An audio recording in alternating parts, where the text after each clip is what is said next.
we were meeting Y'shtola and Thancred a little up the road.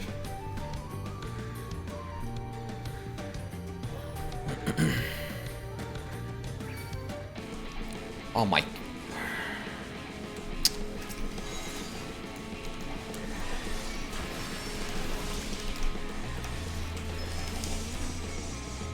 Hello?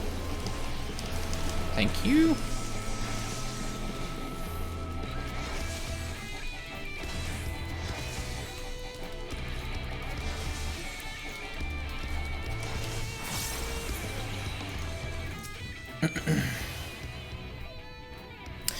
The encampment we seek is to the north, but it would be foolish to simply rush in.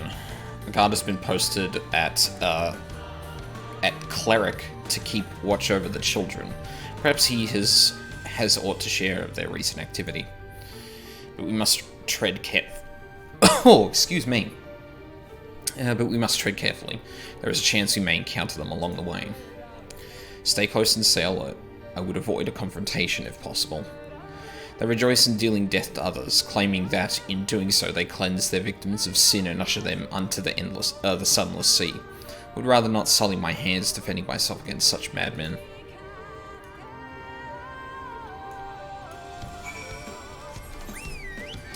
Fair enough.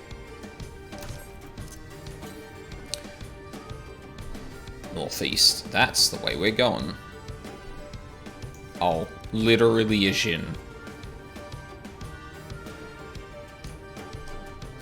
Oh.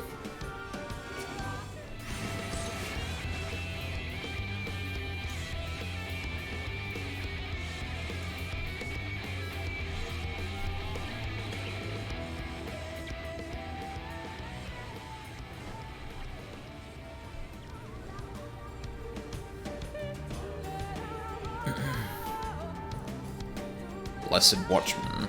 Uh-oh. Ah.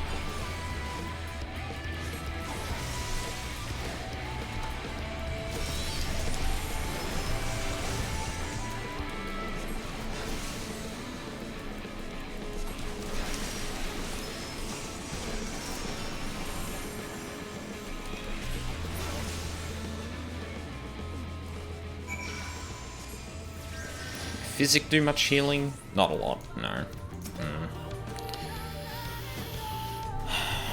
Man, physics sucks. I don't know if it was ever good, but... Oh, by the blessed dark. Thank goodness you're unharmed. We would have arrived sooner, but we too had a rather unwelcome visit from the children. You're an acquaintance of Master Y'shtola, or Master Y'shtola. Master Matoya, then? My apologies. The children have been acting strange of late, so I thought to take a closer look. I was careless. Strange? What have you seen? At first there seemed to be nothing out of the ordinary, the usual gathering of ingredients of poisons from flora and fauna. But then I took notice of their venomous spiders. They've been breeding them in greater numbers. It's as if they're preparing for something. Any ideas as to what? It could be anything, really. If it meant the end of the Blessed, nothing would be too cruel or violent for them. But perhaps we could use their present preoccupation with spiders to our advantage.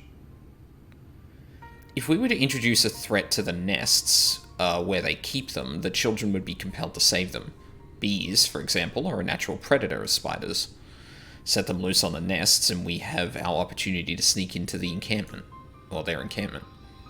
What a mischievous plan. I like it. With a bit of smoke, we should be able to subdue a few colonies long enough to secure their hives. Have you anything we might be able to use? We should have smoke bombs at the outpost just over there. Then it's settled. Grab a few smoke bombs from the outpost and search about for beehives. I imagine the bees won't take too kindly to your visit, but once they're knocked out, take the beehives and bring them back here. 2 will suffice, I should think.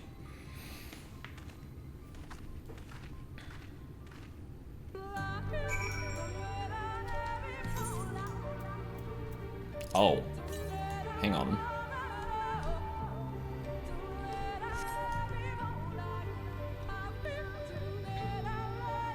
Did I pass it? Or did I just... Yeah, I passed it. It wasn't bloody looking. Granted, it only just rendered it. It only just rendered in when I was about as close as I would have been when I was turning up here, so probably didn't notice it.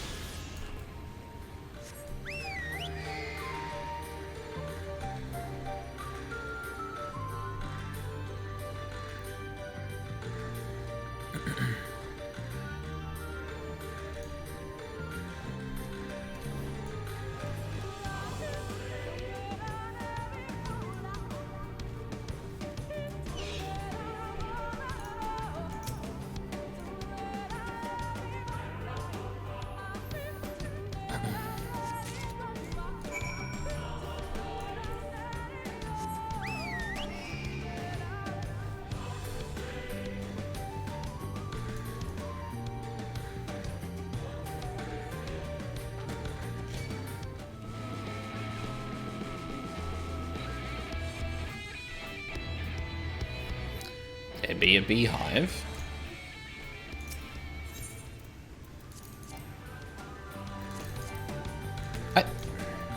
It's a...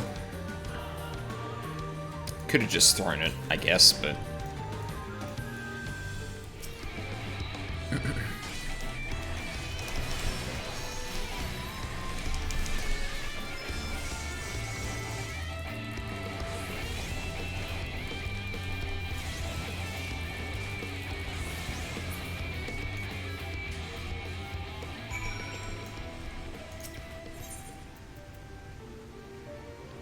Huh?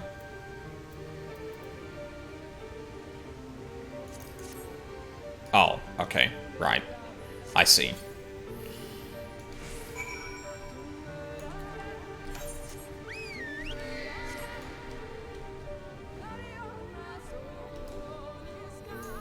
Quests like these don't usually take me, or, like, throw me in, like, random directions.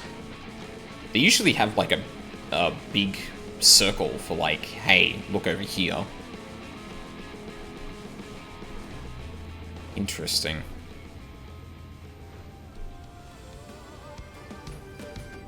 Whenever I see something like that, I'm like, are you pushing me around here for story reason? Potentially?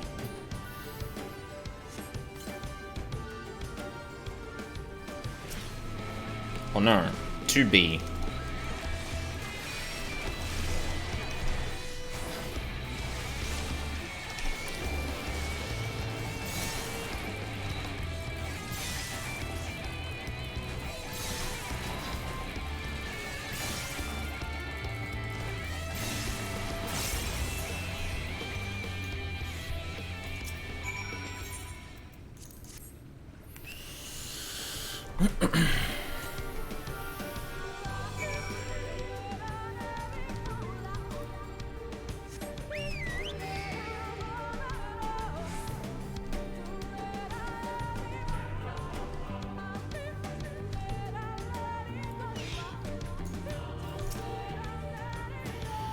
The guard returned to Slitherbow, but not before offering his thanks.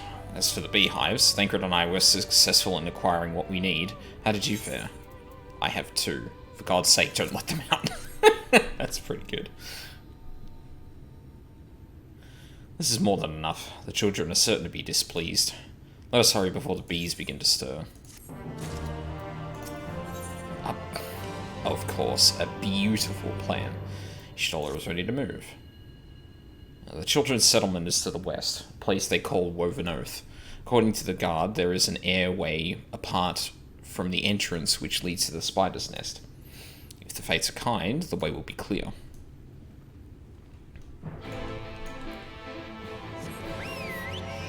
What's the bet it's not?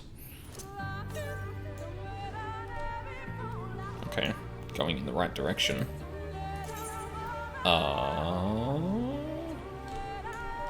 Oops. I really only found 2? Oh, I guess I did avoid the one at the lake, and there's probably one I missed on the way there, too. Shit. Gotta be more on the lookout. Northwest. probably this area-ish, I would assume, unless we're now directly west. No.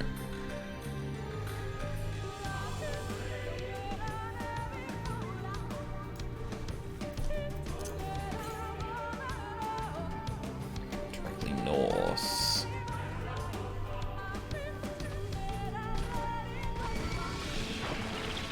Oh wait, what in the fuck is...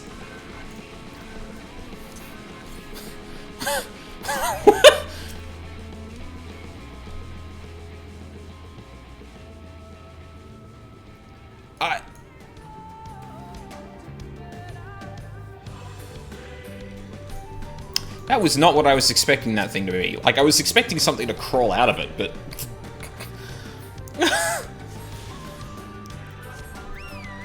That was, yeah, no. Good lord. Tomatal. Hey, Ryuzaki. Just done feeding my pet. Here I am, missing anything important. I use smoke bombs on beehives. That's pretty much all you missed. So no, nothing.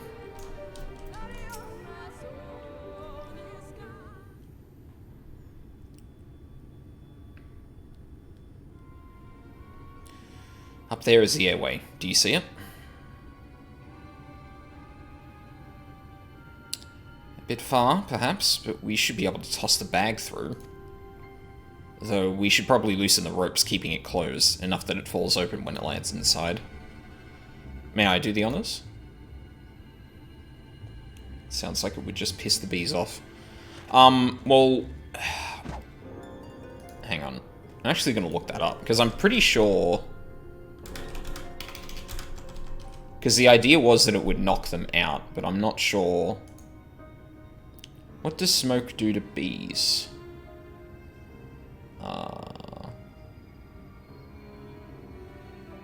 Smoke masks bees' sense of smell and prevents the transfer of intruder alarm signals. Smoke fools bees into thinking there is a forest fire, so they essentially get drunk on honey, which calms them. Right, so it more or less forces them into a state in which they're not going to be pissed off. They kind of freak out and try and calm themselves down the way they normally would.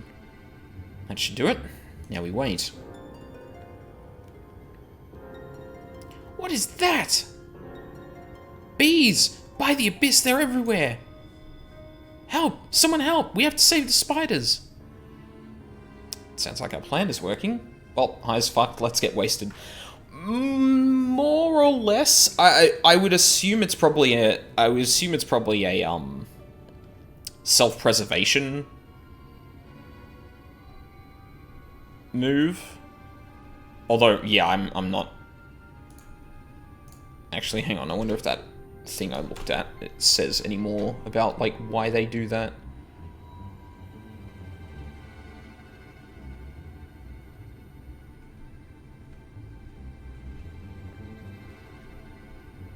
Illusion of forest fire. Another explanation for why smoke mollifies bees is that when a beekeeper smokes out the hive, the bees interpret the smoke as an indicator of a forest fire. The bees presume that they must abandon their abode and search for a new one, or they'll perish in the fire. As a natural reaction to this threat, they store up as much honey as they can in their bodies. This helps them in building a new home elsewhere. There you go. It takes approximately 8 pounds of honey for bees to make a pound of wax, hence they gorge on the honey and inundate their bellies with it. This makes them lethargic, just like humans after overeating. So basically, in order to preserve what they've got, they eat it, which makes them lethargic. But it gives them the ability to move all of their shit elsewhere, because obviously as a survival instinct, smoke means this area is fucked. Okay. Yeah, there you go. Still, it's quite likely not all were drawn away from their posts. If you should come to blows with the children, I'll see to it any signs of struggle are concealed. Failing that, I'll create a distraction to buy you stolen more time. Should anyone get past me, it falls to you to guard her. Your concern is appreciated, but I sincerely doubt it will come to that. Why do I get the feeling you enjoy the idea of loafing around bored in the shadows? Come now, Thancred. The shadows are a fitting place for a warrior of darkness. Now, if you are both ready.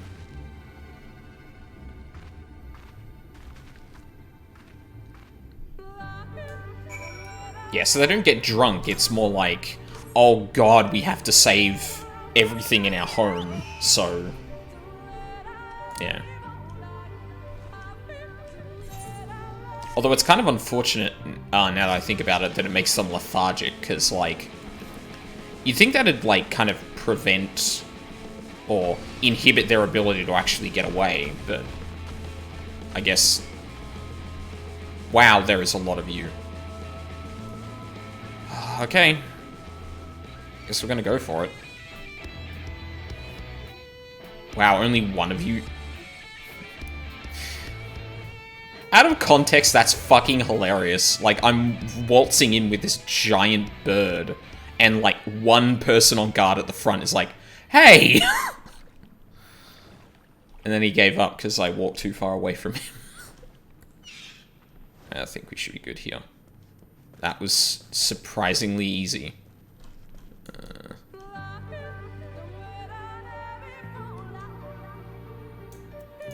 I'm gonna take you at least.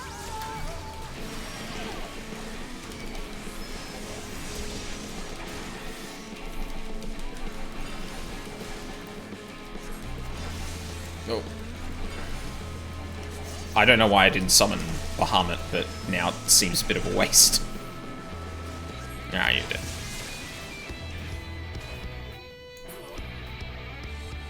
Huh. This looks really similar to the Darker. The font of seeing suggests this is a chamber for prayer. At the very least, they would not place this near potential distractions from their worship. Perhaps a monument is further in.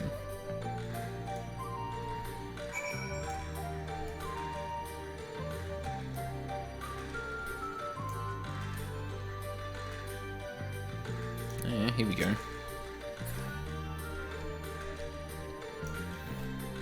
Yeah, am I enjoying Shadowbringers? So far, yeah, I'm enjoying it a lot. Welcome, Mega Pac-Man. I hope you're having a good day. Yeah, so this is the first time I've been playing through Shadowbringers.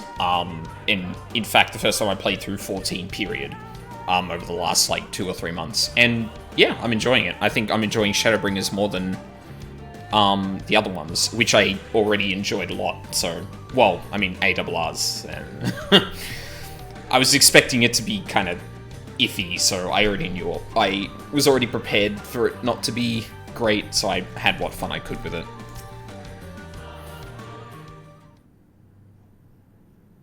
I'm assuming you've played through Shadowbringers? Or is this your first time seeing it? Yes, this is it. It will be but a moment. Keep watch of the entryway. Yeah, once you get through ARR, it's much more manageable. Yeah. It's funny, like, I went through it the first time and I went, oh yeah, I could see why people don't like that as much. And then I went through with the second character.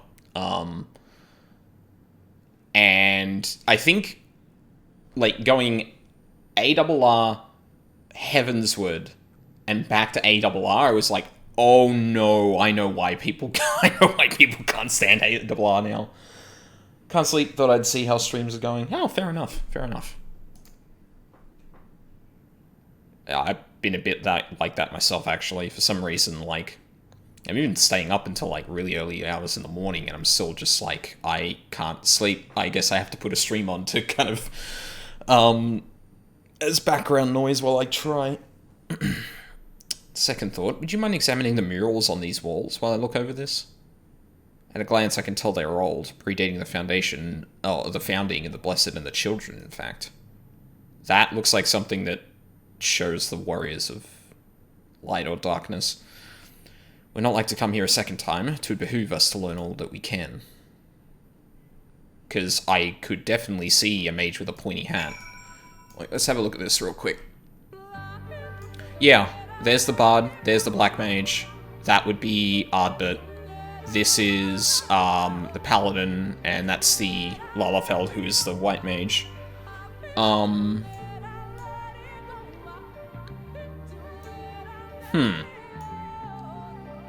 And there's, like, darkness at their back. It also looks like the mural has been, like, scraped away in a lot of places. How am I meant to stand at the destination? Oh. Oh, there's... Oh, okay, no, there's more. Hang on. Alright.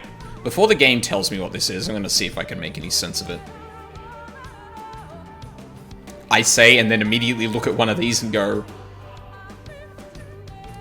I have no idea.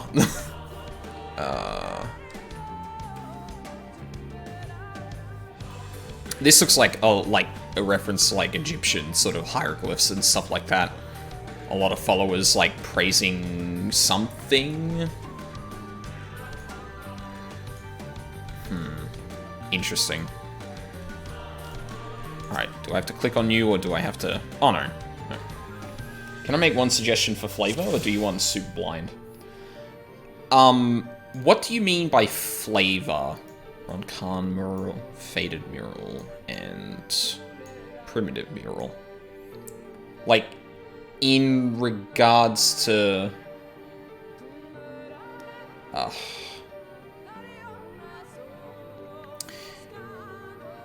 Okay.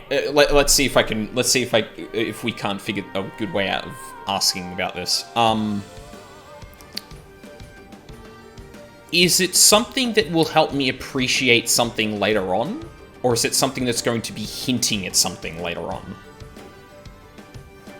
or is it not? Or is it like completely isolated from the story?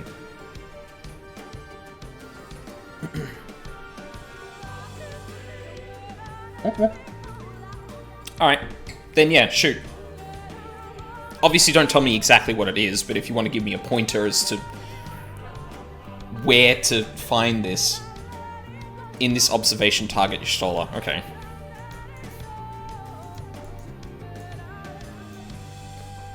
Zoom. Enhance.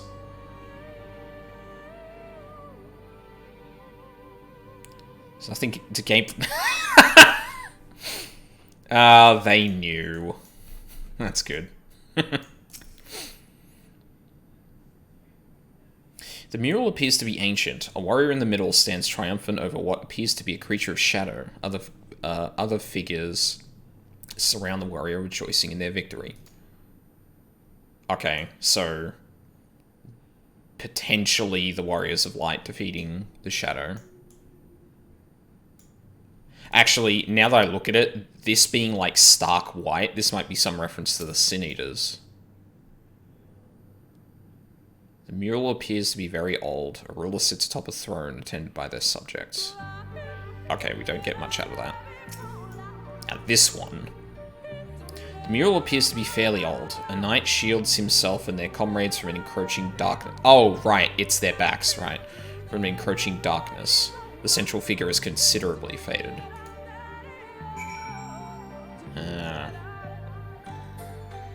So it depicted the Warriors of Light confronting the darkness.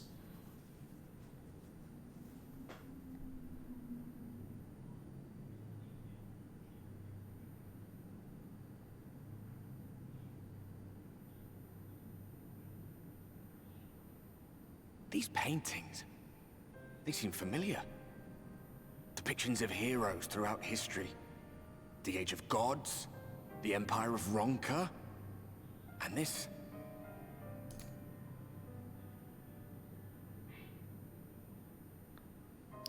That would be U5.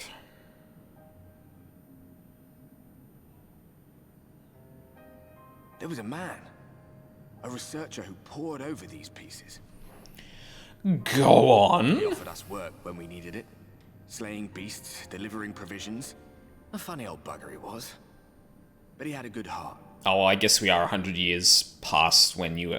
this might not be... Well, it'd be a good pointer, nonetheless. He believed this first painting dated back to a time of myth and legends. A tribute to the heroes of a long-forgotten era. The story went that it was rediscovered by an explorer from Ronka, who was so struck by its majesty that a second painting was commissioned, commemorating the heroes of their day. One day you will all be here too, he said. Heroes immortalized forever. Maybe I'll paint you myself? I had a good laugh at that. We were only trying to make our way after all. Being heroes couldn't have been further from our minds. But it seems he actually went and did it. Before or after the flood, I wonder. I would guess before. The fact that it's like kind of... Well, actually, I don't know if this stuff is meant to look deliberate or not. Age kind of... when you're looking at something like this, it can be sometimes hard to describe... Well, I mean, I guess it looks deliberate in some regard, but age obviously confuses that a bit, but...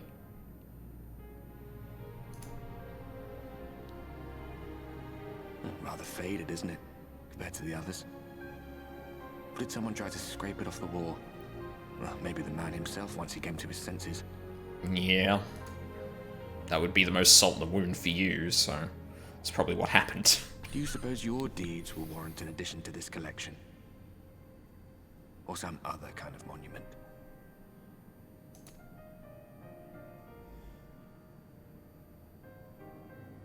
There you are. I have everything I need. Let us quit this place.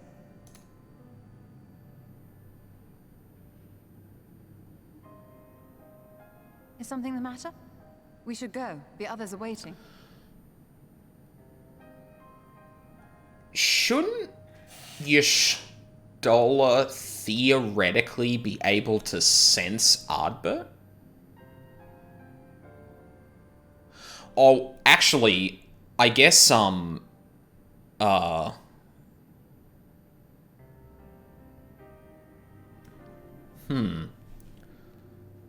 Because we did establish that Y'shtola was kind of blinded by our ether because of the amount of light we'd consumed from the Light Wardens. So it's possible that, like, faint kind of traces, like, you know, Ardbert just being around, might actually escape her sight.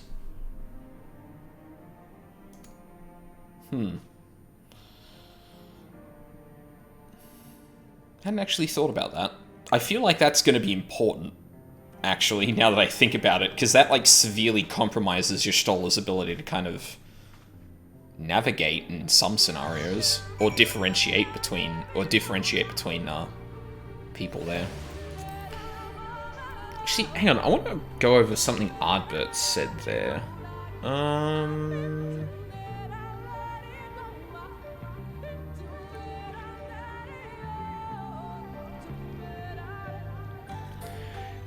These paintings, they seem familiar. Depictions of heroes throughout history. The Age of Gods, the Empire of Ronka, and this. There was a man, a researcher who poured...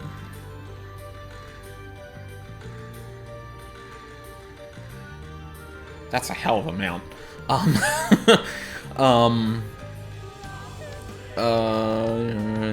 He offered us work when we needed it, slaying beasts, delivering provisions. Funny old bugger he was, but he had a good heart. He believed his first painting dated back to a time of myth and legends, a tribute to the heroes of a long-forgotten era. The story went that it was rediscovered by an explorer from Ronka. He was so struck by its majesty that a second painting was commissioned, commemorating the heroes of their day. One day you'll be a yep. Yeah, so he seemed to be implying or he was referencing the age of all those murals. Yeah, because we kind of get a scale of ages, too, so... Hey, newest girl.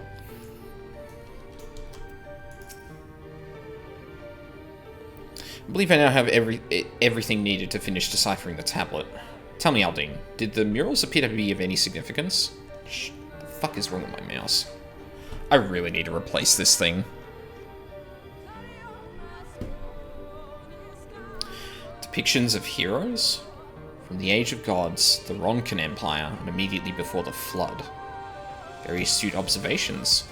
Perhaps in another lifetime you could be a curator of antiques. Though it has no bearing on the task at hand, perhaps that knowledge may prove to be of use in the future. It very well could be. An unwanted proposal.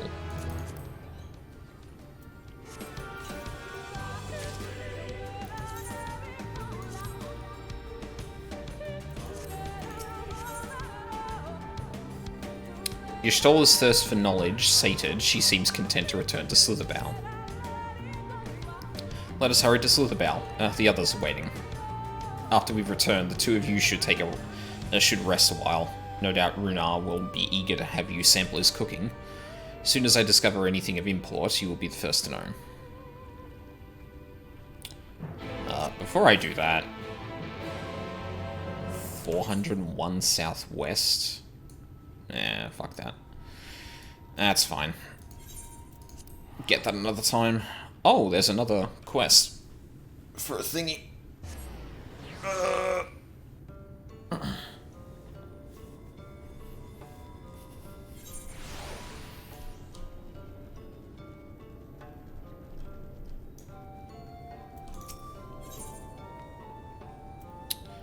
Valan is gravely concerned for a friend. Say, aren't you Aldine? Master Matoya speaks quite highly of you. I'm sure you've more important things to concern yourself with, but I need help, and there's no one else I can turn to. It's my friend, Quinfort. Ever since we were young, he's always excelled in the arcane arts. In fact, even now, he's in training to become... Oh, thanks for the follow, Mega Pac-Man. I appreciate that. Glad to see you're enjoying my ramblings over murals. In fact, even now, he's in training to become a priest of Knights Blessed. Perhaps the greatest of his gifts is clairvoyance, but I fear it's taken a toll on his mind as of late. He's always been different, but not like this. He's changed, frighteningly so. The others think him no stranger than usual, but they're wrong, and I mean to prove it. You don't know him like we do, which is precisely why I'd like you to talk with him, to get an objective opinion on the matter. Assuming we find out what ails him, I hope there's a way to cure it. If he's just in here, I guess I'll do that thing. I enjoy that you're actually thinking about the game and not just powering through it to the end game. Well, I mean, that's kind of the point, right? Like, the reason I picked this up is not to... Well, I mean, doing raids and dungeons and all that is obviously, like, part of an MMO. Like, I'm not going to not do that. But one of the things that really drew me to this was a lot of people telling me that... Well, a lot of people talking about the story in that, so... Story-based game and all. Yeah. And coming from WoW, as the only MMO I played, something that has, like, a much... Something that's... An MMO that's lauded for its storytelling was curious to me, because I was curious how you kind of approach that in an MMO, because they are very different games from single-player RPGs and things like that. So I do want to take the time to actually think about all of these things, not only for payoff for later on, because then I can point and go, oh, and not explain, like, you know, my whole thought process. Would you suggest an FF player to try out WoW in 2021?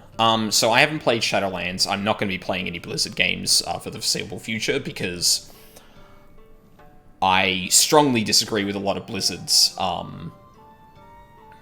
business decisions, as well as some other shit they've done. Having said that, it's worth a look. Like, you get a free boost to, like, current content and that. Like, I will say, though, that pretty much the only thing worth doing is current content, which is a very different beast from 14. So much more of the legacy content in 14 is approachable even at max level. There's just so much more to do in this game that is, like, raiding and stuff than in WoW. Because if it's not current content, it's trivialized, you can't go back and do it, sort of thing. It has a lot less to offer, in my opinion. Obviously, the story's not... I don't think the storytelling is great, but they're trying to pull it around at the moment. So, like... I don't know, it's kind of a crapshoot, to be honest. Like, if you get pulled into it and you can get it for, like, real cheap or something, it might be worth leveling through current content, and that's about it. And then see if it takes your fancy. Personally, I'm probably never going back to WoW. Because my problems are bigger than just, you know, storytelling and stuff like that, so. But yeah, I also... writing in video games is also something I've haven't grappled with as much as, like, mechanics and stuff like that, just from casually playing things through.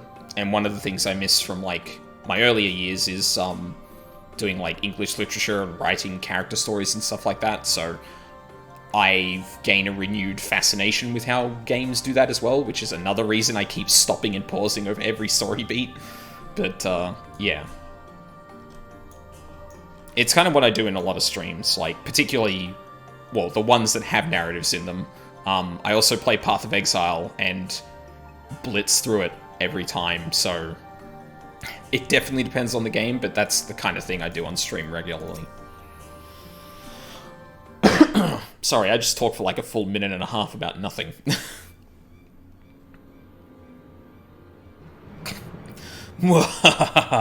As foretold by the will of the wood, we meet at last. I've been expecting you, Aldine. Shh. No one else must hear of this. Not yet. My dreams are plagued with visions of the future. Calamity is upon us, and each night I witness our impending doom. But hope is not yet lost, for the dreams speak to me of a savior in the form of a great serpent. A great serpent? I don't think anything like that's been mentioned. The thing that immediately comes to mind is Quetzalcoatl. Just because of the murals and some of the architecture that was implied in the Ix-Maya, I think it is. The brief, like, Ix-Maya scene we saw. But, who the fuck knows? I mean, well, hell, Ranjit had, like, a Chinese-style dragon, too, which you definitely could, like, interpret as a serpent. So, got no grounds for that. It was a... Oh, okay, Ronkin Empire. I should have literally read the text on the screen. Oh... It was revered as a god in the days of the Ronkin Empire, and I believe it yet lives in the Greatwood, waiting to be roused from slumber. It has many names. Many would call it the Protector, some the Great Destroyer. The will of the wood demands I find this great serpent. It is our only hope of salvation. I have been chosen, Aldine, to be the savior of Slitherbow. Hi? Oh. So this is where you two have been hiding. Now that you've gotten to know one another, what do you think?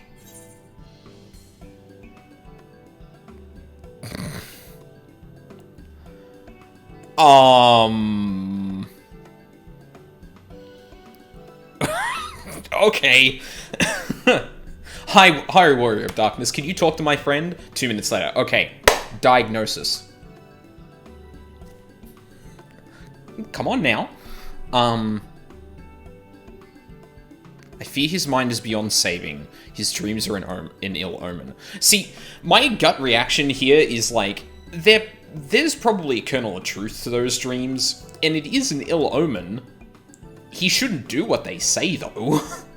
But like...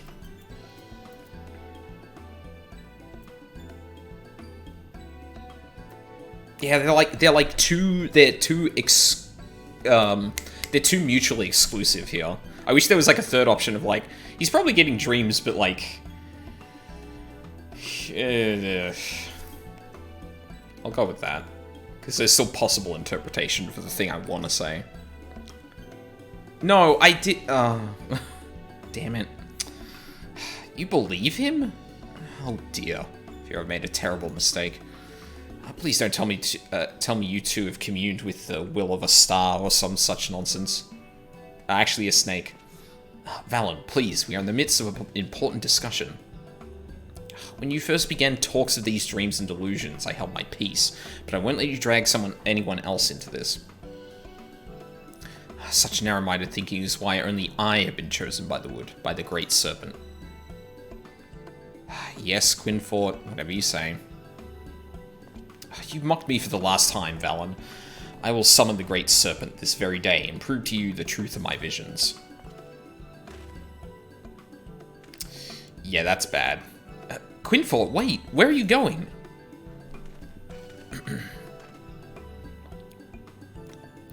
To meet with misfortune would likely bring him to his senses, but he's my friend. I can't stand the thought of him getting hurt out there. Will you help me look for him? If anything should happen to him, I'll never forgive myself.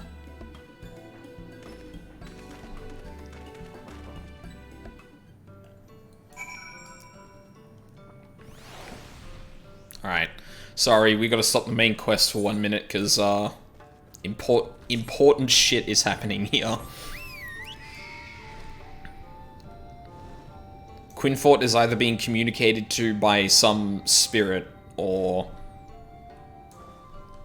Well, actually, no, that's probably literally the case. No, that's not the thing I was looking for.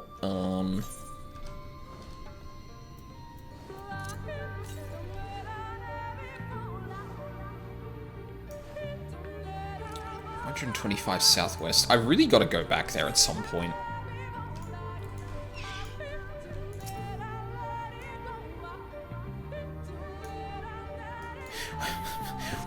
Oh, mouse? Hello? God, I've got to replace this thing. It's now the sensor's dying. Over there. I think I see him.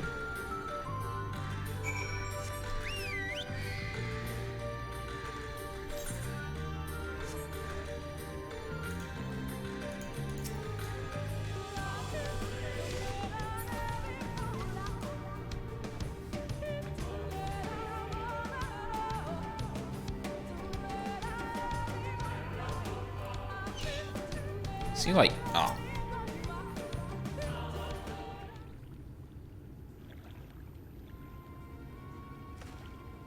Enough, Quinfort. Even you should recognize the danger of wandering off alone in these woods.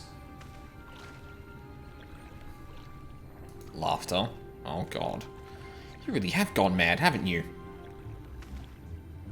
Mock me all you like, Valen, but now you will bear witness to the truth with your own eyes. Behold, the divine protector of Ronkar, the great serpent of legend. No, it can't be.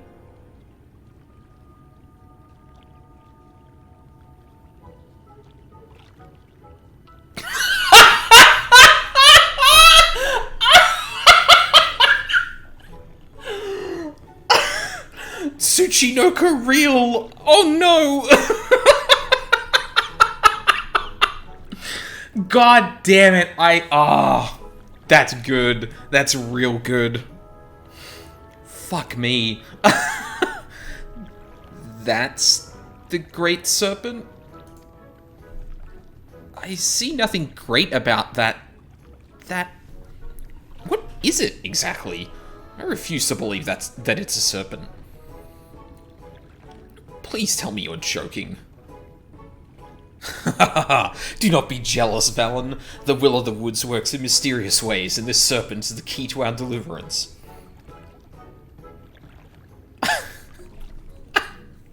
I fucking love this!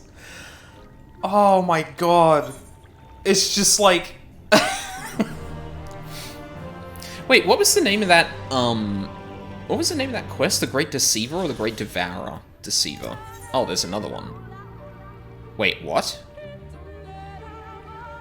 Wait, this has an unlock thing, but it's not a... What is this unlock? Does anyone know off the top of their heads if that's, like, I don't know, like a dungeon or... What is this unlocked in the past? It's unlocked mechanics, it's unlocked dungeons, it's unlocked dungeon difficulties. I don't think it's unlocked anything else that I remember. I mean, if it's, like... I don't know how to phrase this. Like, don't tell me exactly what it unlocks, like, specifically, but if there's, like, if it's, like, a minion or a dungeon or something like that, like, the category of thing it unlocks. So I don't know if I want to do this right now or just leave it for now, because I'd prefer to just get 8th Currents and MSQ at the moment.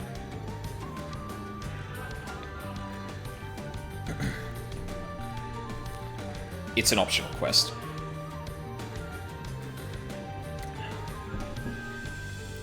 Doesn't have dungeon type. Okay. You know what? We'll chase this up later, but Yep. That's him. Well, that's them. God. That was great. I like how I was thinking of, like, Serpents of Myth and stuff like that, and kind of attached myself to the Mayan thing. It's like, oh yeah, Quetzalcoatl, could be, like, a significant thing that this person's being kind of pointed to. It's a long chain too, not just a single quest. Oh, okay. Does it unlock, like, cosmetics, or... like, minions and stuff, or... lore? Oh, right. Minion. Oh, okay. Oh, well, yeah, I probably get the...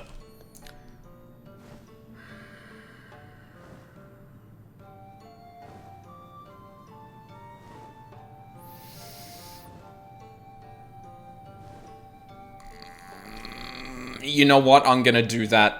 You know what? I'm gonna do that quest chain in between dungeons instead of, Hildebrand, then.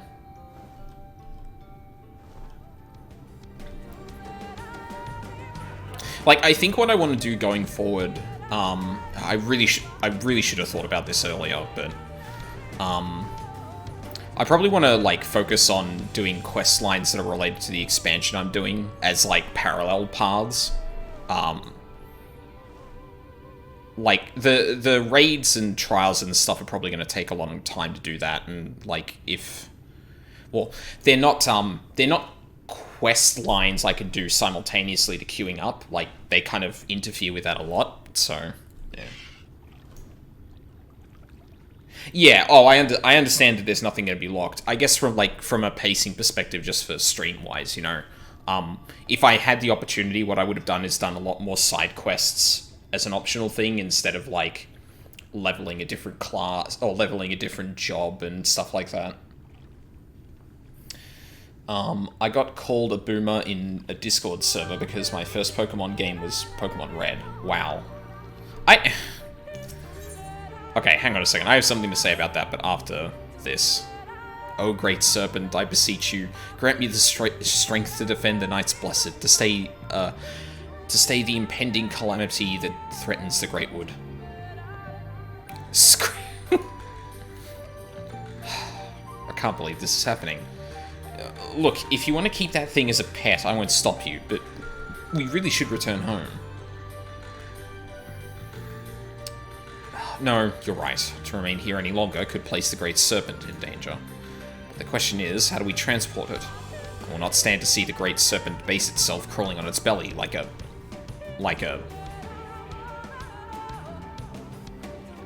serpent? A snake? Just pick up the damn thing and let's go. By the Abyss, Valen, show some respect. I should be the one to carry it, but I fear I am yet unworthy of such a burden. But you could protect the Great Serpent from the threats of the Great Wood, be they beasts or sin-eaters. Now you mean to drag Master Matoya's guest into your schemes? What would the others think when he walks into Slitherbow hoisting that thing about? Here, put it in this sack. I will do no such thing. It's clean, dry, and most importantly, you can bring it into Slitherbow unnoticed. Bow, sorry. Fine. Listen, Aldine. The fate of the Great Wood, quite literally rests in your hands. It goes without saying we can't afford any mishaps. I suppose we've no choice but to help him. I'll go ahead and find a place to keep his pet away from prying eyes. Deliver the snake-filled sack to Valen in Slitherbow. You'll have 150 seconds to complete the task. Should you fail, return to the location. Yep. Your attacks with enemies will sap your strength. Frig. Tread carefully, I will shortly follow. Okay. Ah. That's alright, I've been training for this my whole life. Dodging enemies all the time. I do really enjoy that, like, Quinfort is like, yes, I'm going to deliver, he's like, well, okay, let me abridge it and not do the voice acting. He's acting like an evil minion for he's acting like a minion for like a powerful being, and it's just this fucking Tsuchinoko that was out in the middle of the woods. And I love that he like kneeled down and went, "Oh, great serpent." It's just like, yes, that's perfect. Hi. That's from the Gold Saucer, isn't it? It looks like the cactar that holds up the thing. There's a goofy ass fucking mount. But then again, there's a lot of shit. There's a lot of stuff in this game that has like really weird mounts, like archetypes, I want to call it. What the fuck is that?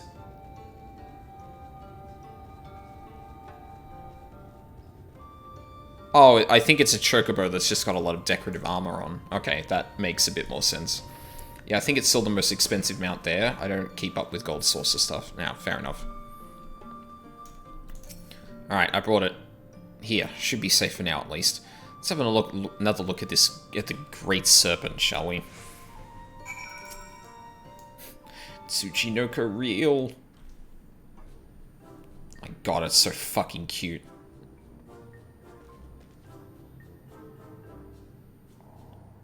Oh, you know what energy, you know what character this kind of thing actually reminds me of a little bit? It's, Gundam Tanaka in Danganronpa 2,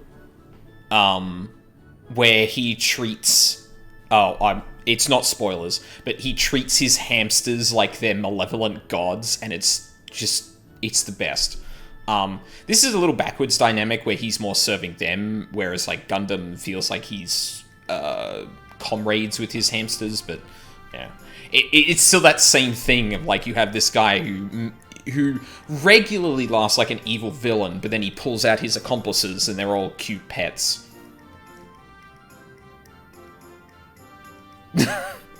It's fucking great. Good work, you two. Oh, can you believe it? The divine protector of the Greatwood here in Slitherbow. Within a sack of burlap did the champion carry the divine beast, and beneath the slithering boughs of the Greatwood did they find shelter. Chapter 31, verse 5 in the Gospel of Quinfort. Pay him no mind. He's merely referring to his dream diary. For the last time, it is not a diary. Have you forgotten how the Gospel foretold the events of that fateful day 2 years ago? How can I when you remind me of it every day? You continue to doubt me, but soon you'll see. Together, the Great Serpent and I will save this village, and all of the Greatwood from oblivion.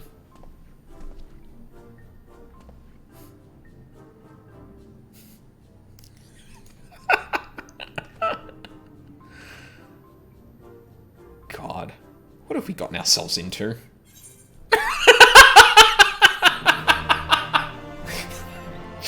That is the best ending to a quest ever.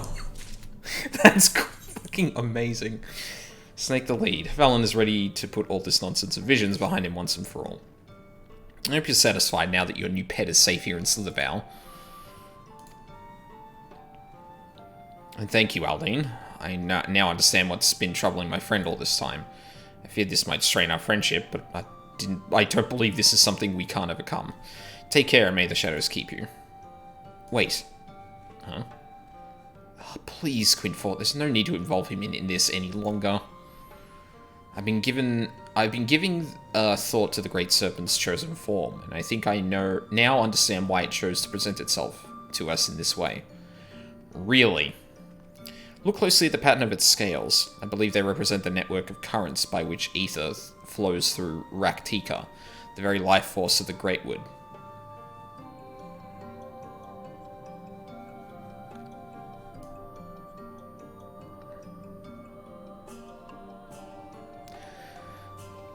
I'm off. Have a good stream. Enjoy the story. No worries. Thanks a lot, Mega Pac-Man. I appreciate you sticking around. I hope you have a good sleep. Or that sleep actually comes to you. Yeah, thanks again. I appreciate it. And there, the scar that intersects with them there on its belly. It's an omen. of the coming calamity that would disrupt the flow of life in the Greatwood. Quinfort, stop. It's just a scratch. Probably from a rock as it slithered or rolled or did whatever it does to make its way through the forest. All these signs, and still he refuses to see, like all the others. If the Greatwood is to be saved, it's up to us. I can only assume you remain at my side in the hopes of receiving some generous compensation. If that's what it takes, so be it. The scar on the Great Serpent's belly calls to mind Lozatol, which Quetzalcoatl. The ATL is like reminiscent of that, but Lozatl's conquest. That is where you will find the source of this ill omen. Bring it to me and you will have the reward you seek. Where the fuck is that? I should remind you that he's still only an apprentice. I wouldn't expect much, if anything, for your troubles. This is what happens when you spend too much time around interesting individuals. Still, I can't deny that life would be boring without him. That's actually a really good point. It's like, you probably wouldn't be doing this if you hadn't been around, like, heroes and, like, significant people all your life that, like, seeing something like that would be like, this is a thing I should pay attention to. This man with its Tsuchinoko. Is that actually a Tsuchinoko? I know I called it that because it was a serpent that's fat, but... Aldine, the guard told me you left with Masamatoya to Woven Oath. And no sooner did you return than she locks herself away in her chambers without so much as a word. She knows how I worry when she leaves without telling me. But she is safe, and that is all that matters. You must be hungry after such a journey. Why not have a seat there by the fire? The stew will soon be ready. Sure. I will stand on this log instead of sitting on it, apparently.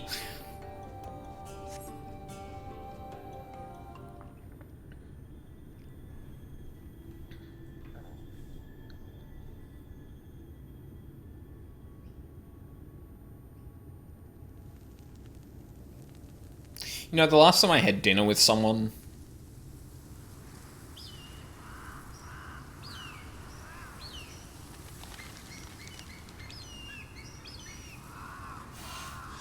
that... Strange. The others on patrol should have returned by now. Our food will be overcooked if we wait any longer. We will just have to start without them.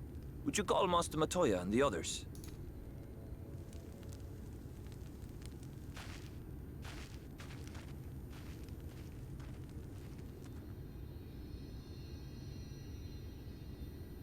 I tire of these games, Urianger. Why do you pretend you cannot see it?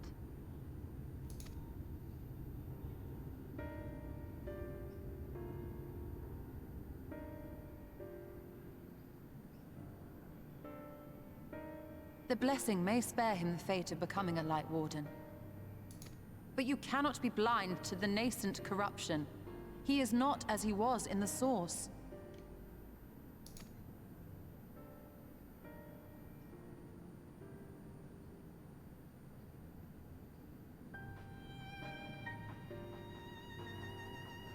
Though I have no proof, I fear that the light which poured forth from the Wardens was not negated at all. Oh. I fear it was absorbed, that he has been suffused with their light. I mean, it would explain why Y'shtola was, like, blinded by it. Though I have given thought to this possibility, I dare not speak until more is known. And, like, if it was negated, you wouldn't expect, there to be much of a difference. But, like, also, Urianger, we're literally trying to fight Light Wardens right now. It's kind of important if you know that there might be something up, even if you don't know the answer to that.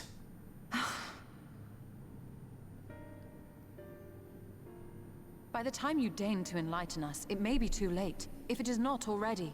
Yeah, exactly. Urianger, I know full well, after all these years, that you have only the best of intentions. But that does not make it any easier to put my faith in a man so infatuated with secrecy. I have had my suspicions ever since the Exarch bade you speak that day. But now I must ask. The 8th Umbral Calamity and all that followed. Everything you claim to have seen. Did you?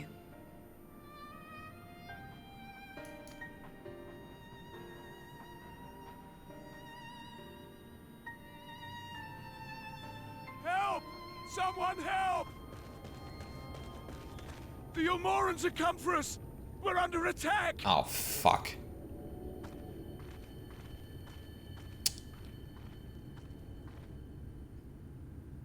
Why did it take him so long to answer that question?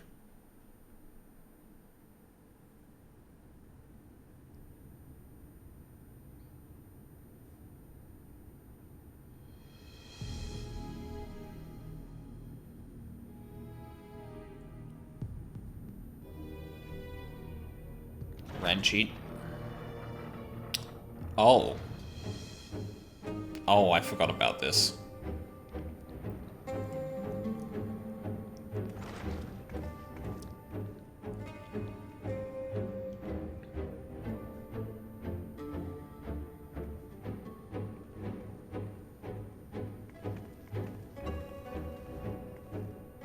Lord Forthry, how good it is to see you. How long has it been? Not since your inauguration, unless I'm mistaken. Too long, at any rate.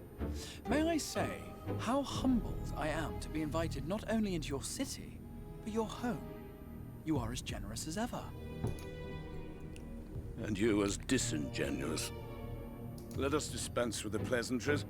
This merry band of dissidents people are calling warriors of darkness. They have slain sin-eaters, and by all accounts the Crystarium is complicit in their villainy. And now I hear reports of your people obstructing my soldiers, so I must ask, what exactly do you think you are doing? I might ask you the same thing. It should be clear, even to you, that defeating the Light Wardens represents the world's only hope of survival. Even now, the people of Lakeland and Ilmeg rejoice in the return of night. For 100 years, they yearned for a means to fight back against the Sin-Eaters, and at last they have found one. Yet you choose to stand idly by and do nothing. Why? Well, I mean, it's pretty obvious. He enjoys a seat of power by explicitly benefiting from a crisis that endangers the world, because he has the means to avoid it. So why would he abandon it? Because this hope you cling to is nothing more than a fever dream, an exercise in futility. Even should you slay the Sin-Eaters, the world as we know it is beyond salvation. With what little land and resources remain, the people would be free only to starve. This is excellent framing for that particular statement. Before long, they would turn to violence, then to war, and ultimately usher themselves unto oblivion. They require a firm hand to shepherd them from the edge. The hand of a king. Nay, a god. I will see their dreams fulfilled, their wishes granted. I will give them peace, order, and they shall never want for bliss.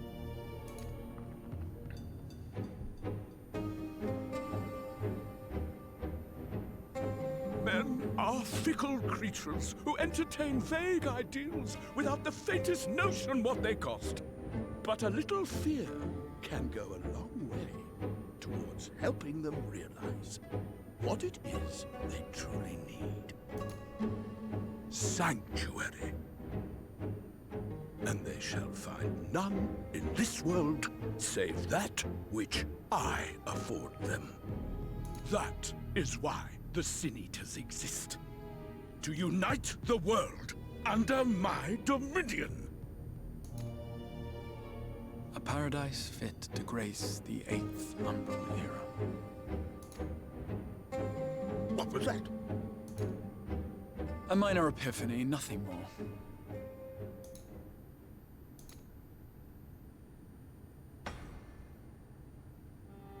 You have always held sway over those around you. Those who defy you must submit or die. What sits before me is the inevitable result of bloated privilege and unchecked power. Mm-hmm. It's another word for tyranny. Pretty sure that's what he's describing. Yeah. Well, no, exactly. Pretty much exactly what he's describing. Also, why did he hit his staff on the ground? That's usually when he does spell shit, but nothing happened. Man is more resilient than you think. Or nothing that we saw? His achievements are not the product of violence and bloodshed, but compassion and understanding. This calamity is but another crisis to be overcome. And we will, once we eliminate the Sin Eaters. You poor deluded fool. These people care not for the morrow. They care only for the now. And the contentment they lack. What good is a paradise to them if it is 1,000 years in the making? Or even 100? You are literally causing that fucking logic, you dipshit. You underestimate them, Lord Forthry. They see further than you think. I have beheld it in the blood and sweat and tears of those who would sacrifice everything for a future they may never know, that their children may never know. I have beheld it in the hopes and dreams of those who came before, which we bequeath to those who come after, that they might in turn build upon the foundations laid by our forebears. These are the bonds which hold man and his world together, not your gilded chains, and I will resist your every effort to shackle him. In summary, you will continue to support the villains hunting my Sin Eaters? With tremendous enthusiasm, for I have faith in the future they would build.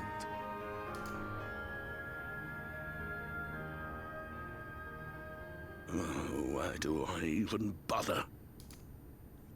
Fools, the lot of you! So naive! So painfully predictable! Did you imagine I did not know your mind? That I would wait until after this meeting to dispatch my forces? Even as we speak, they march to the Sin Eaters' defense. Insurrection will not be tolerated! The people of this world are mine to rule, mine to command. And you are no exception!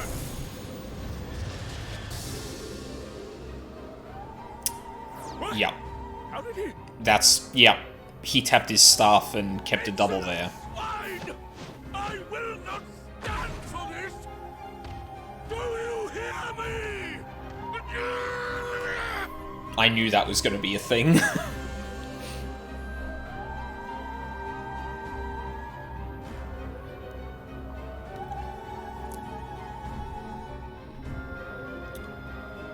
Oh, God.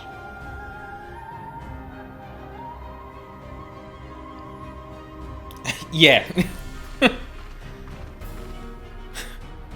Well, moreover, he's all talk until he doesn't get his way, and then he's a petulant fucking child. You speak for the Knights Blessed? I do. I presume that is your doing. If you have come to parley, I must insist that you first return him to us. You're in no position to make demands. Are they teaming up with the other Dark Worshippers? By Lord Vorthry's decree, Raktika now falls under the governance of Yulmore. You will henceforth answer to us. Is that so? And the children of the Everlasting Dark have acquiesced to this madness. What possible fucking reason would you have to team up with them? We have reached an accord, yes. Too many times have the Knights Blessed shunned Yulmore's overtures of friendship. The risk that you harbor hostile intentions has grown too great to ignore. Therefore, his lordship has claimed dominion over this forest and bestowed executive authority upon the children of the Everlasting Dark. In his wisdom, Lord Vorthry has agreed to recognize ours as the only permissible expression of dark worship. It's one true faith. Oh my god! Oh man, I really wish I could remember... Fuck. I feel like this is also, like, touching on a historical thing, but I can't... Anyway, the broad stroke is that this way, Lord Vorthry can keep, like, you're literally going to become scapegoats to wipe out the dark. Like, you all realize that, right? You and your false creed are a blight on these woods. A foul, unholy corruption that must be cleansed. Little wonder the Warrior of Darkness visits both Lakeland and Ilmeg, yet shuns Raktika. Your perverted teachings hold blessed Shadow at bay. Do you actually believe that? You have accepted the yoke of Yulmore to spite us, then? Fools. Darkness will never return to these skies while they hold sway. Yeah, like, you can't possibly be this deluded. Those of you minded to obey his lordship are to make for Woven Oath with all haste. We will leave you, that you may have time to prepare. Woven Oath? Are you suggesting we abandon our faith to join those zealots? What has your faith afforded you thus far? Nothing! We will guide you along the righteous path.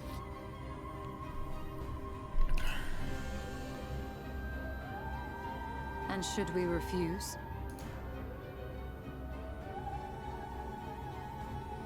Anyone found here upon our return will be considered a traitor to Yulmore and dealt with as such.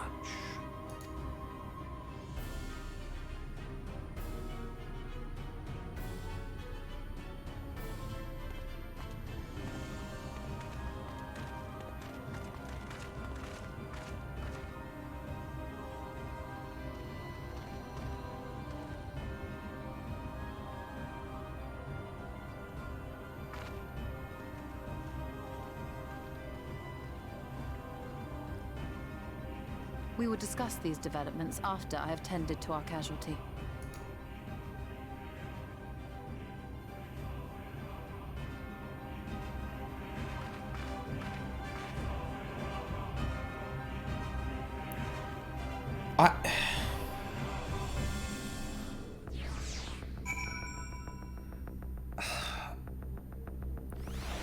There must be a reason... that... Fuck, I keep forgetting what their name is. The Children of the Everlasting Dark. There must be a reason the children are actually siding with Yulmore, because, like, Yulmore would not tolerate the like, the reason that Yulmore is trying to stamp out us in Raktika is specifically because the night has come to other areas.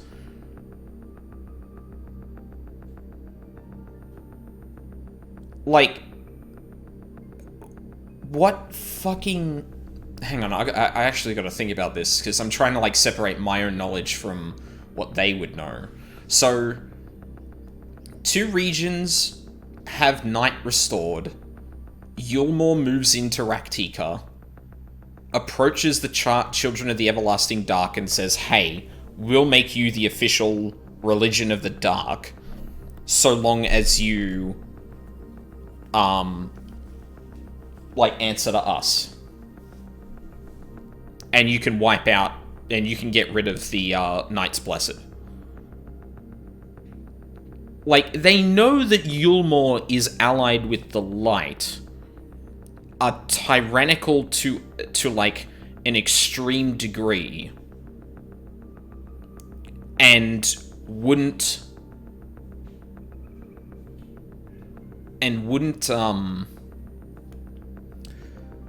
abide by the knight being restored to Raktika.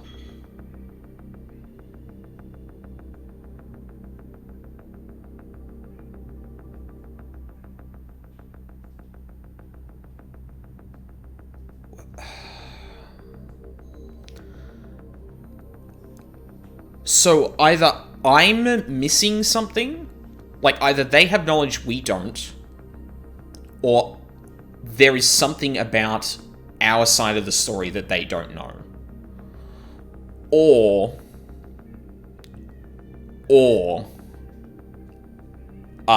the Children of the Everlasting Dark are a plant by Yulmore to begin with, and that's why they're fine with allying them to begin with. That's the only other thing I can think of. Or the Children of the Everlasting Dark think that by being able to be in control of Raktika in totality, that they may be able to resist it. But then again, I don't even know if they don't like Yulmore, because clearly they're amicable enough with them to let them take over, but leave them in charge. Ugh. Fuck, I'm really confused. I don't know why they're doing that. The guard hath been afflicted with a most terrible and efficacious poison. We have attempted all manner of healing incantations. Alas, his condition remains unchanged. At present, we can but slow the poison's advance. I pray it will afford us sufficient time to find a cure.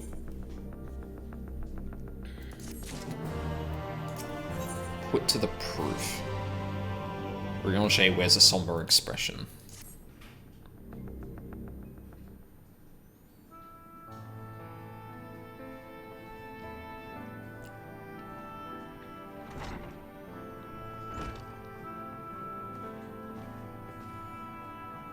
How fareth the young guard?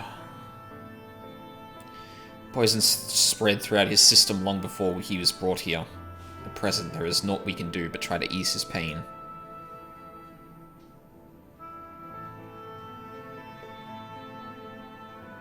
Do not blame yourselves, my friends. All that can be done has been done.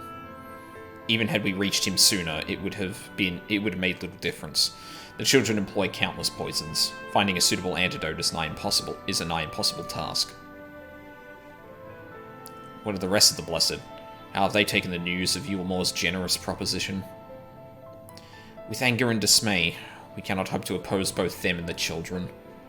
I considered a convocation of all the Knights Blessed that we might consider their ultimatum, but I know how they will answer. Master Matoya, I am truly sorry. We cannot abandon our faith. But there is no reason for you to suffer for our decision. Your work is not yet done, and you still have time to flee. Flee? Yeah, that's not us. I do not want to run from my troubles. In fact, with Aldine's arrival, I am minded to take the offensive. The Yulmoran's presence here plainly stems from a desire to protect the Light Warden. I shall seek it out and slay the creature before they return. I say we seek it out, yeah. Were darkness to fall over Raktika, they would have no cause to remain. All of which is rather easier said than done, unless of course you finally deciphered that tablet. I have, as a matter of fact, and with it we can prepare everything we need to enter Ixmaya. What say you all? We will need to act quickly, but I believe it can be done. We cannot deny our fate, but one course lieth before us.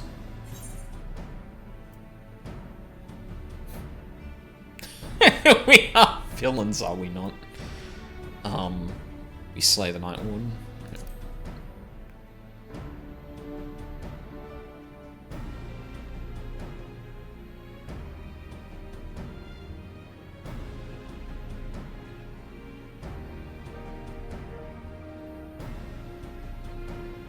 Good. I leave the blessed in your capable hands, Runar. Very well. You see, there is no changing your mind. By all that is dark, I swear to keep the blessed safe. According to the tablet, we will first need to obtain a seal used to identify allies of Ronka in times past. One such seal should be waiting for us in a complex of underwater ruins not far from here. You have some experience with subaquatic excursions, do you not? I sure do. Then this would prove a simple task for you. The ruins we seek are at the bottom of Lake Tusi Mekta. While you see to that, Minophilia and I will remain here to help shore up Slitherbow's defenses. Your aid would be greatly appreciated. Alright, so neither of you two are gonna... No? Okay. Fuck, we're not gonna find out about that until it's too late.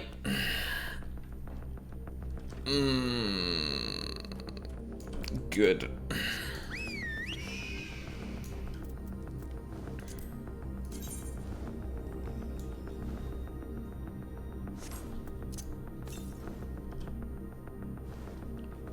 $499 east. Well, I mean, we haven't gone there yet, so...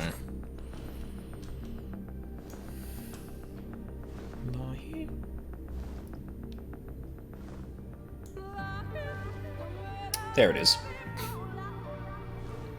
I was about to say, oh, they changed the music because of the thing, but no, it's just in Silverbell.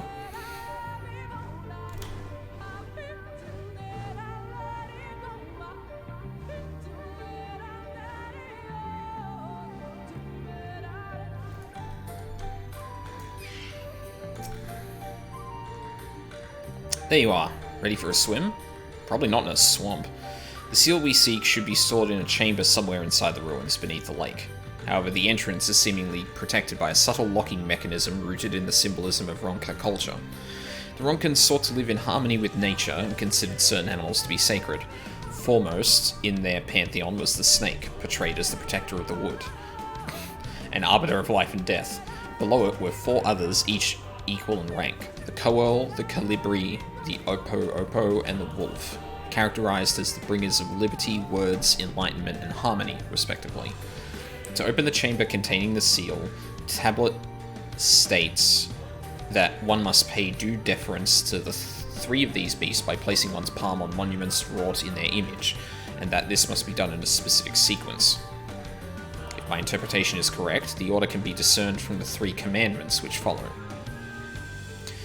Give praise unto the snake, by its strength do our lands prosper. Be as the Opo-Opo, rival thy kin, as all parts seek betterment, so too does the whole. Be as the wolf, move as one, peace comes to all who seek harmony with their kin. The tablet says naught of the placement, size, or appearance of the monuments, alas. Hopefully all will become clear when you reach the bottom of the lake. Go safely. Huh? Why can I... Oh, she probably just repeats the poem, right? Yeah. Okay, yeah, sure. As I told you before, the tablet says... not with the... Yep, yep. All good.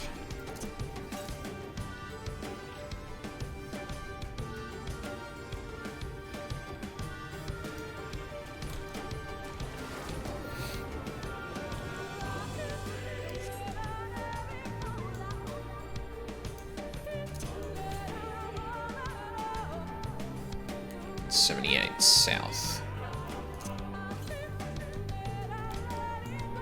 Oh, maybe it was above the water.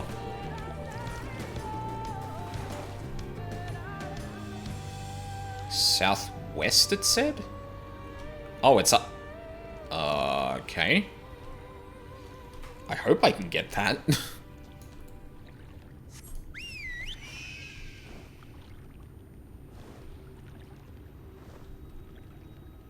I don't know, like, usually I have a pretty good read on, like, slopes that I can... Oh, yeah, okay.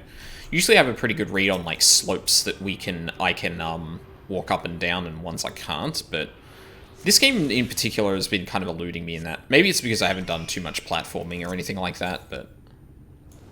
444 northwest. Okay, well, that's pretty much the only one here, then. Oh, my...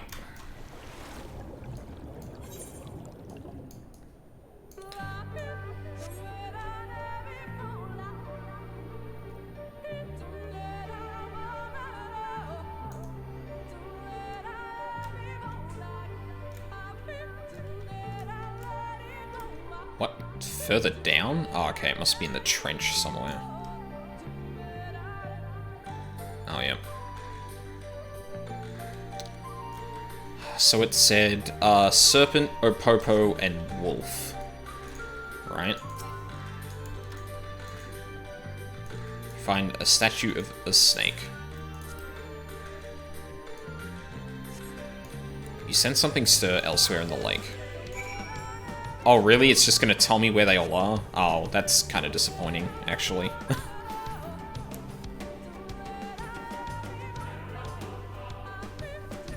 Coel. Yeah, like, why even remind me if, why even have Y'shtola remind me if I was just gonna be led here by things? Oh, no, I guess there were two in the objective area. Okay. You know what, that's fine. What? Oh. Right, one of those must be pointing to... yeah. The snake quest. These are going to be recurring as well? Really? Like, going in here and doing stuff with the statues specifically, or this kind of thing? Probably down here.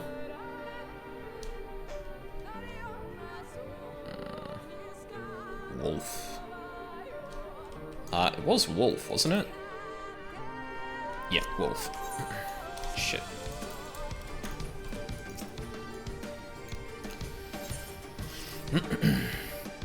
The statue's not this location. Oh, okay.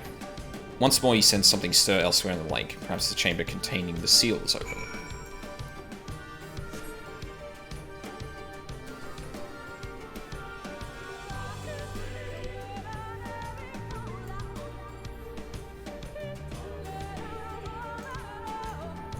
Oh, it's probably in the starting chamber.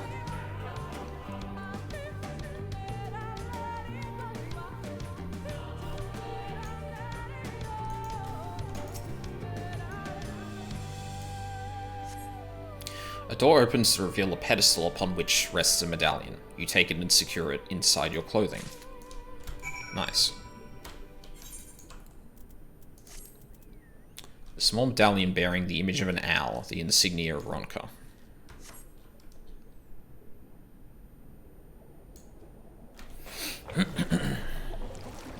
Alright, so where's this other one?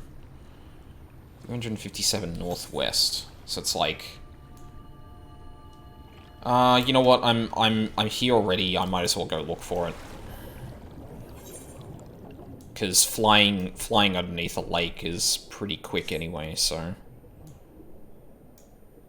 may as well give it a shot.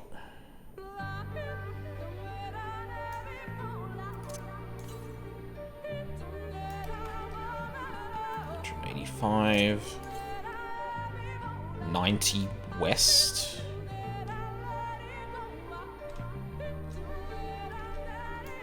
Actually, where are we now? I should be like... okay, I should be within eye shot of it. There it is.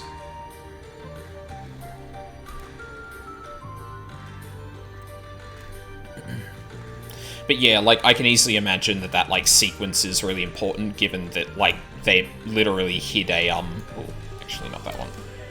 Go to this one. That, like, it didn't seem like, oh, this is the password to get the medallion. It was more like, no, this is, like, a symbol of our, culture kind of thing.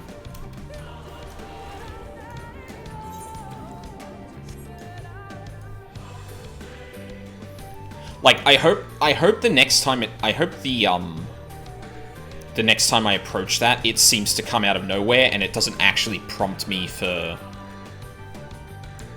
or it doesn't give me much clue as to what should actually be done. Because if it's just going to restate it again, then there's no like payoff for that. Whereas if a player stares at it and goes, "Oh, I know what this is referring to," then yeah, probably a lot better.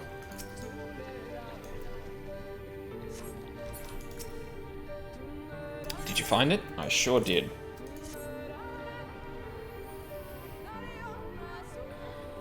This medallion. It bears the owl insignia of the Empire. There can be no doubt. This is the seal of Ronka. Well done, Aldine. We can begin our preparations to enter Ixmaya in earnest.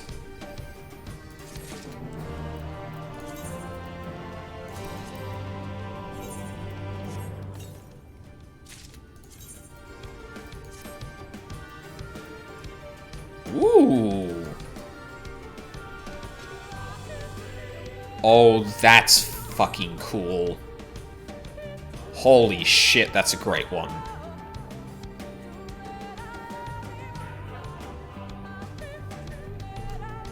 Damn. I'm keeping that for a glamour, that's for fucking sure. Into the wood. Shola would waste no time in heading to Ixmaya. Bearing this seal, it should be possible to enter Ixmaya unmolested by its guardians. I will go ahead to Slitherbow and inform the others. When you have recovered from your exertions, meet with us in the cavern leading east out of the village.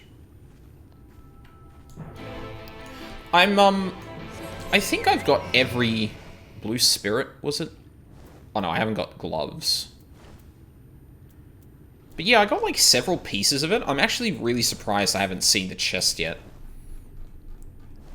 Maybe that's just something they changed in Shadowbringers, where they're like giving out loot in different orders or in different priorities. But in the other games, it was very common to get chest and pants. Or was it shoes? Shit, I forget which one. But you get those two slots a lot, and then sometimes you get the head, sometimes you get gloves. Like, I don't know if I get the entire set from just doing the MSQ here, but... What eye level is that? 403? Okay. It's not a huge increase, but... Right, so we're probably heading towards one of the Aether points I saw before. Yeah. Cool.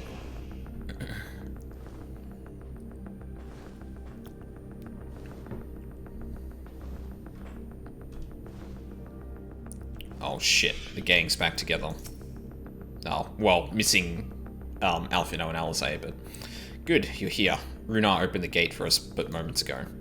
Beyond lies Ixmaya, and presumably the Light Warden. It did not take long for the Woods Protectors to find me when I last came here, and I expect them to fall upon us just as quickly this time. Though we carry the seal, that is no reason for us to let our guard down. Now, let us seek out the Warden, and put an end to its reign over these woods.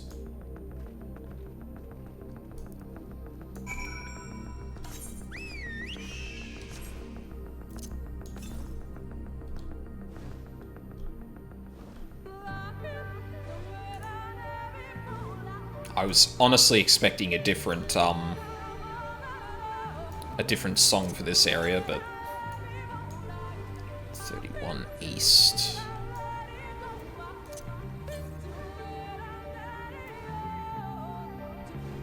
Probably up on these ridges here, I'd imagine. No. Go away. 161 Northeast.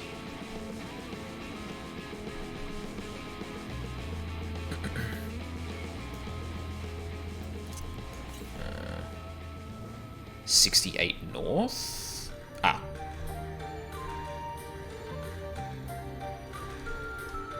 Wait a minute. Is that just is that the fireball skeleton with like a woods, like, tree aesthetic on it? Because that's fucking smart. That's really good.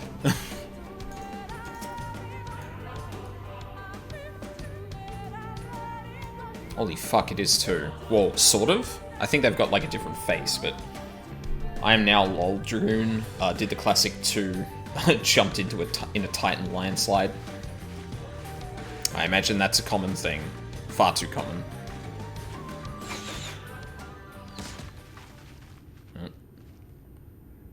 Warning shots? It would seem we have found them. I thought they usually, like, shoot to kill.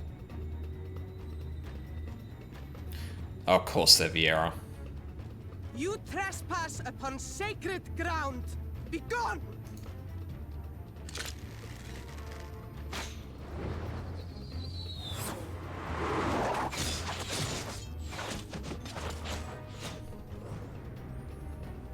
These are not very good shots.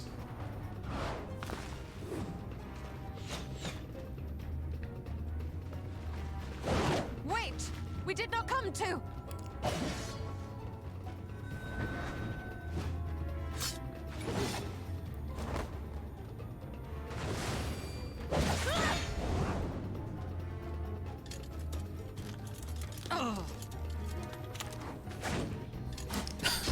Arioshe, what the fuck? Cast a spell! Anything but throw cards, you dipshit! We mean you no harm. Why do you keep doing this? Sister, is that... We are allies of the Empire of Ronka. As is customary, we come bearing the seal of the Emperor.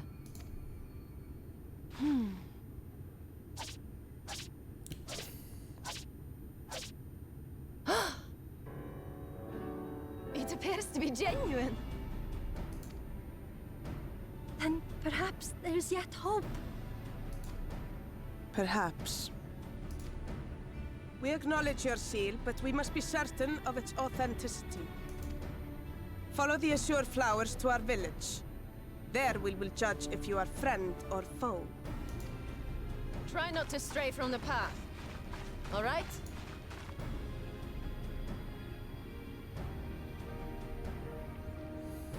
Follow the flowers. Would it kill them to escort us? But if it affords us an opportunity to investigate Ixmaya, fine.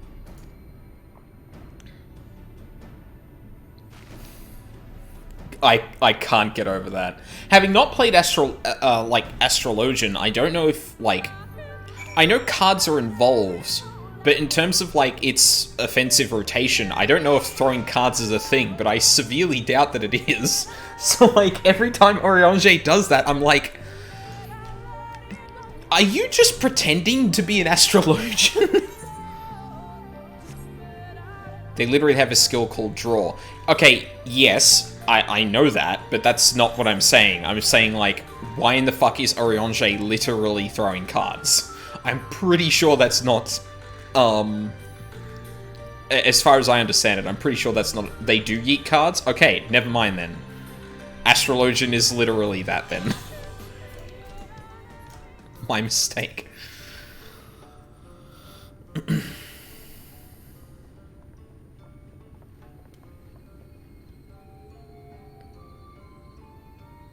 It's also not the first time in Final Fantasy cards are a weapon. Oh no, no. That, oh god, I should remember.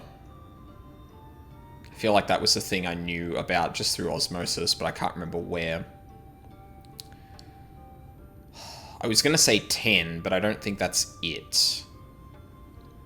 I mean, in Final Fantasy VIII, triple triad cards can literally be, like, mutated into items, so, like... Cards have apparently a lot of mystical power. I would have the seal, that we may confirm its authenticity. Straight to the point, I see. Very well. Ace in Type 0 uses cards as a weapon. There's no mistaking the crest of the royal family. It is a proper size, and by its weight, it is plain it is made from gold. The seal is indeed genuine. For 3,000 years we have waited for this moment, and now you are finally here. I bid you welcome, allies of Ronka. I am Almet, chieftainess of Fanau. We met her younger sister. Seamat, a pleasure. We were beginning to lose hope that you would come. I beg your pardon? These are troubled times for my people. Though I can but imagine what has compelled you to venture into our woods. You must be tired after your journey. Come, take your ease. If you like, I will show you about the village. Though I must warn you, it is a long way down to the forest floor, so do watch your step. Luxord in Final Kingdom Hearts uses cards as weapons. I don't know where I knew that from. Maybe it was 14 that got made a meme out of. I'm actually not 100% sure. Oh, there we go. Speak of the devil. Symet is staring intently in your general direction. This way, what is your name? Aldine. This is a common name nowadays? Huh, how times change. But I digress. Come and be sure to watch your step.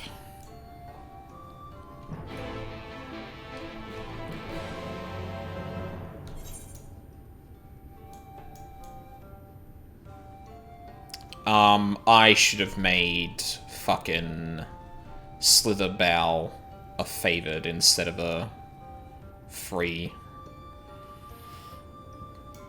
Oh well.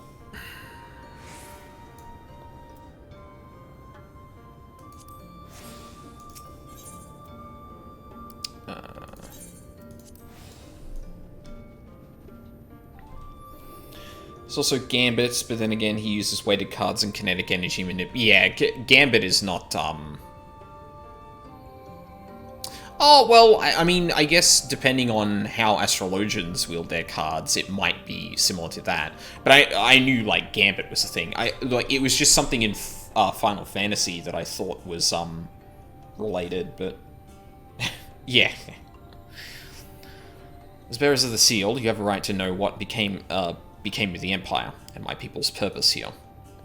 We are descendants of the Palace Guard, which served under the last Emperor, and to this day, we carry on the duty of our forebears, the final decree of His Eminence before Ronka's fall. Just naming card wielders at this point. Yeah, fair enough. Yeah. Oh, no, Seto Kaiba also uses cards as weapons as well. No, we know this. This is true. Yeah. By the wisdom of our people was Ronka made to thrive. Such knowledge must never be forgotten, nor may it be suffered to fall into the hands of the wicked.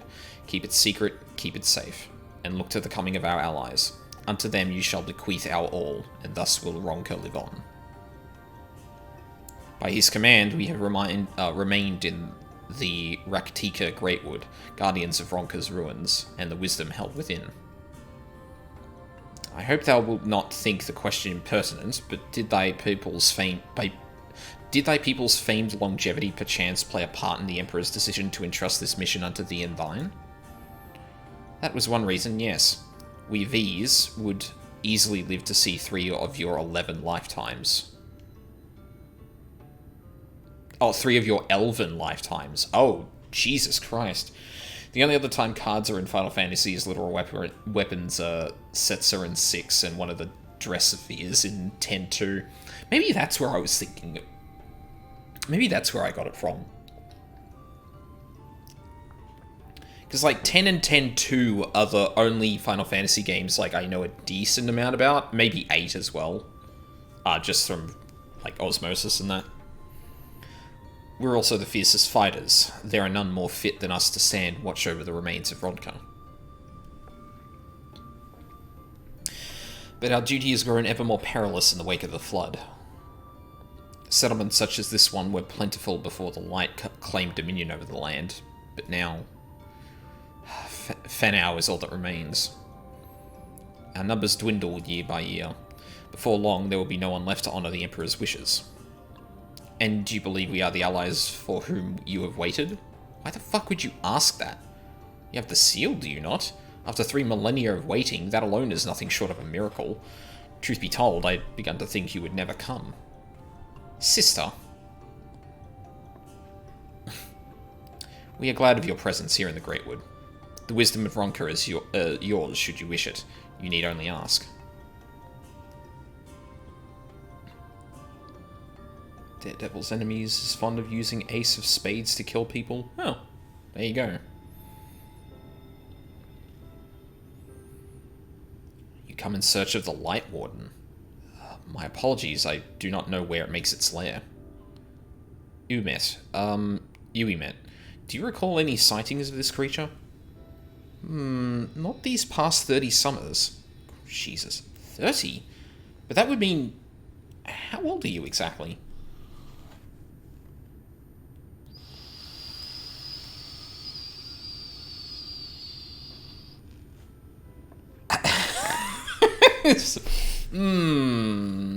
Villia. Dangerous territory. Young enough to remember. With age comes knowledge. There may yet be one among us who has seen or heard of the abomination you speak. Kaiba does jam a gun with a card in the Yu-Gi-Oh anime. Doesn't he actually throw cards at a person, though? I feel like that was a thing that happened. Like, obviously it doesn't damage them or anything, but it just, like, gets in their face and then he, like, escapes or some shit. I don't know, it's been a while since I watched Yu-Gi-Oh, to be honest. He throws cards a lot. Yeah, fair.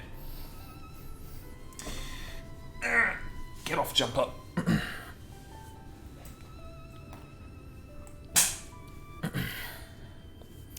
But of course.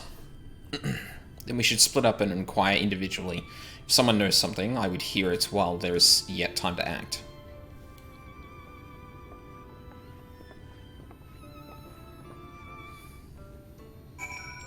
What the fuck is happening over there? Oh, right, it's a fate. So we're talking about the same scene, but the dub censored the gun, so he just throws a card at someone instead of jamming the gun. Oh, right, yeah. Fucking 4Kids. Jaden did as well in GX. He split the fake Millennium Puzzle in half. With a card? God damn. Well, I guess it was fake, so who knows what it was made out of, but still. That seems like it should be impressive.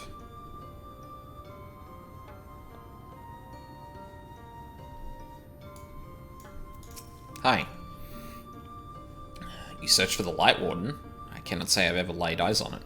Our duty is to protect the ruins, nothing more. We have no need to strike out in search of such a foe.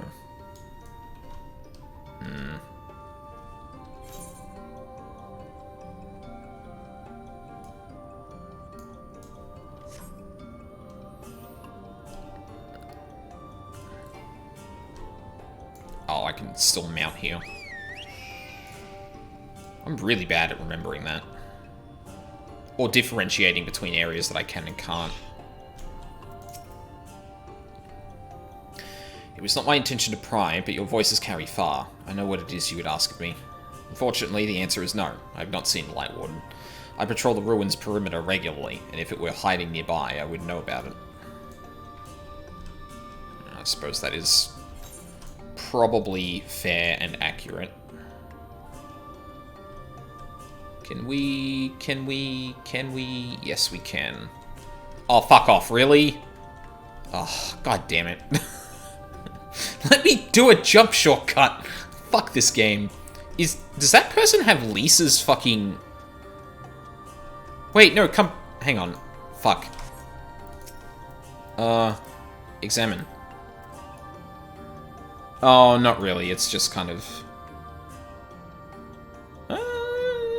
maybe? I don't know.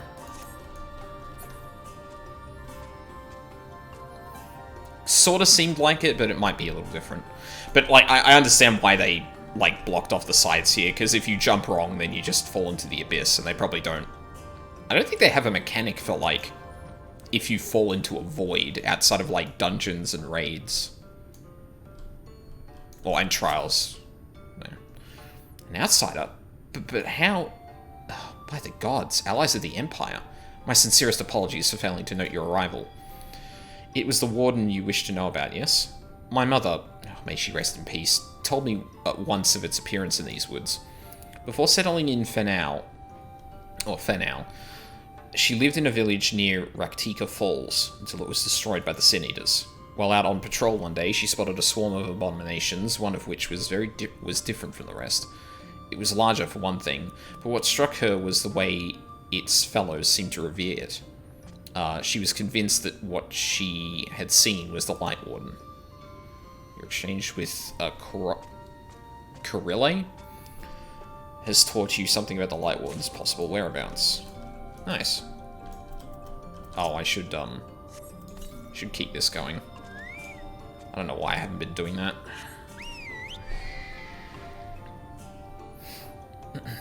I bought Hien's outfit from the Mog Station. I don't know if I buy any, of the main character's outfits, to be honest.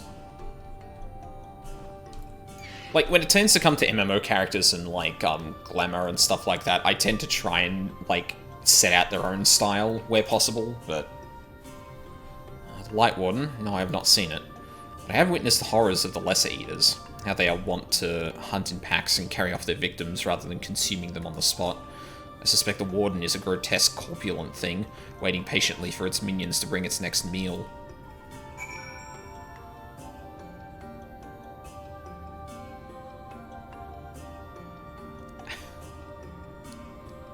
Okay. If I didn't know any better...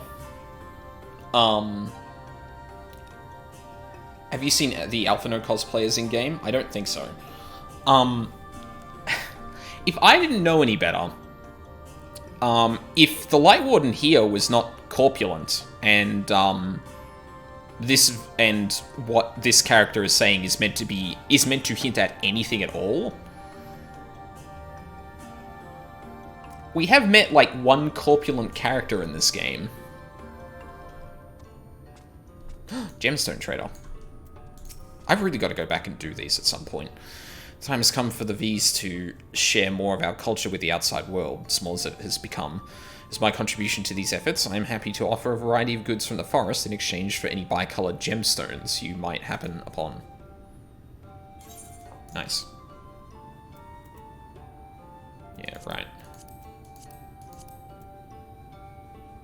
And that's pretty much all crafting materials, isn't it? Yeah. Oh, you can buy glamour prisms in exchange for those. That's neat.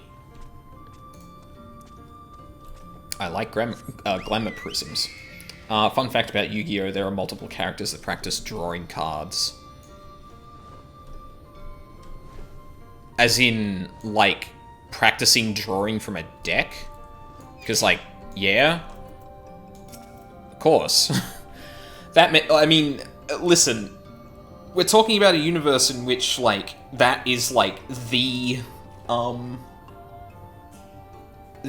sport, more or less. So, like, people practicing their style of drawing is, like, yeah. You don't get you don't get to style on people through drawing a card enough unless you actually practice it. I pray the others were able to provide what I could not. I saw a thing, an account citing particular sin eater some would claim to be a Light Warden.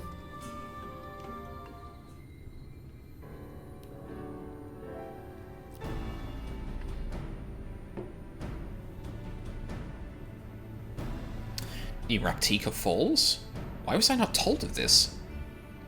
I think I see now why it was never been spotted on our patrols.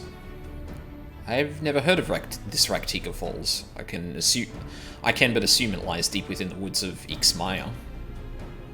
Just so, but the tunnel which leads there collapsed after a rather bloody battle with the Eaters, and has not been passable for many years. We made several attempts to clear the rubble, yet each time we were driven back, in the end we were forced to yet each time we were driven back, in the end we were forced to give it up as lost, thereby making it a suitable place for the Warden to take sanctuary.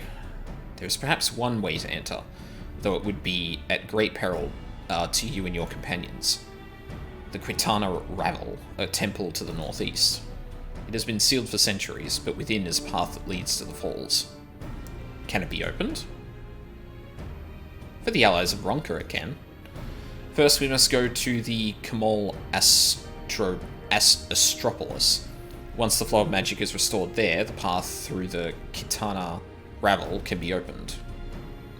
This may sound a simple task, but there are certain obstacles which prevent us from attending to it ourselves, and we know not how to overcome them. The Emperor never granted our forebears leave to look upon the secrets we are charged with protecting, that we might not be tempted. The means to do so were withheld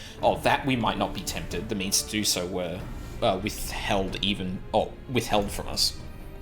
We can but show you the way. The rest is up to you. This is probably where that comes in. It would seem we have our work cut out for us then, shall we?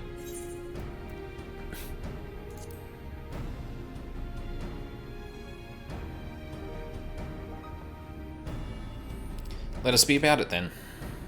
If that is your wish, it is my duty to escort you. While we attend to matters at the Kamol Astropolis, I would ask that your sisters accompany Urianger and Thancred and share with them all they can of these woods. While we have every intention of investigating Raktika Falls, 'tis yet possible the Light Warden dwells elsewhere. With that in mind, it would behoove us to prepare an alternative course of action.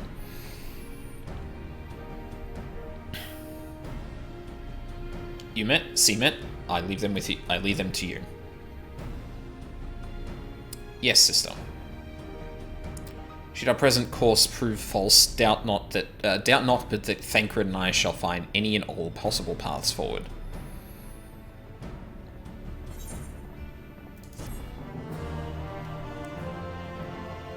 Because I took leave for the rest of the week because I'm a mess. Nah, that's fine. You're allowed to be a mess.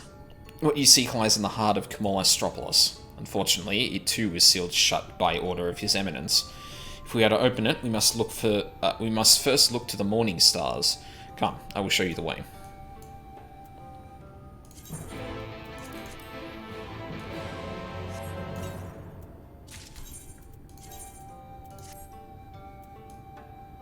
Ooh, I like that. Not really summoner in my mind, but that's still neat. Just holding out until therapy next week. Yeah, that's fair. Well, I still hope, despite everything, you're doing okay. Suit up.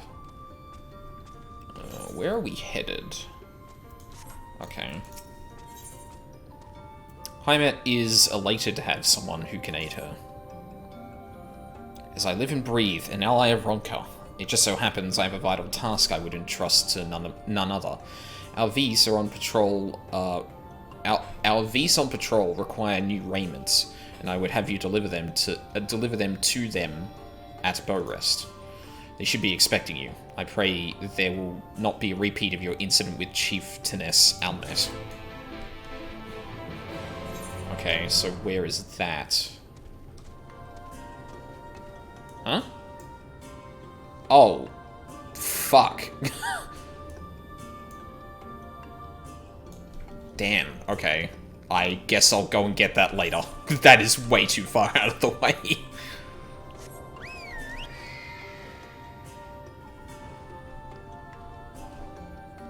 God, this, I forgot to mention it earlier, but this area in particular reminds me of a place in, Battle for Azeroth.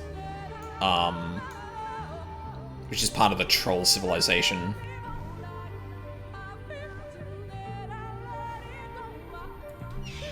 I see fighting in the background. Fuck, what is the name of that area? Hang on, that's bothering me now.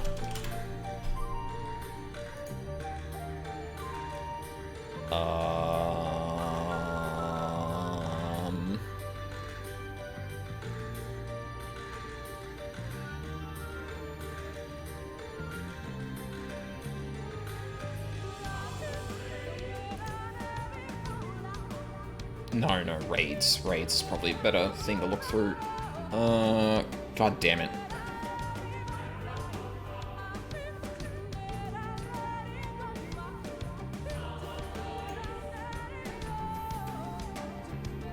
Oh, I forgot that fucking interface is awful. Alright, fuck it. I'll look at it later. I could only play the pretty races in WoW. Which did that exclude? Like, what does that description exclude? Ahead lie the Morning Stars, 4 monuments built in tribute to the Guardians of Raktika. Beyond them is the Great Pyramid of Uxner, where the flow of magic must be restored. Most of the Horde? Nah. The only race I can't play in 14 is Mikote. I can't stand their hands, idle positions. It's like they have permanent bonitis. I am so glad you brought that up. Why in the fuck are their hands like that? It bothers me so much. Like, you... Okay, listen. Okay, hang on. I need to back up for a second. That was really intense. So, I'm a software engineer for a living. I need to be very wary of, like, my hands and RSI and stuff like that, because, like, I literally type and work at a computer for a living. So, like, proper, like, hand stretches and stuff like that is something that I've looked into a lot to make sure I'm not gonna wreck my hands in, 10 years down the line. Tell me their hands don't look jacked up. They do! So, like, they look like they permanently got this. You're wrong, they aren't.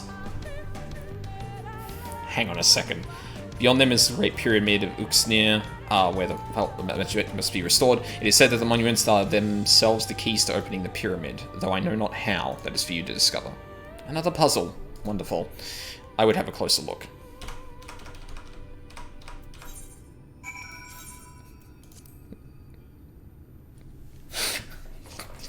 You are so wrong, newest girl. I am... Like, okay, so here's a little peek behind, or at least a little bit of explanation of something that happened last stream. You know when I had zoomed up against, the Crystal Exarch, I was looking to see if he had the Makote hands. Because, like, I was thinking that he might be a Makote character, because that happens to be a character we know is connected to the Crystal Tower at some point. No. Where are my other characters? Yeah, that, see? They're always doing this. And I cannot explain to you how excruciating it is to look at that all the time. Not only this, but depending on the Giraha is taking a snooze. Yeah, I know he's taking a snooze. But, well, unfortunately, I also know we go into our Crystal Tower at some point. Through osmosis, again. And memes. But, like... Hang on, I actually have to select him. No, shut up. Like... I can't explain to you...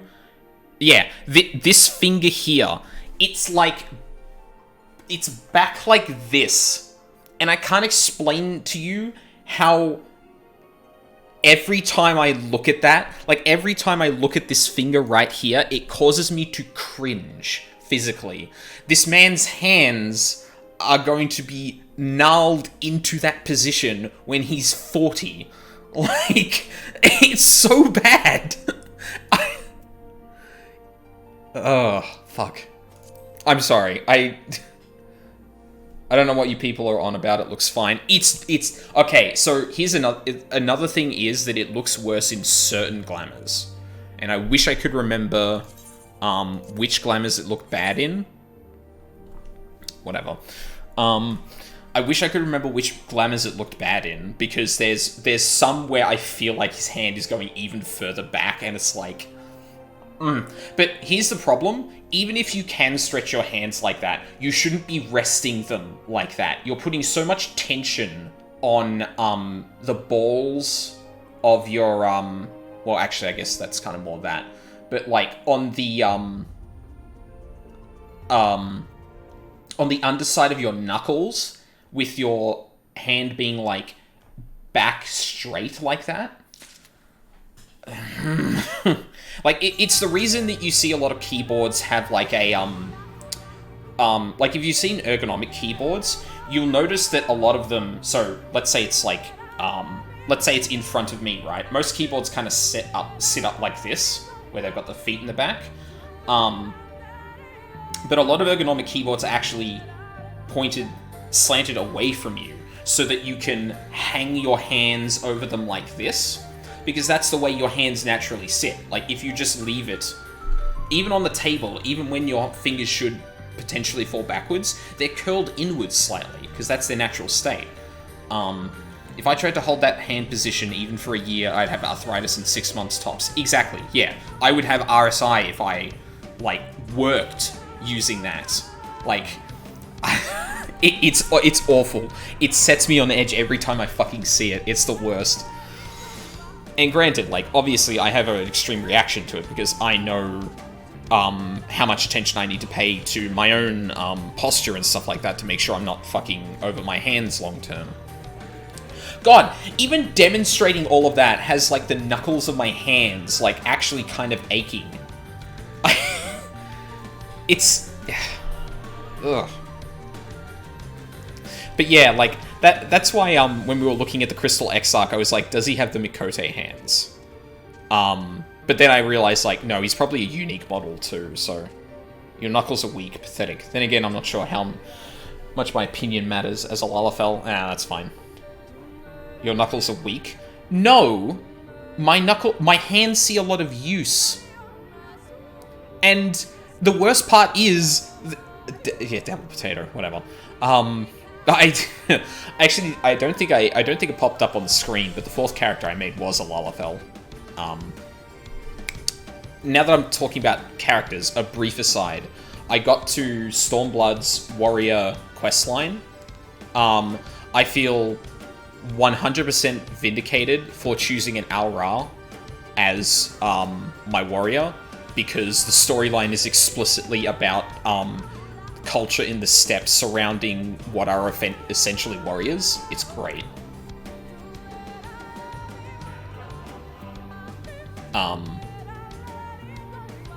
Yeah, cool. Okay, I think that's all the tangents done. We can move on now. It is indeed another puzzle, but for a blessing, it appears to be similar to the one we encountered at the lake. These statues are all depictions of the divine beasts mentioned on the tablet. No doubt they will open the way into the pyramid in like manner. We have but to discern the correct order. Let's split up and search the area for clues. These ruins are covered in ancient inscriptions. The answer may well be hiding among them. Indeed. Maybe best to transcribe them if they are as numerous as you say. Better that than risking overlooking something. Though transcription would prove impractical for you, not being versed in Ronkin's script. No matter. You will employ a different approach. Impressions. Yeah, rub charcoal on those things. Here, I had thought to use these clay tablets to record any significant imagery we've discovered, but they will serve you just as well. Take impressions of any inscriptions you find. We will start at the base of the pyramids, and you begin at the top. When you've finished, return here and I will translate your findings.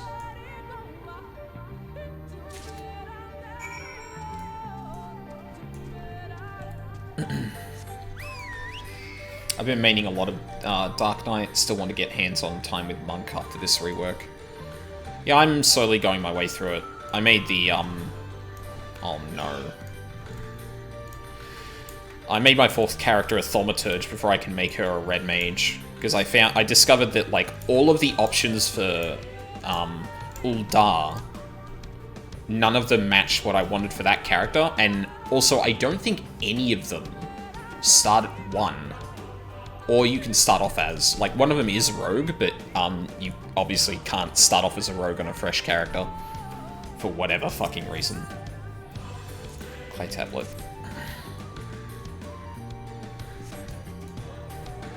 You take an impression of the writing inscribed on the monument.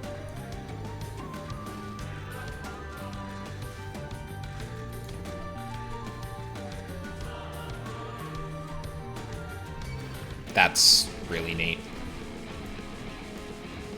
Can't follow me up here, dickhead. Rogue and Ninja were added in a patch that didn't...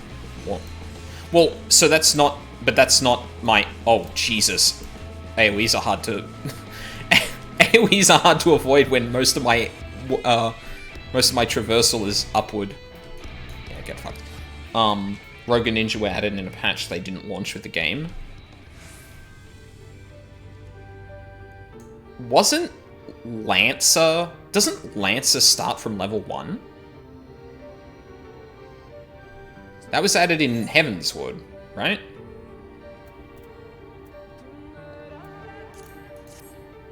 Yeah, but Lancer launched with the game. Wait, so you could be a Dragoon in ARR? 2.3 or 2.4, the dev team said it was awful, which is why they won't make jobs mid-X-Pack now. Oh, okay. My mistake then. I completely confused that series of events then. Right, so that's why it's the only one that starts at level 1 that, you can't get... It's still weird, but, I mean... If it's to do with implementation of, like, 1.0, then... Yeah, I get it. But yeah, like, I'm surprised they even added it mid-expansion. It's... Yeah. Fuck, are there really technical limitations that limit when or what level that, like, classes and jobs they add can start at? That fucking sucks. Holy shit, that must be a nightmare.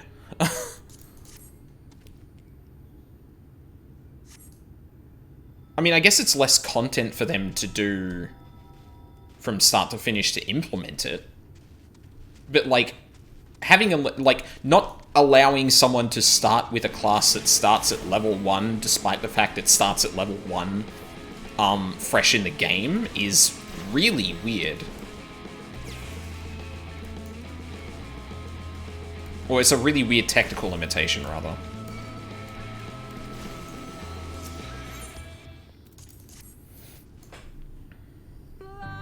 Talk of the time was that Ninja was supposed to launch with the game, but they delayed it. I don't know if we ever found out if it was true or not. I mean, listen, if they were implementing a class or job mid-expansion, I guarantee you that was probably almost done by launch.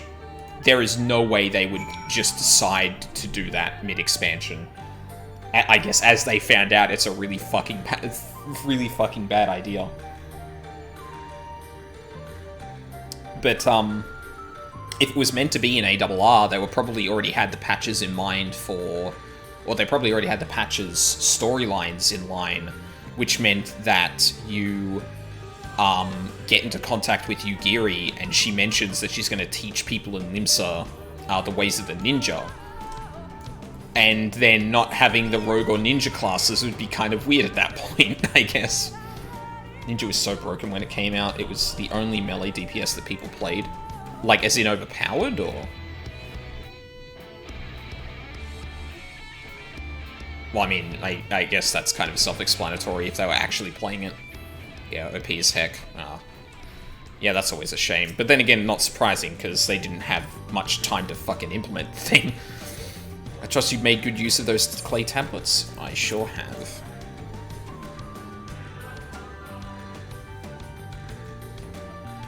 Well done. A moment while I decipher what you found.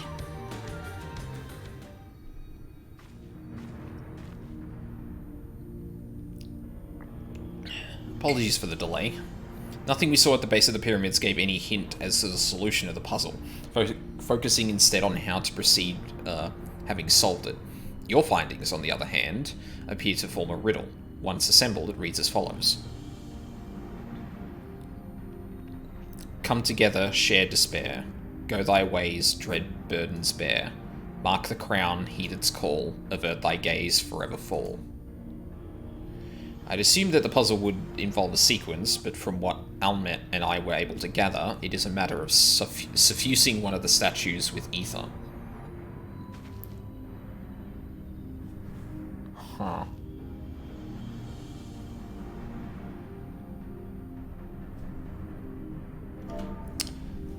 That is a very good question, Y'shtola. Come together, share despair, go thy ways, dread burdens bear, mark the crown, heed its call, avert thy gaze, forever fall.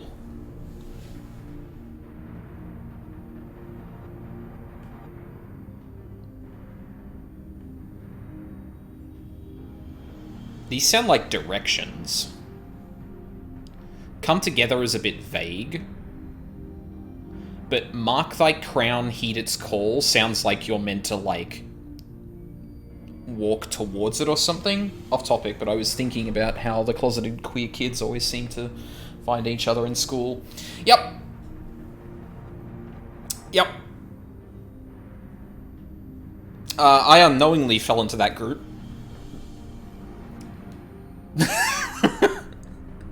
Actually, I don't know if all of them were, but, I thought I was a token straight friend. Yeah.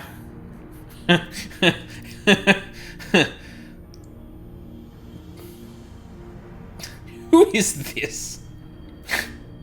That's good. Yeah, I can't really decipher that. Have you any thoughts?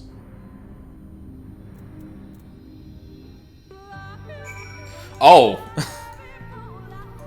Is it just gonna ask me to do it then? Because that'd be good. Given your talent for finding solutions to vexatious problems, I think it best that you choose the statue. What say you, Aldine? Sure. Why are we doing this in a cutscene? Right then. After you have selected a statue, I'll imbue it with the required ether. Should it prove to be a trap, I am more than capable of warding off any malign magics it may contain. Now, which statue will it be? Might I hear the riddle one more time? Yes, of course, I have it written here. Come together, share despair, go thy ways, dread burdens bear. Mark the crown, heed its call, avert thy gaze, forever fall. That's to inspire you. Okay, okay. Alright, let's actually think about this, because I don't want to just cheese this. So we've got a Coel statue, a serpent statue, a Colibri statue, an owl statue, an Opo statue, and a wolf statue. And then we've got this motherfucker.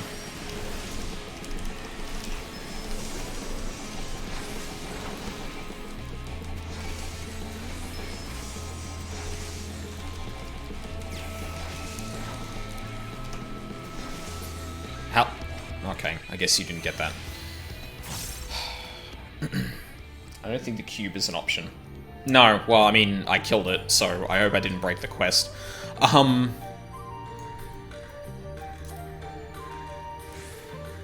together, share despair, go thy ways, dread burdens bear. Mark the crown, heed its call, avert thy gaze, forever fall. Come together, share despair.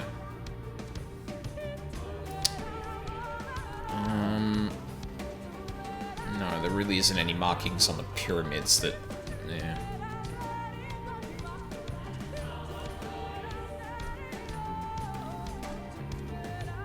Go thy ways, dread burdens bear.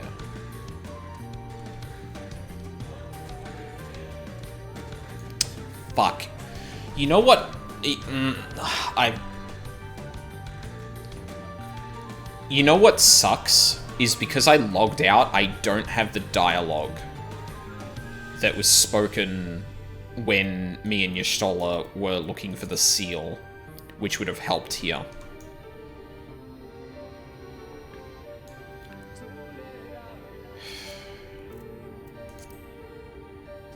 Like, shared despair makes me think that, one of them, was like a protector. You can check that quest log if you want. Oh, yeah, I guess I can. Complete. Shadowbringers main. Oh, shit, we're at 75. I forgot about that. Put to the proof.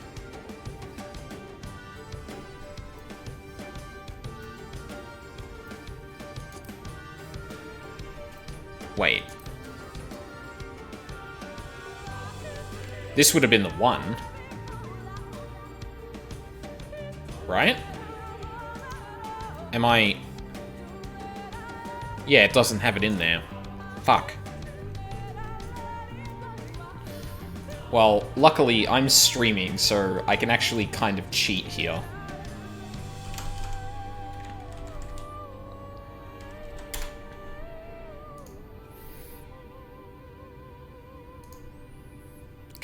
Because if I didn't log out, I would be able to do this anyway, so this isn't, like, much of anything in terms of, like, cheating.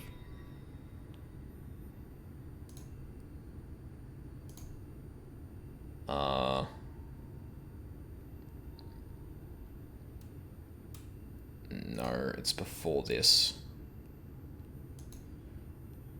It's before that.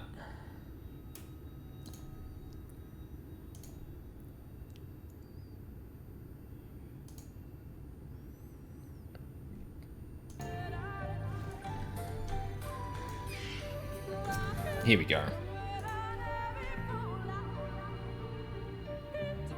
Sylvie Seeker's Stone to the Springs. Yeah. Symbolism of Ronkan culture. Here we go. Oh, Ronkan culture. The Ronkans sought to live in harmony with nature and considered certain animals to be sacred. Foremost in their pantheon was the snake, portrayed as the protector of the wood and an arbiter of life and death. Below it were 4 others, each equal in rank. The Coel, the Colibri, the Opopo, and the wolf.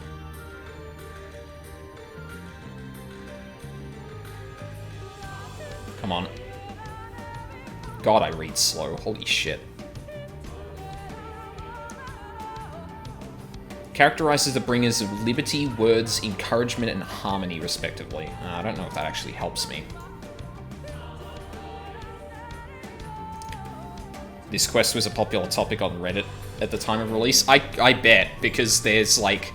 It really, like, showed you what each of them are, and then, like, gave you an actual riddle to solve. Which is nice. Like, it would have been really simple for them just to do it and tell you the answer, more or less, but... No, I'm glad they actually did this. Come together, share despair, go thy ways, dread burdens bear, mark the crown, heed its call, avert thy gaze, forever fall.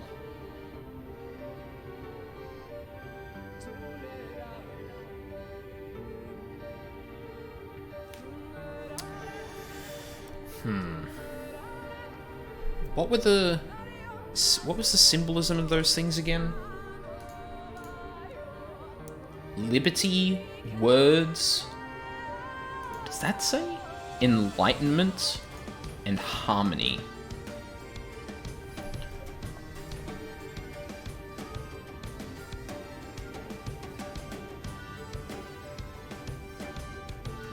Okay, so there are two statues that leap out to me just from this poem. One would be the one that represents harmony, which would be the wolf. Come together, share despair, go thy ways, dread burdens bear. It's kind of talking about, like, being part of a community and, like,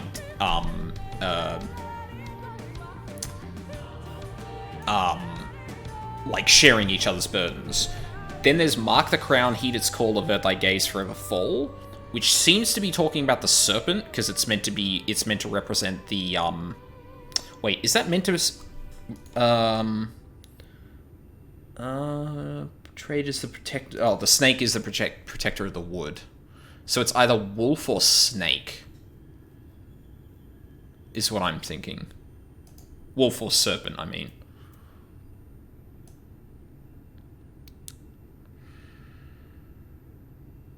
Come together, share despair, go thy ways, dread burdens bear, mark the crown, heed its call, avert thy gaze, forever fall. Oh shit. Look after yourself, newest girl. Alright, I'm gonna go for serpent. Oh, actually, what happens if I examine these? Examine... Oh. Oh, they're facing... Oh. Oh, shit. Okay, hang on. Examining the serpent statue, you notice it is facing away from the Coel statue. Examining the Coel statue, you notice it's facing away from the serpent.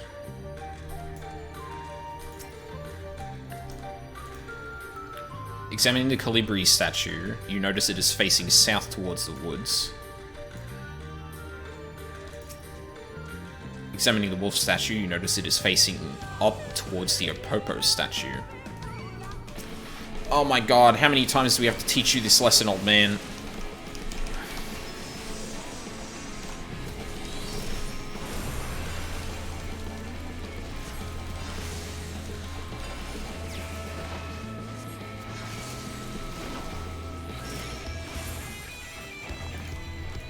Get fucked. Examining the Opopo statue, you notice it is facing towards the wolf statue. Examining the owl statue, you notice it is facing towards the Great Pyramid.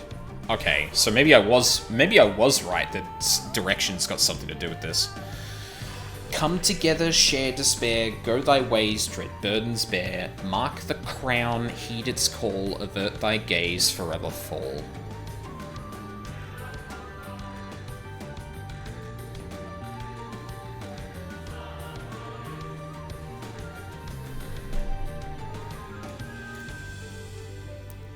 Come together, share despair. Go thy ways, dread burdens bear. So the Opopo and the wolf are looking at each other. The owl and the Colibri are looking north and south, and then the Coel and the serpent are looking away from each other.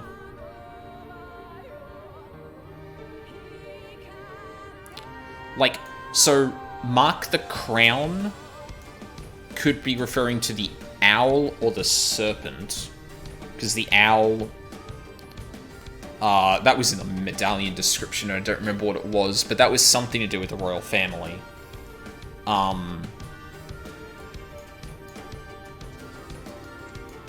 So, is it... No, no one is looking at the owl. Okay.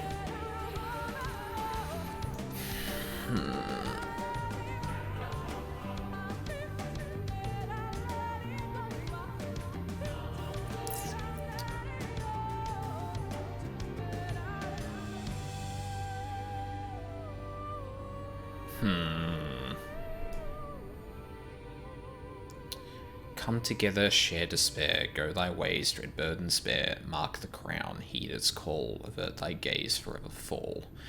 So, everything is looking away from the owl. Yeah, my gut is to go first for the owl or the serpent.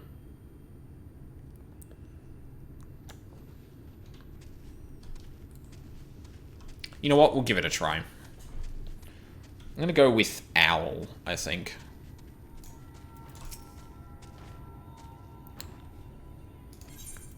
Yep.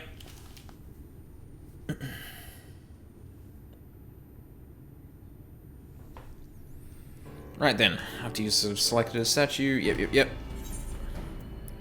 I'm gonna say the owl. Alright, I pray this works.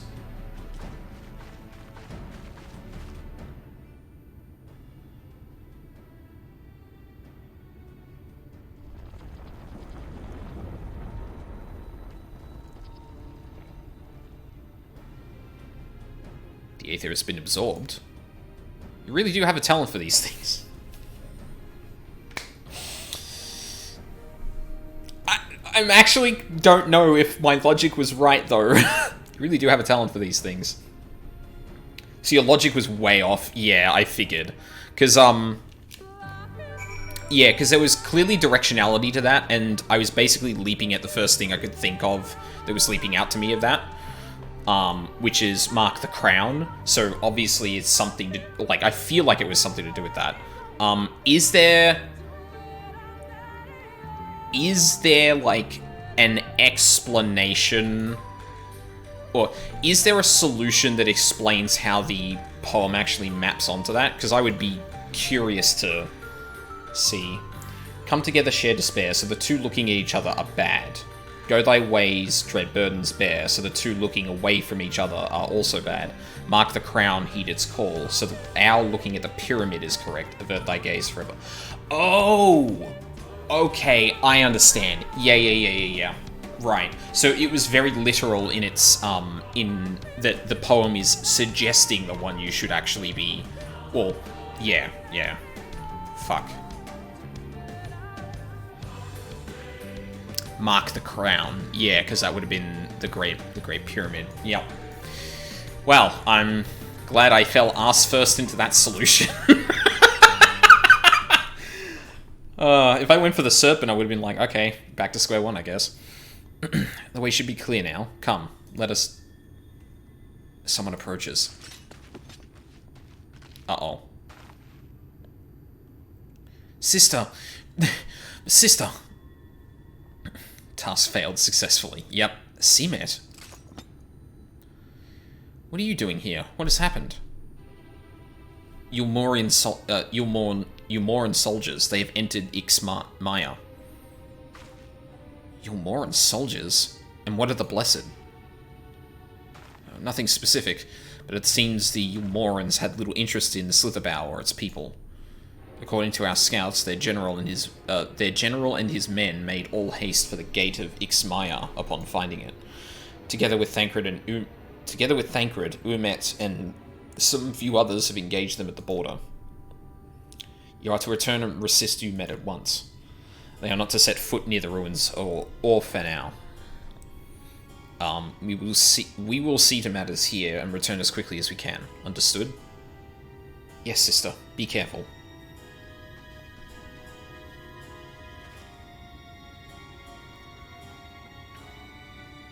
Though I knew time was short, I did not expect the Ulmorans to move so swiftly.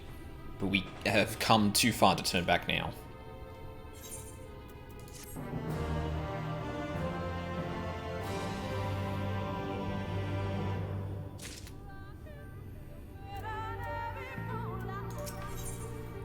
Mikasa to Pasa. Almet would have you hurry to the pyramid.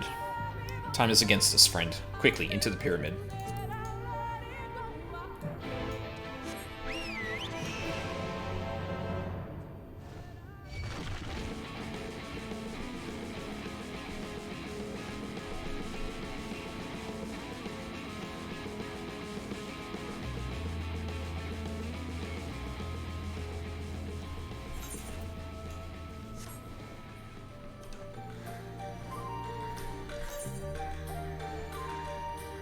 Oh, actually, I should probably go this way just to flesh out the map. I can't. Never mind. That's why I didn't get. That's why I didn't get the map completion. Ah, funny that. God damn it.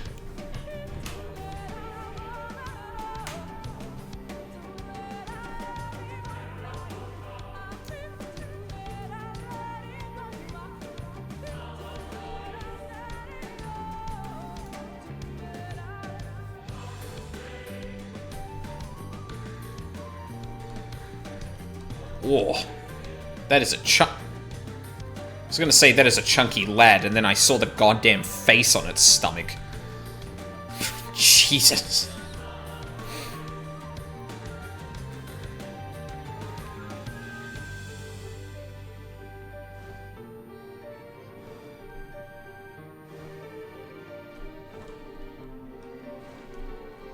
Uh-oh.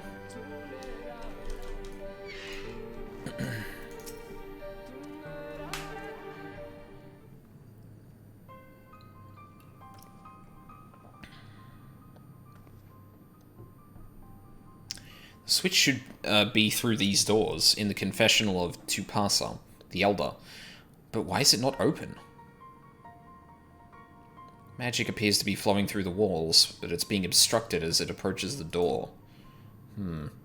Is it not strange that only one of these pedestals bears an owl statue?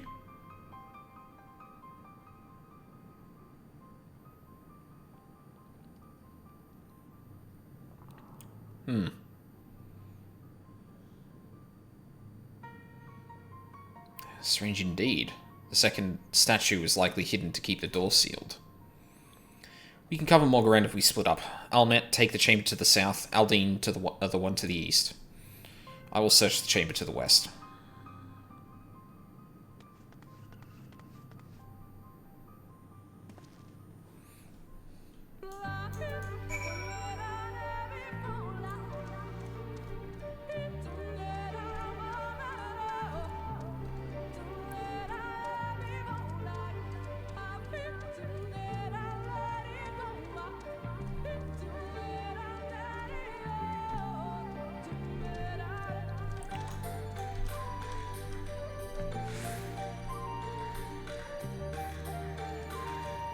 Are they all facing in different directions? No, those two are looking in the same direction.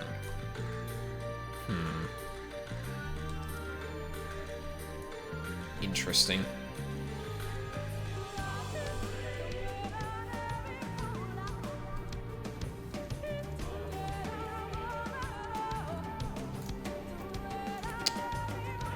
Well, this couldn't possibly be a trap.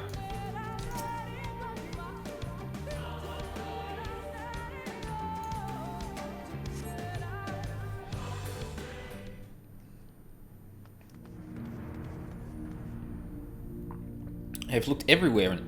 Wait, is that... I just found it sitting here. The statue. You found it. Looks light enough. We need but only... we need but return it to the other altar, no? One might assume so, but nothing about these ruins has ever been quite so simple. Of course it's not. As an aside, when was the last time you watched Indiana Jones? Yeah, it is. No. I'm sure that won't be relevant at all. About these ruins being quite so simple. I sense a strange energy emanating from the eyes of the statues in the corridors of this place.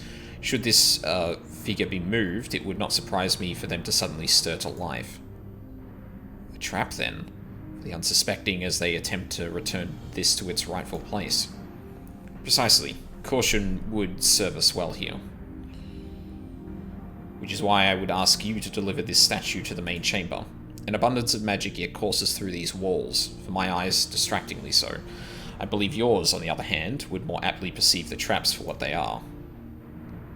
Okay, so we've also just established that Y'shtola actually has trouble looking at the physical details of things that are suffused with magic. Alright then, we will meet you at the door to the confessional of Tupasa, the Elder. Deliver the owl statue to the altar at the entrance to the confessional of the Tupasa Elder. You will have 2 minutes to complete the task. Should you fail, return to the starting location. Begin anew. Be wary of attacks from enemies which will sap your strength. Okay. Oh, I already have it. Shit. I didn't think I was going to pick it up immediately, but alright. Okay, so... I need to walk to the right here. And then... to the left.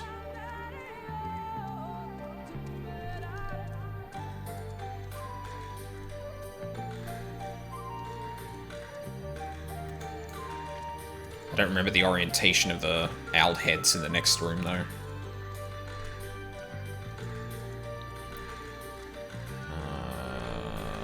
You're looking at the wall. You're looking there, so I have to head this way. And then around here.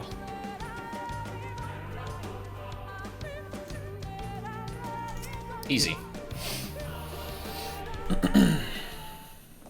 I may not always be good at written riddles, but I'm sure good at spatial reasoning. You successfully deliver the statuette to the altar. The statue is returned, but was that enough? I believe it was. I can see Aether flowing to the door now. Nice. I pray this means an end to the tricks and traps of these ruins. Well done. Thank you. Oh, this is going to be a dungeon. You are but one step from entering the Kitana Revel, but I must warn you, this last step is without question the most perilous. Overcome this final trial and the path forward will open to you. A path laden with more puzzles and traps, I'm sure. Did the Emperor always take such pleasure in wasting the time of his allies? Let us end this, Aldine, while time is yet on our side. The legend of the not-so-hidden temple. Olmet wishes to offer you words of warning. Before we enter, I would tell you of the trial that awaits you. The chamber is said to be filled with all manner of devices to keep trespassers away from the switch, the most potent being wards of displacement. They may very well force you into danger. Should we become separated, please use these. Whisper weeds. They will allow us to communicate no matter where we may find ourselves. I think Aldine and I can work out how to use these well enough. Thank you. Alright, Aldine. The sooner we finish here, the sooner we can return to the others. Oh no, it's just a duty. Oh, okay. Never mind then. I am going to take a real quick break just to get more water and whatnot, and also stretch my legs. It's almost been 3 hours. So, yeah, I will be back in a moment once OBS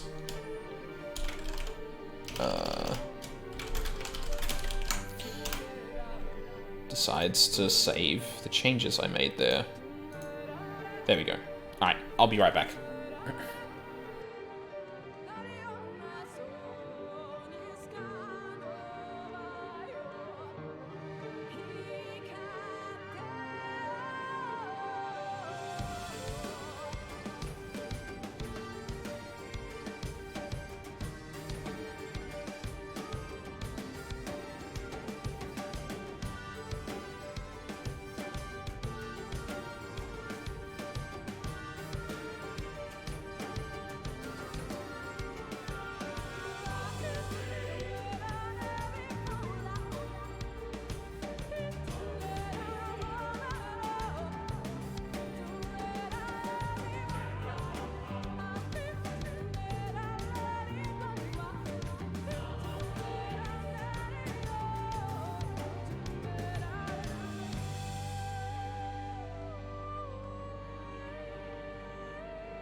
Okay, I'm back.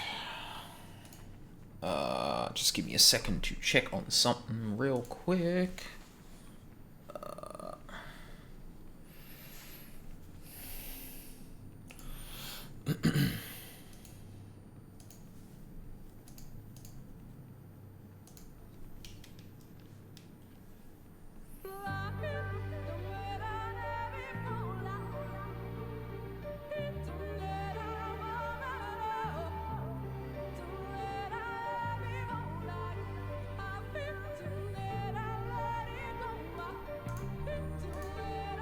Alrighty. We're good. Hey Charles, how's it going? Oh, we just came upon on the village of, Old Viera. So, I guess sorry you missed out on that bit, but... Anyway. We have a duty to do. What is my eye level, actually? 396. Eh. I was really expecting this to be a dungeon, but I'm actually kind of glad it's a duty. So how's the crew? Well, I mean, we're about to find out. Best, I must hurry before the morning. Music? Wait, do you see those sentinels? They are made to curse any who enter the pyramid. It is said to be seen by them, seen by death. Alright, well. Best fucking stay with me then.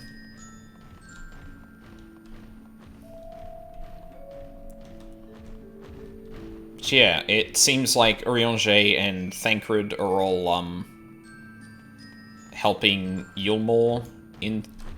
Oh. Okay, that actually became interactable once they got here. Huh? Sister, can you hear? Well, here's an update. 2 soldiers have broken through our defenses. Follow them. They are not reaching this temple, understood? A pair of soldiers somehow made it past my sisters, no doubt on their way here. All the more reason to hurry. Should hurry then.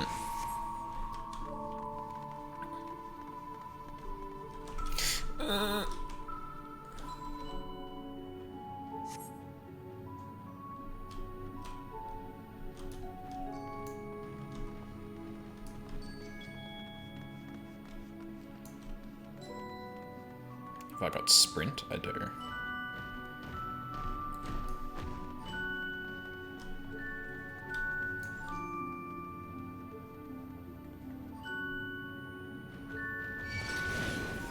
What? Away with you!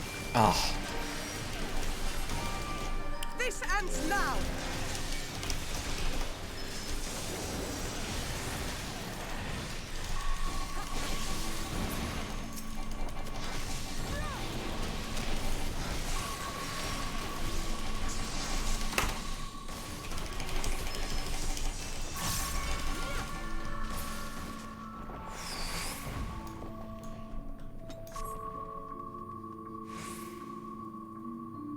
Plague of ancient anathema clutters your thoughts, spurring you to deny your existence. Increasing exposure will eventually lead to madness and death. 29 minutes? Jesus. Okay, don't get fucking spotted then. Oh, God. How do we get around them? We'll draw their attention with a glamour. Okay. It will not last long. The moment they are distracted, we must run with haste. Okay, well, I've got sprint, so...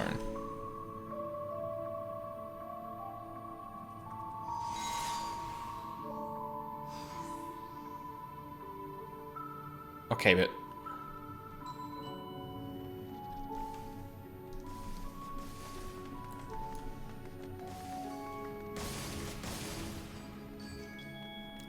Oh my god, why is my fucking pet attacking the goddamn... Oh my god.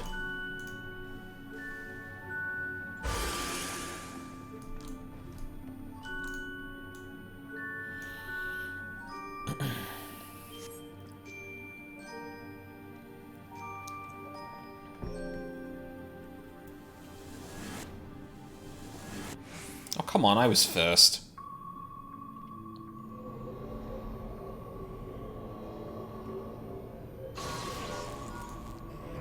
Oh no.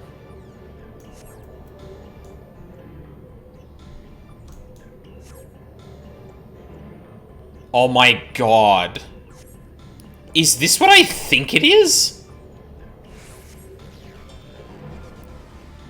Oh, Jesus.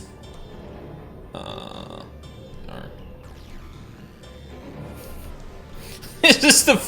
This is the Team Rocket fucking shit. Oh my god, I wasn't expecting that. Nice. Somehow we were still in one piece. That means little to the others if we do not hurry.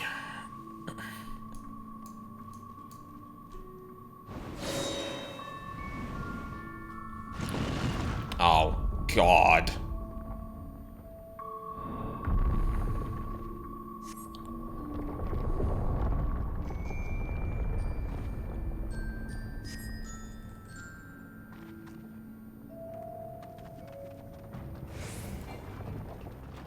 Okay, you just gave me sprint. Nice.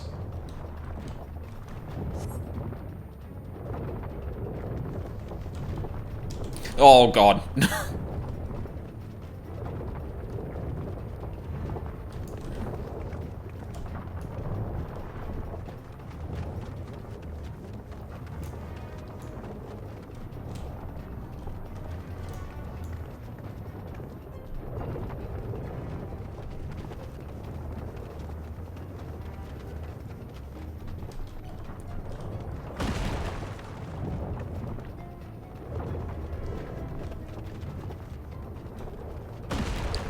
What?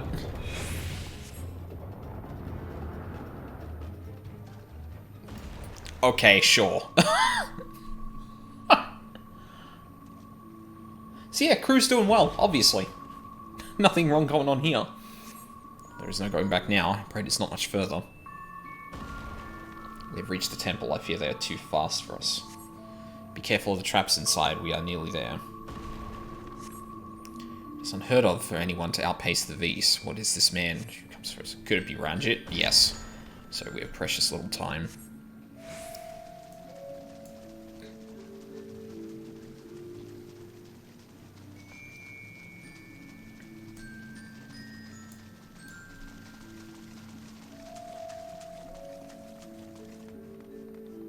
Is that the owl statue door? Another door. Wonderful. I can but imagine what awaits us inside.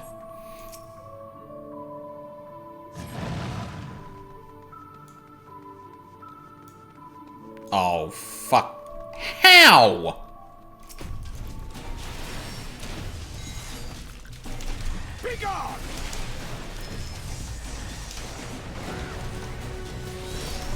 Here I come! No holding back! How in...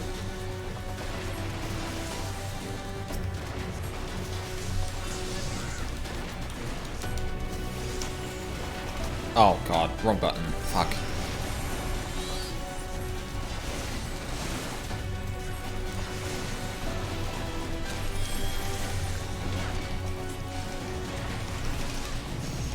Wow, he's just strong. Jesus.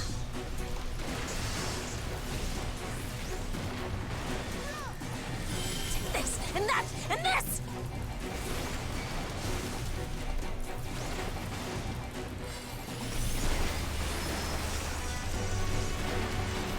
Oh, is Y'shtola a black mage now? No quarter!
seems to be working.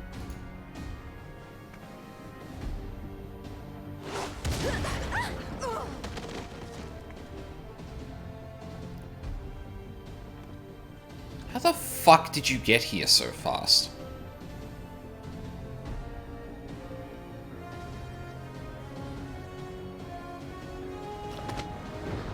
I think not.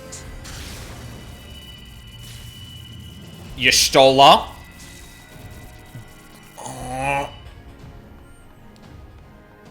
General, hold on! Uh-oh.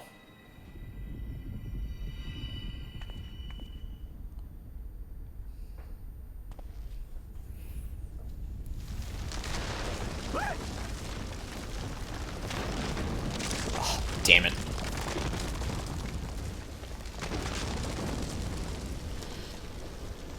Oh, bugger.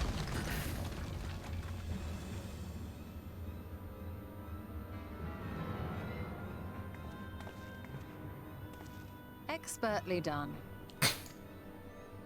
How was I to know that that would happen?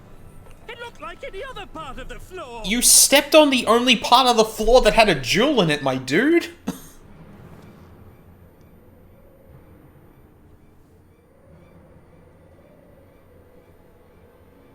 Might now be an opportune time to strike a bargain? We poisoned a number of villagers in Slitherbough with a toxin brewed for us by the children. You fucks. This is the antidote. I dare say you know how potent their concoctions are, and the futility of trying to counteract their effects. Now, try anything here, and we're all likely to fall. Eventually someone will come to our rescue, or yours. Promise us safe passage, and we'll give you the antidote. Do we have a deal? We do not negotiate with the enemy. The villagers' lives are forfeit, as is yours. What? General?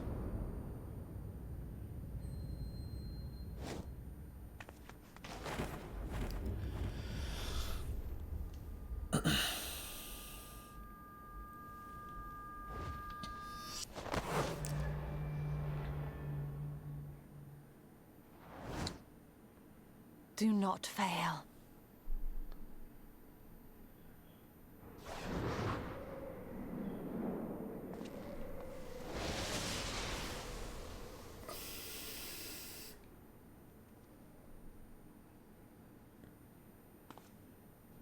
How noble and pointless.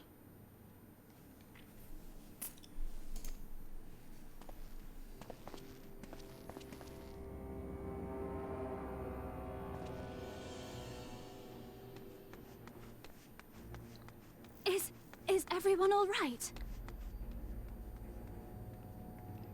What in the...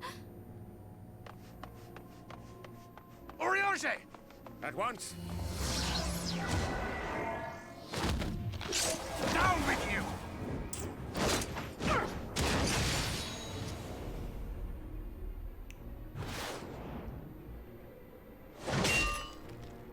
Alright, well, Y'shtola's not dead.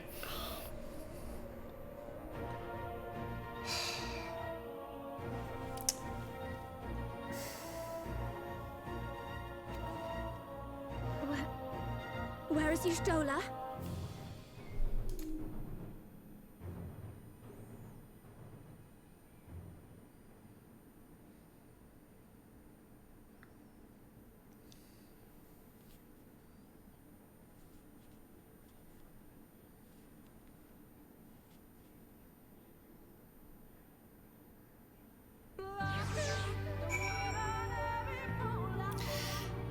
Alright, so...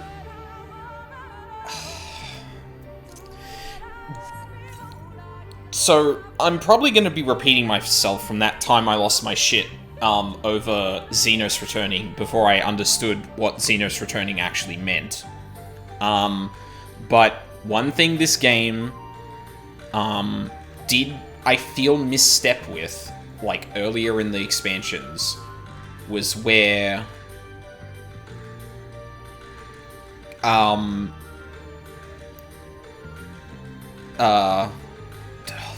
Nanamo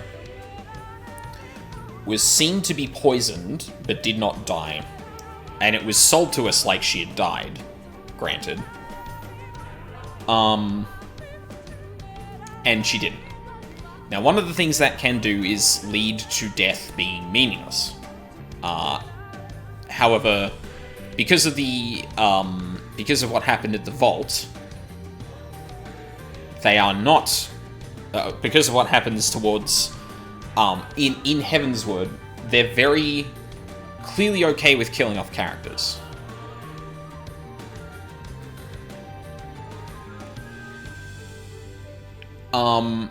But what Xenos returning may have done is do that. Now, I did actually outline that, like, he had the Radiant and stuff like that at the time, and I didn't realize that the Ascian angle was a thing. Like, I just completely forgot about that. But one of the things you can do by just kind of seemingly killing a character and then not over enough time is that you can lessen the amount of death resonant. Yeah. Is that you can lessen the impact of death because you either know they're going to return or there is a good chance that they will return, and it suddenly means that there's less tension in scenes where death seems to be a factor, because it's transparently not killed off characters it should have in certain situations. Now, Ranjit kicking his general down the hole, I can believe that. In fact, he's unnamed, so I could definitely see Gesetsu. Well, yes, so that's... Sorry, that's something I didn't actually mention, you're right. Gesetsu and Yotsuyu seemed to die, and I did point out at the time that their bodies were not found. So, the story did actually say moments later that can't actually prove that they're dead. But it's, again, one of the ways that they could potentially play down death. I was going to say that Y'shtola... that it's very unlikely Y'shtola just died. Or, sorry, that they would have had to kill Y'shtola just there, or it would start to be going too far now. However, since Ranjit also fell down that hole, Ranjit's not gonna die. I would say with 100% certainty, Ranjit did not die from that.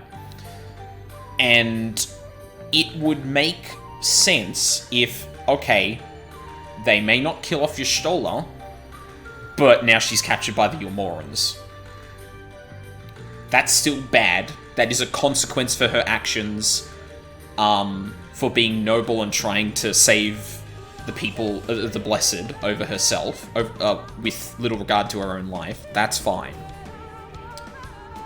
So, the criticism, he's the token rival of the X-Pac, we haven't had our final bout yet. Exactly. But another thing that didn't happen with Y'shtola there is there wasn't... the characters that have died have had their moment, and a very prolonged one. That, like, not only did that not seem... That didn't seem like it, but then again, the game could be playing a fast one like, oh yeah, that was a quick death, wasn't it? Well, guess what? She is actually dead now, to raise the stakes. However...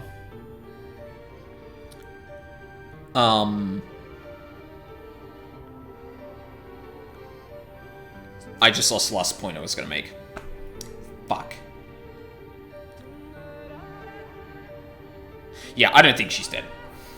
I think what is more likely is that the Yulmorans have captured Y'shtola, because from a narrative's perspective, now the Yulmorans have finally gained more of a foothold, more leverage against us, so they can start employing more shit. Like, well, we've got Y'shtola.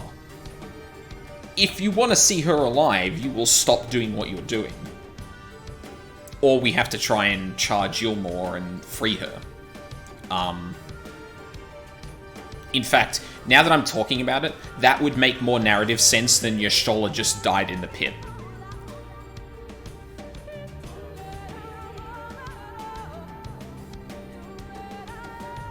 Like, I think that's the better route to go with narratively than, oh, Y'shtola just died in the pit. But here's Ranger. He's still alive. It makes more sense. He would be more threatening if he had more leverage over us, and Y'shtola gives him that. That's what I want to say. So I don't think she's dead. I was going to say I don't think she... Like, the second Ranjit gets knocked into the pit, nah. I don't reckon she's dead. I'm fairly certain about that. I'd say, from a scale of 1 to 10, like an 8 or 9. If that was just the end, and it was unceremonious, like, again, as unceremonious as that be, that would actually be kind of amazing, that they were just like, hey. Remember when we gave character deaths, like, really prolonged moments? You don't get that anymore. Welcome to Shadowbringers. Like, that would actually be kind of amazing. I'd be sad about it, but not upset about it from a writing perspective. Anyway, I'm lingering on this too long. Thankfully, Ranjit's cohorts had the sense to fall back. Umet should be here soon with word from Fanal. We should hold our position until she arrives.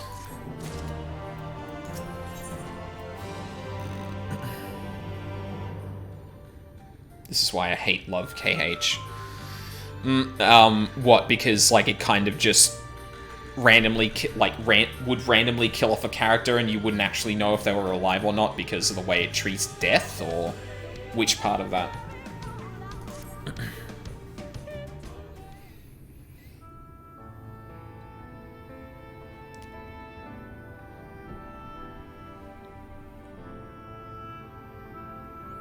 Olmet, please tell me you know if that hole might lead out into the woods somewhere. Yeah, no, that's fair. Were there any means of exiting the temple, there is no question that we would know of it. But I fear that is of little consequence, for we have tried to mark the depth of the pit, and failed. To fall from such a height.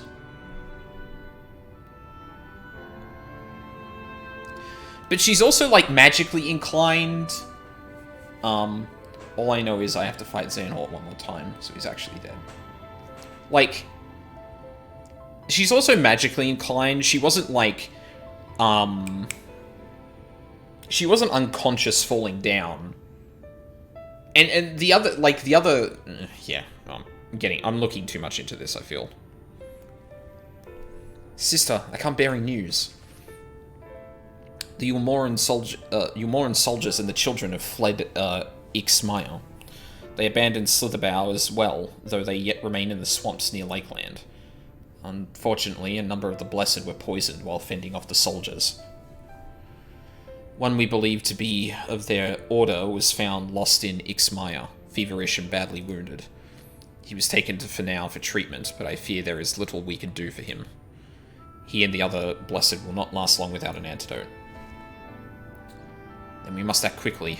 If you've a spare vial, Minfilia and I can deliver it to the Blessed at Slitherbow. You and Oriange should return to Fanal and tend to the wounded villager there.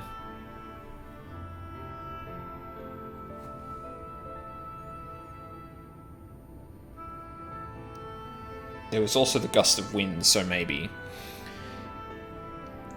Yeah, that was a weird thing. That only happened when Y'shtola fell too, which is kind of strange.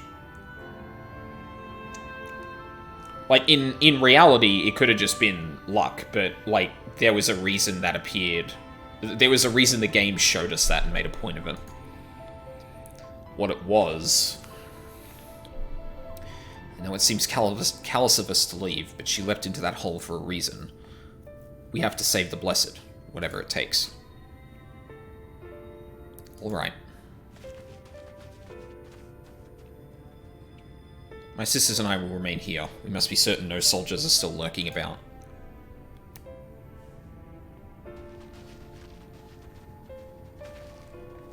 Come, Aldine. Let not your Stoller's sacrifice be in vain. For now.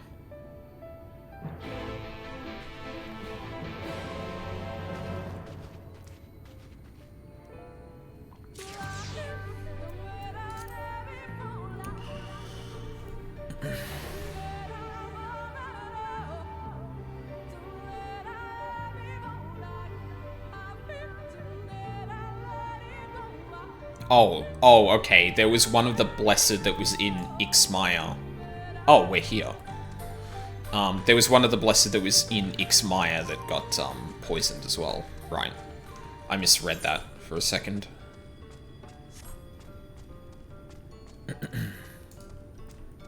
I'm back. Welcome back, newest girl. I hope you're doing okay.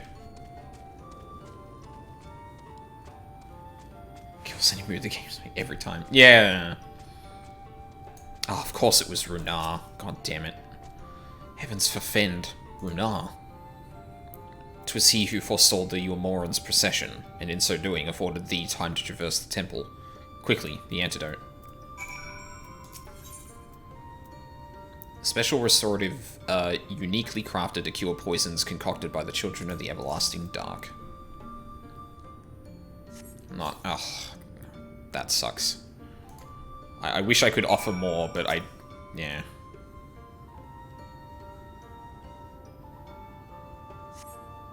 Runar still appears visibly pained. Perhaps he requires another dose of medicine.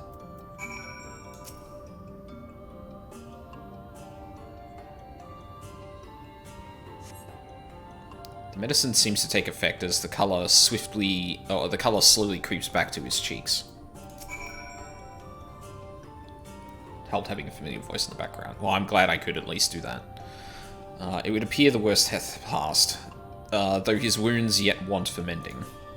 I shall minister to him forthwith. Thank you, Oriange. You're the best. In good faith, Oriange stands over Runar, ready to begin his ministrations. Rest, Aldine, I prithee thee. Or I prithee. Prithee? Is that a combination of those two? I shall attend to Runar's ministrations. Here's your quest. Rest.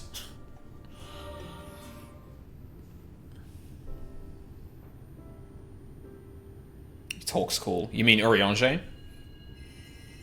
Because, yeah, he's definitely the most poetic of, all the Scions. Pretty much anyone we've ever seen, actually.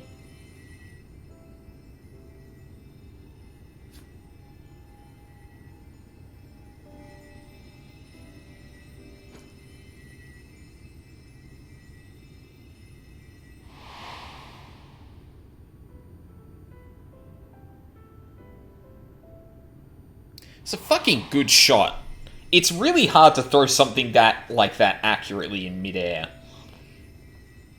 I like the guy, but it gets tiring having to refer to Shakespeare to translate him. Yeah, that's fair. Thank goodness. We delivered the antidote to Slitherbow, and from what we could gather on the way here, the Ulmorans have had the good manners to withdraw. Who gave the order? Thank the gods they did. We would never have made it here in time. I'm told we have Runar and his comrades to thank for keeping the soldiers occupied prior to their retreat. I didn't. It was just the gear I have at the moment. In Y'shtola, it seems, when Runar rallied the villagers and pursued them out of Slitherbow.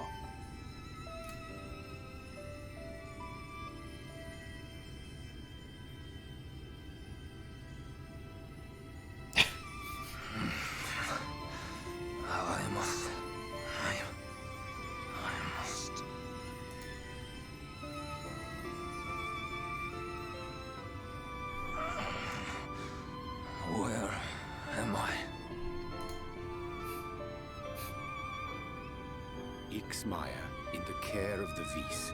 Thou art safe now, friend. Pray, rest thee a while longer. Did the voices get quieter again? No, I am all right. Somewhat heavy of limb, perhaps, but otherwise well, I assure you. Fuck me, That's really frustrating, I'm not gonna lie. Because I'm trying to keep it about, like, around my voice, but... am glad to see you are all safe. When we realized where the soldiers were headed, we knew something had to be done.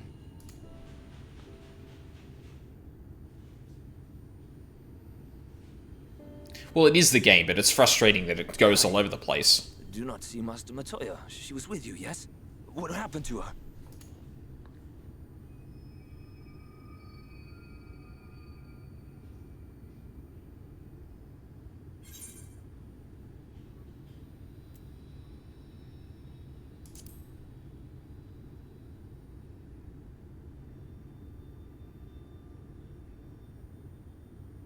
Spare me your riddles and speak plain. Where is Master Matoya?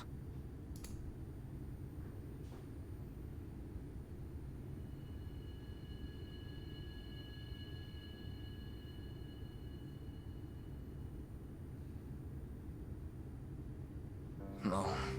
No. No, that cannot be. Why would she do such a thing?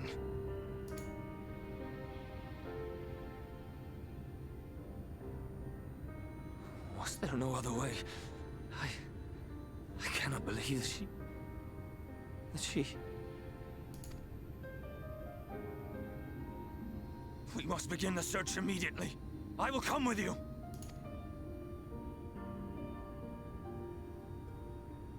What are you waiting for? We must find her. She could be trapped, or hurt, or... She is alive. She is alive, damn you!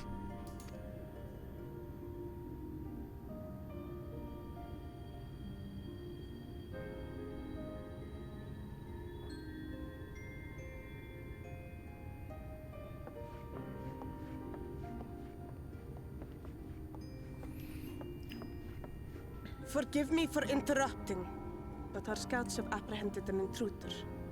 We thought perhaps he might be an associate of yours.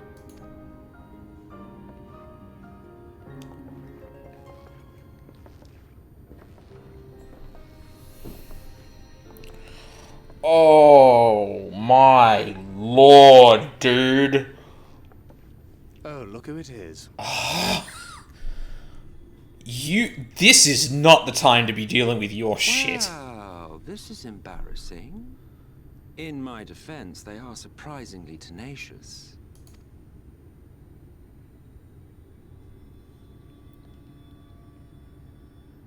So, what trouble have you gotten yourselves into this time?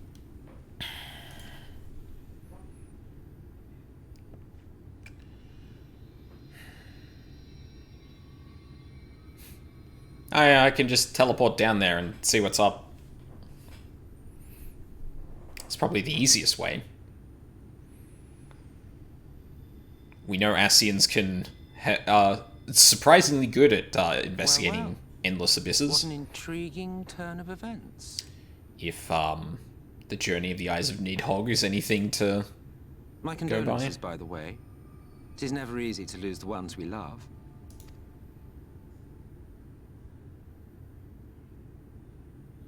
Well, she is dead, isn't she? Wishing it were otherwise will not make it so. Right, but just giving it up doesn't mean that she is. Or it's consigning her to that. You should be indifferent to her loss is no surprise. But to us, she was a friend. The best of friends.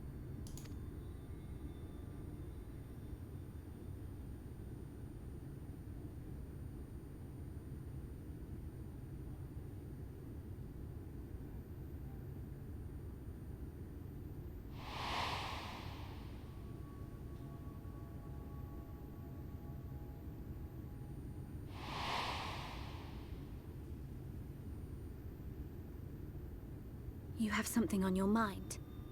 What is it?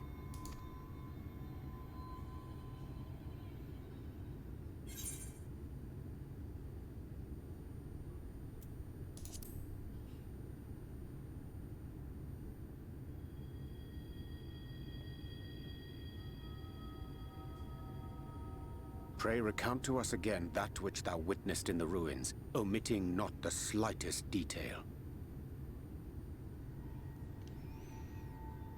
The only other explanation I can think of is that all of the debris that fell initially hit the ground at such a time that it would have come up like that.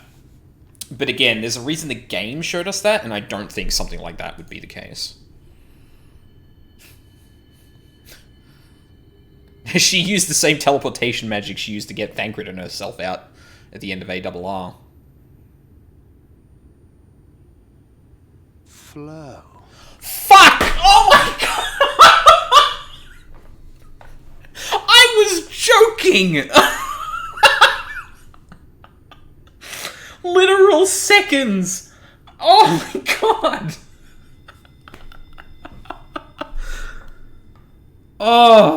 Oh, now, great, now we have to retrieve... Oh no, we don't have to retrieve her from the live stream necessarily, but... Of course, Thancred was fucking there. Teleportation magic she used to spirit us away from Uldar after the bloody banquet. I recall a similar gale in the tunnel before it took effect. Oh! Interesting. I thought I sensed a brief disturbance in the live stream. How reassuring to know it was not my imagination. Wait, you can see that?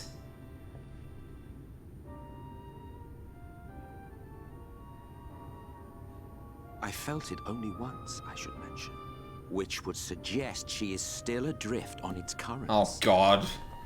Here we go again. Then I fear she may yet be lost to us. For it was only by the grace of the elementals that she was plucked from that great ethereal river. Asians, yeah. Sorry, I sorry, the problem is that I will only be able to predict these things seconds before it happens. So, like, even if I could predict the lottery numbers, it's not gonna happen. Like, I'm not gonna be able to pick them until right before the end of it. She's all dead again, it's like...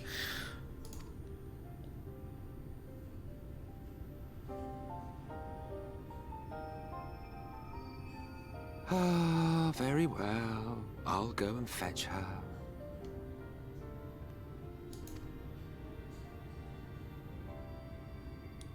Can you actually do that? A clear and unambiguous act of kindness will serve to win the trust you seem so determined to deny me.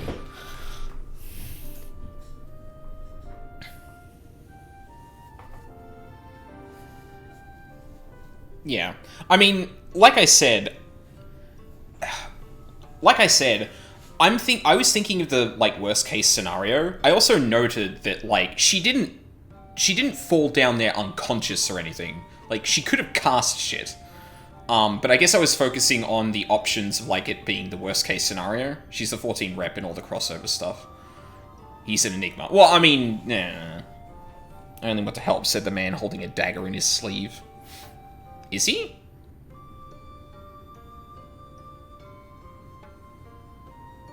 I hope that's a detail I missed and not something that's going to happen in the future, Ryuzaki. Now then, if I'm to fetch her for you, I will require a suitable place to work. We must find somewhere that resonates strongly with the live stream. And by we, I mean you. To that end, I give you this, an ethereal lamp of my own design. Keep it close as you venture out into the woods. The brighter the glow, the stronger the location's resonance with the live stream. Once you've found a likely spot, all you need do is whistle. You do know how to whistle, don't you, hero? Just put your lips together and blow. To find a location that resonates with the live stream, you will need to search the area marked on your map. Use your ethereal map to pinpoint, or ethereal lamp to pinpoint an ideal location, then call for Emmett's Sulk. Alright, where are we going?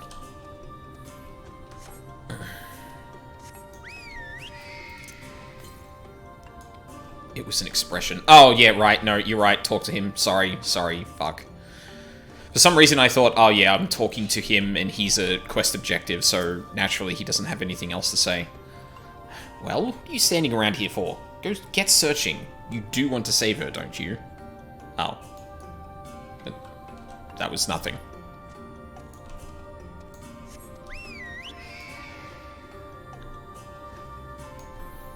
Oh, it was an expression. Oh, okay. Sure. Right. Sorry. I should have put that together. Never forget to check. I know... I thought him being a quest objective would have ruled him out, and I guess I was partially correct, but maybe not for the right reason. But yeah, well, I'm glad I put it in an 8 or 9. Like, I guess I was thinking of scenarios in which, okay, she falls down to the bottom. I didn't actually think she was going to do the same trick again, because that had complications last time, but... Ugh. God damn it.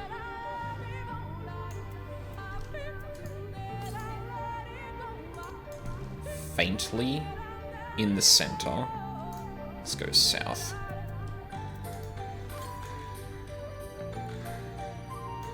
Okay. So not in the south, so let's go north-ish. Fuck off, please. One target. It's near blinding. Okay, good. Would... Please get off. Thank you.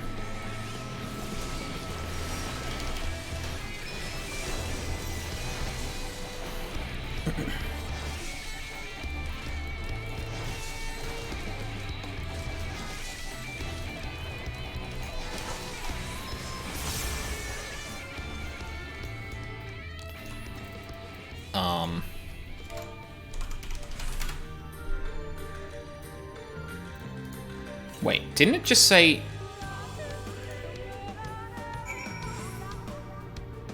What? Wait, it didn't give me the... The exact same text came up, but... Oh, maybe it was because I was in combat or something. Oh no, it was because I was on my mount.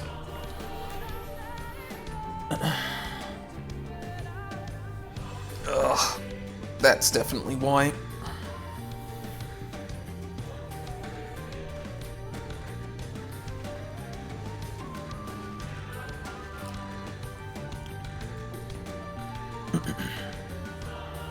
It doesn't like it when you're on a mount and you try and do certain actions.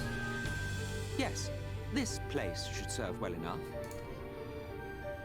Might I have a little space? I need to concentrate.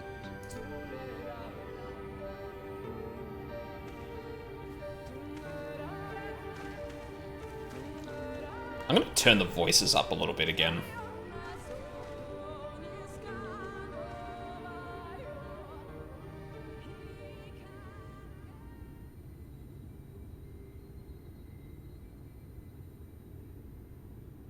Now then, what color was her soul again?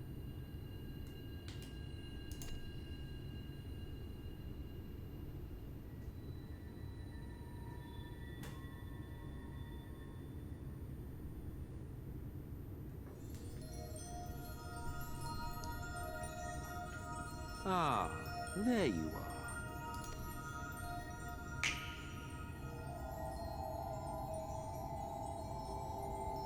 Did someone bring a towel like last time? Because, a lot of practice, Ryuzaki.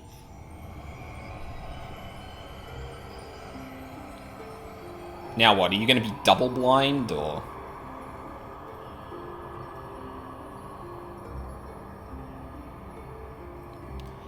I think it's using the same animations again.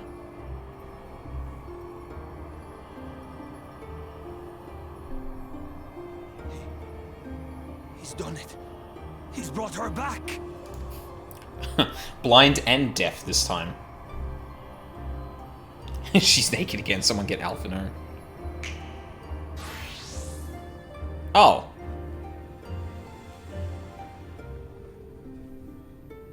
That works.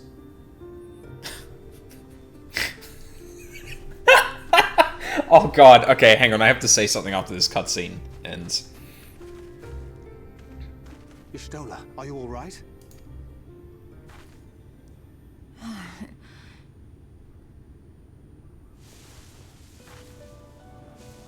Oh, she had... No, wait. Was she around when Emmett was here? Though I cannot imagine how. What happened? I don't think I think Emmett teleported away before Y'shtola turned up. So this is going to be good. Thou didst invoke the power of flow, which thence did usher thy soul unto the life stream. Wait, why is she asking us what happened? Did you? I wanted to save the antidote, and after that,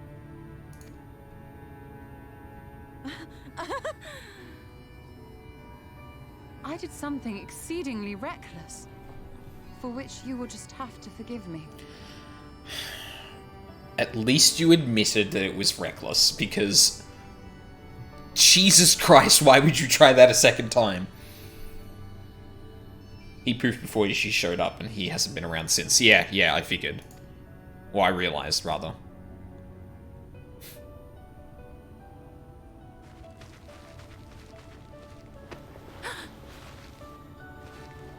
Master Matoya!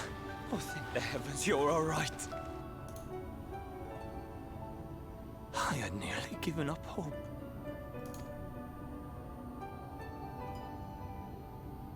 Please, Runar, dry your tears. What would the others think if they saw you like this?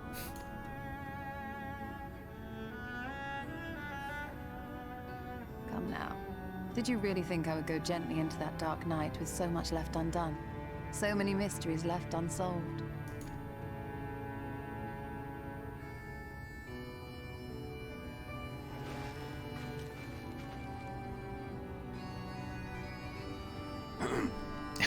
Is there aught you wish to say to me? A word of thanks, perhaps?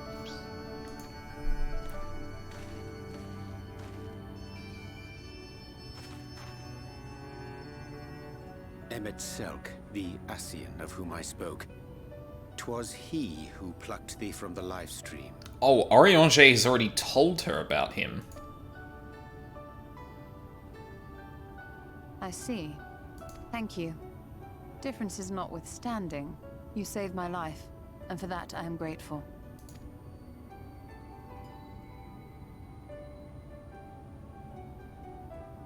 But let us turn our attention to more important matters, such as the Katana Ravel. You had better not have explored its depths without me.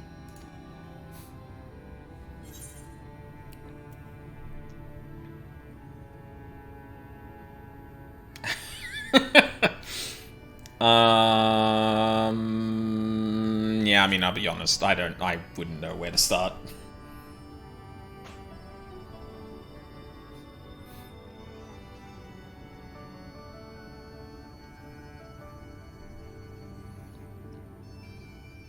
Well, Almat and the others should be pleased to see you in such uncharacteristically high spirits.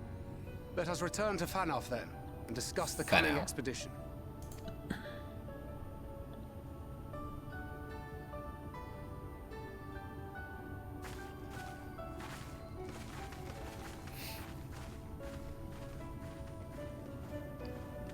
Well, hope you have a good day, Charles. I hope work is bearable. Thanks for sticking around, though. I appreciate it.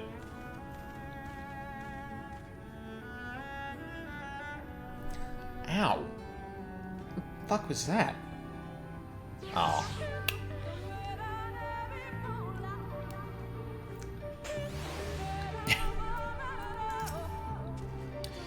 What a touching reunion that was. Fair brought a tear to the eye. But as we both know, such tender moments are nothing if not momentary. Before long, they will remember their many differences and return to squabbling.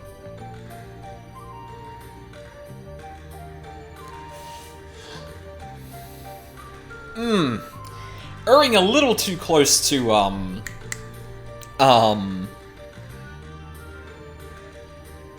Varus? Varus. Erring a little too close to the Emperor's,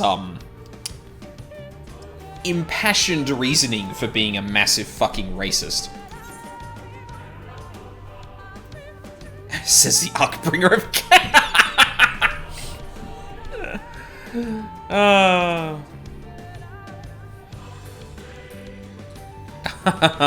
Flattery will get you nowhere, dear boy. But seriously, we Ascians do what we do for the greater good, for the rejoining. Though we may sow the seeds of chaos, it is man who tends them, he who reaps their bountiful harvest. But I grow tired of these arguments. If you would kindly refrain from retorting or return to your customary brooding silence, I will take it as thanks for rescuing your companion and leave it at that. Now, you mustn't keep your friends waiting.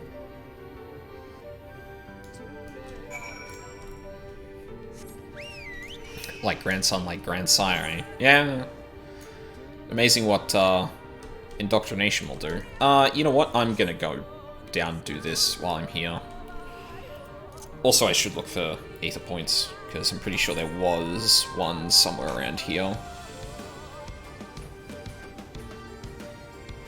Like, as inappropriate as this track is for a lot of moments, like, in this, in the MSQ so far, it fucking rules, I'm not gonna lie.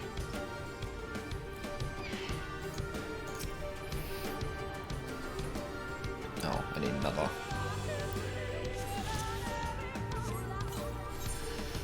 No, that's the wrong one. Where's Companion? Oof, he's still got a way to go.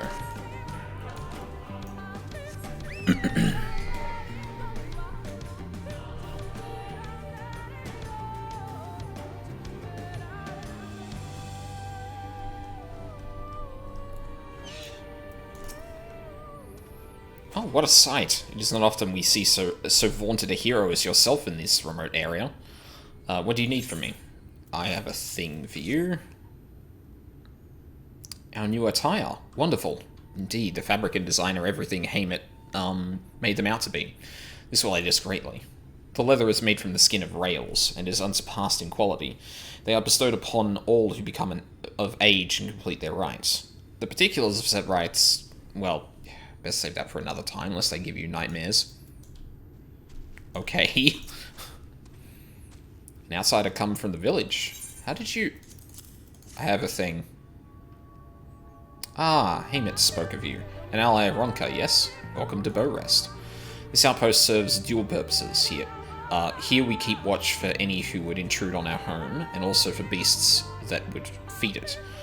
We must stay ever alert so that our arrow strikes true.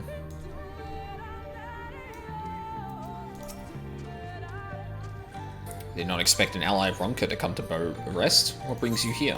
More clothes. Ah, of course. Haymet said someone would be delivering these to us. They are made specifically for archers and will not impede our movements as stiffer material does. Every so often invaders will come clad in steel from head to toe. However, their overconfidence makes them blind. Every defense has an opening, and that is where we take aim. Alright, anything down here? No. Many arms north.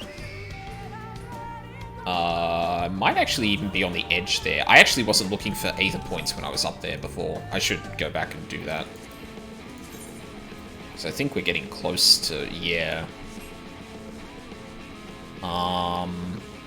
Actually, hang on. Aether currents.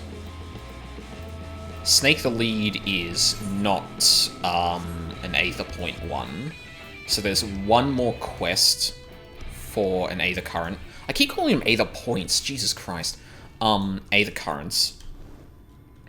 And then 3 to discover. One of which is, like, north of the village. Let's take a quick look at... Oh. Really? Oh, shit. Maybe it was just outside. Probably walked right past it. Unless you have kept one for yourself, I see your deliveries are complete. Thank you. Although I told them you were coming, I imagine it was an entirely different thing to actually speak with you. It shall not be long until you are accepted as one of our own. May we work together again, ally Ronka. Wrong place.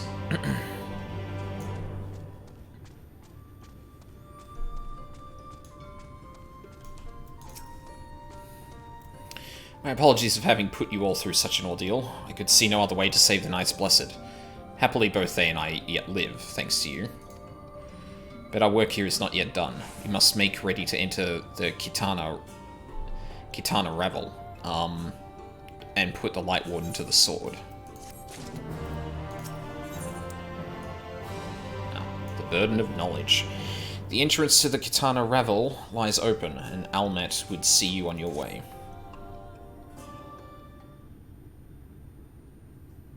Fuck. God damn it. I missed it. Yep. No. Yeah. Fucking. Actually, hang on a sec. Hang on. I have a way out of this.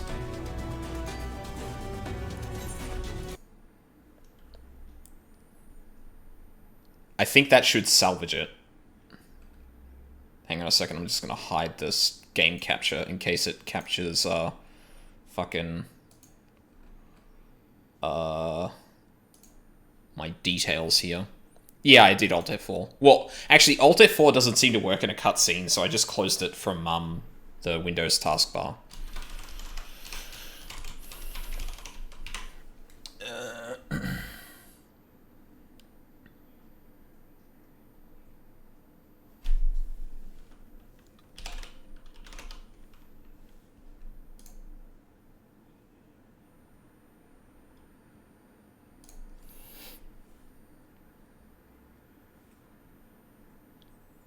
Accepting the next MSQ is usually the check mark that... Yeah, okay, fair enough.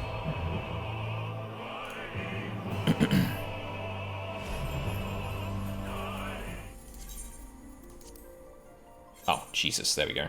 Oh, fuck, okay. Accepting the next... Yeah, okay, I'll...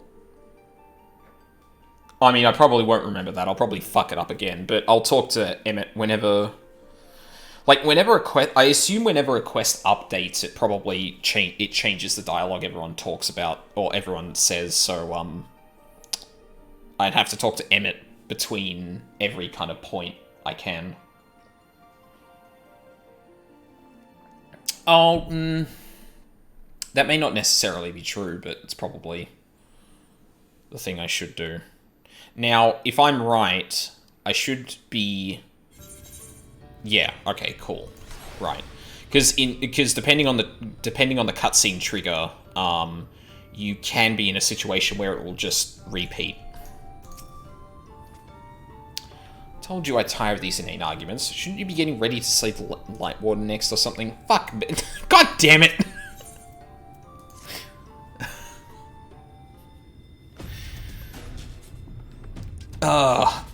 With the Yulmorans gone and your companion now returned, I think it best you go now before they can regroup. With magic flowing once more through the Great Pyramid of Uxner, the entrance to the Kitana Ravel should now be open. Ravel? Yeah. Before we leave, Oriange, did you discover anything that may suggest the Light Warden hides elsewhere? Nay. Though we had but little time before the Yulmorans' most unwelcome arrival, we scoured the nearby environs and spoke once more with the one called Corile. Having hearkened to her tale, it is my judgment that the Sin Eater which her late mother did espy was indeed the being we seek, and that it most likely resided in the vicinity of Raktika Falls. In the absence of any subsequent sighting, I have no reason to believe our quarry hath sought out a new sanctuary, but given the considerable difficulty we face in reaching the falls, we may be certain it hath not been disturbed by man.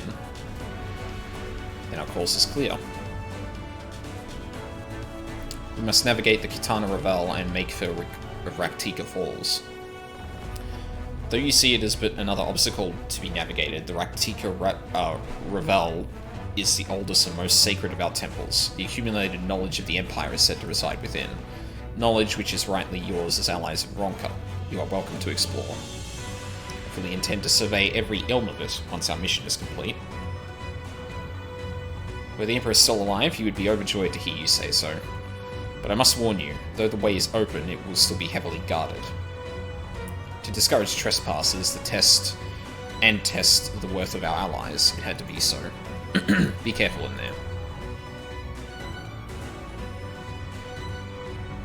Head east and you'll find the path of azure flowers leading to the Ravel. I wish you safe passage through its halls.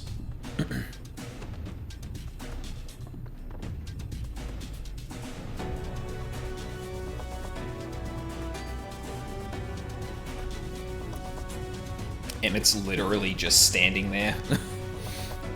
Master Matoya, I know I cannot dissuade you from going, so please, promise me you will return safely. The Knights Blessed need you. You need not worry, Runar. I shall return. Bring me, oh, fuck, that fucked my throat up. And bring with me a long-awaited gift, one the Knights Blessed will treasure now and forevermore. Now, let us away.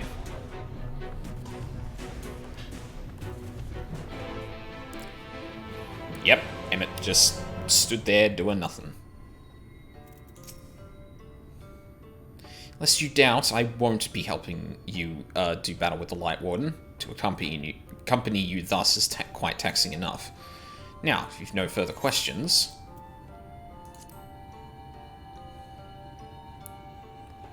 Not a single one. Happily, I'm quite content to mingle with the masses, and even if I did crave the company of my own kind, one might say we're understaffed at present. There are no strict rules governing how we work, though that has not been without its consequences. In the beginning, we were each responsible for a shard, and free to do as we wished. It's literal Organization 13. But Igorm's impetuous temperament showed us the folly in that. In light of her failings, we took to working in tandem as the situation demanded. Mitron and Logcriff were supposed to take care of the first, of course. Alas, they were slain by the champions of this realm shortly before the Flood. Expendable though they were, I found them quite useful. But that is a tale for another time. Alrighty then. Stand on ceremony. That should be the last quest for the thing. Yep. Lanil would bestow blessings upon you. Aldine Felspark, the esteemed guest of whom I have heard so much. My name is Lanil, Master of Rites. It is an honor to meet you. As I understand it, you will soon be leaving to the Kitana Revel, is that right? Then the Emperor's wishes will soon be fulfilled. A comforting thought, for which each passing year, more and more of our hunters are lost to the Eaters. Whatever her name is, the one who fusion danced with La Brea. Yeah, I caught that, yeah. Yeah, I recognize the name because I never had to pronounce it before now, I think. For which, yeah. We were never a particularly, fuck is that?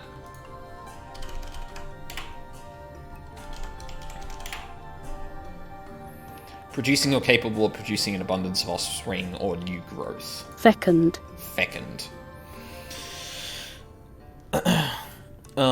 We were never a particularly fecund people. Now it is nigh impossible to sustain our numbers. But we will not be driven from our homes, or our way of living. So long as the trees of the Great Wood stand, so too shall the V's. And to renew our union with the forest, we will be holding a small ceremony wherein we offer prayers to the gods. Would you honor us by serving as witness to this petition to the gods? Very good. I should mention the ceremony is not a formal affair. In fact, it can be quite lively. But for a hardened warrior such as you, it should prove no trouble at all. When you are ready, travel north to the Morning Stars and speak with my student, Fina. She will explain the rites.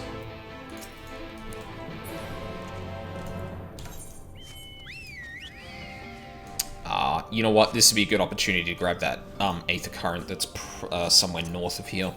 So I'll go do that first.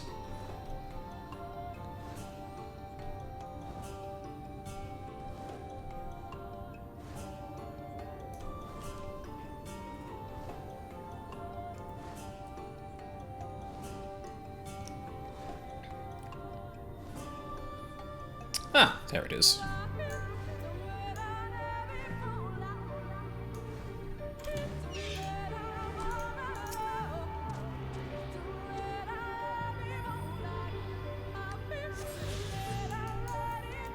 Alright, is there any near here? There is another one. Alright, well, I'm super glad I came past here then, because that should be the second last Aether Current. And I'd assume there's probably one somewhere in here then.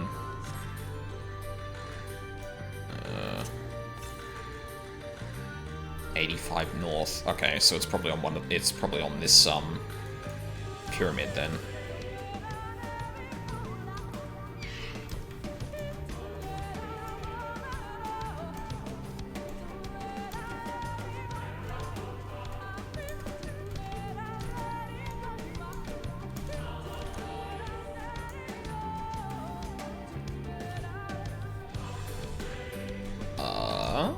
Where is it? Oh, no, it's on the... Oh. I guess it is higher than it is wide, so I probably should have cottoned on to that, but... Oh, well. So this one should be, like, southeast somewhere. Yep. Easy.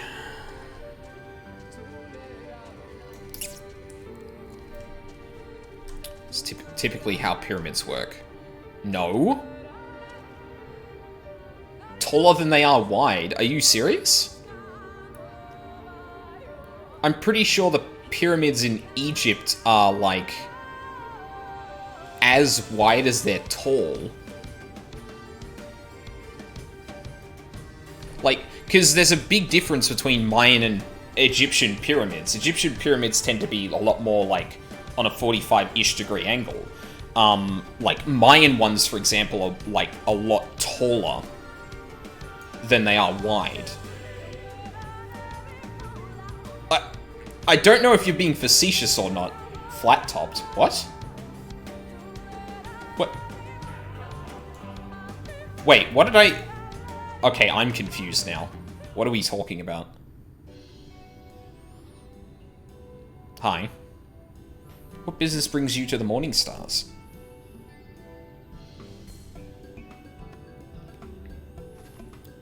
And you accepted?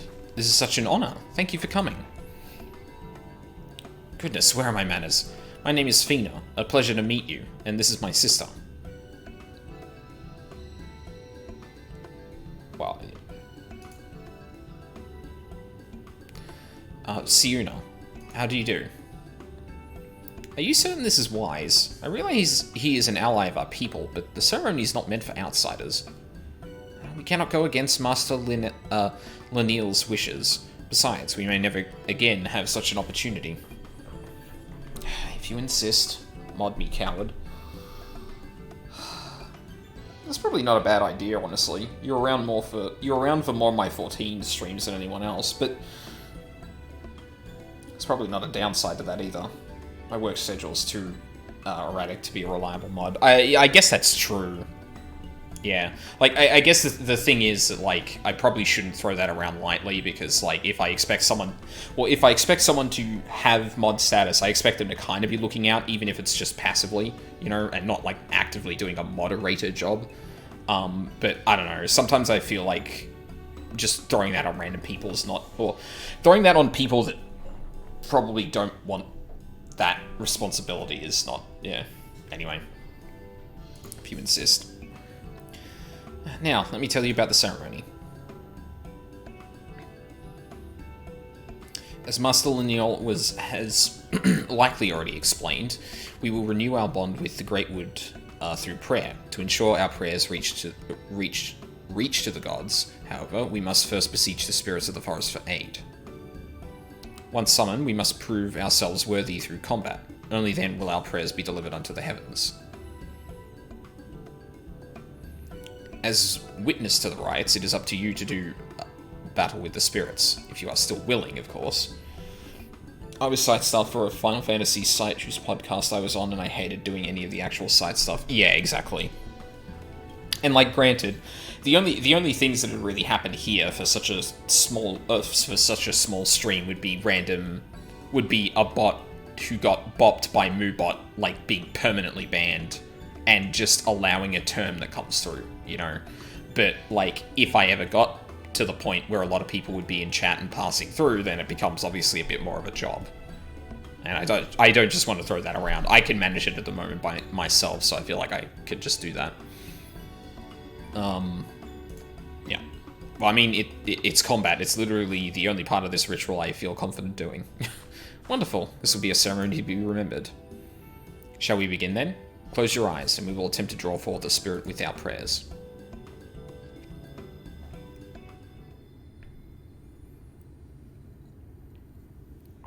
O gods of the Great Wood, bringers of bounty and wisdom, we call to you now to renew our vows.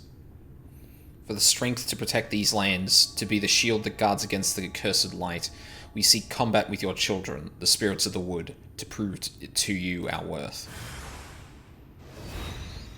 By the gods!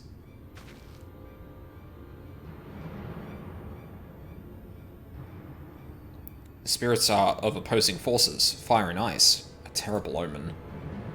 Our prayers are enough to suppress their strength, but we cannot cast them out alone. Please, you must strike them down before they wander off into the woods.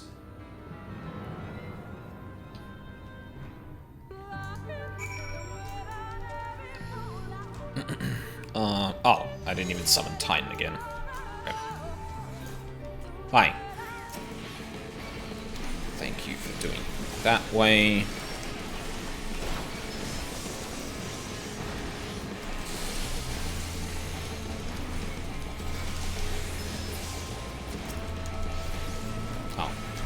Just do that. Fuck it.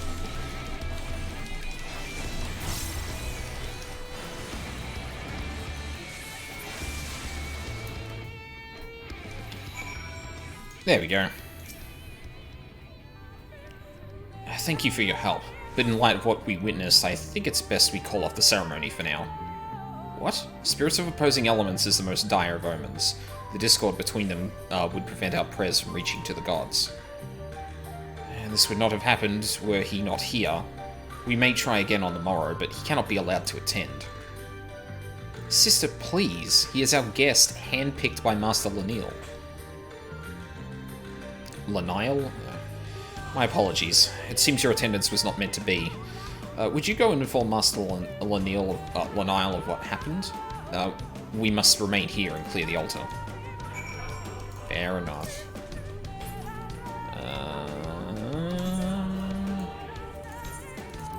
I haven't actually had to use that Aethernet crystal yet. Sorry, Aetherite. God. That's the one.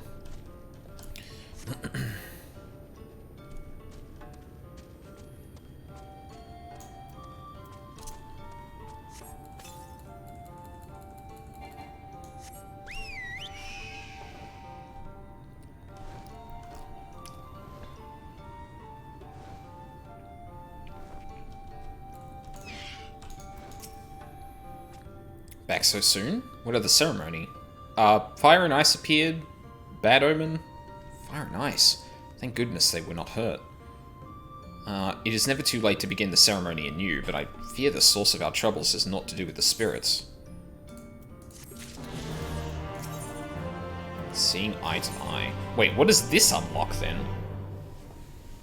Oh god, there's too many side quests that unlock stuff. Oh fuck it, I might as well take it. The ritual to which you bore witness requires no less than 2 petitioners to summon the spirit of the wood, and they must be of one mind and one heart. Historically, it has always been blood relatives who were chosen.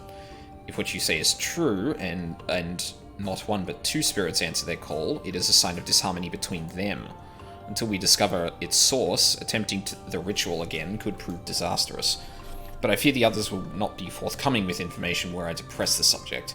For our esteemed guest and ally of Roncar, on the other hand, I believe they would be willing to speak freely. Would you speak with the people of Fanau, and see if they know aught of any trouble between Fino and Siuna? Siuna, sorry. Not just yet. I'm gonna go do a thing first.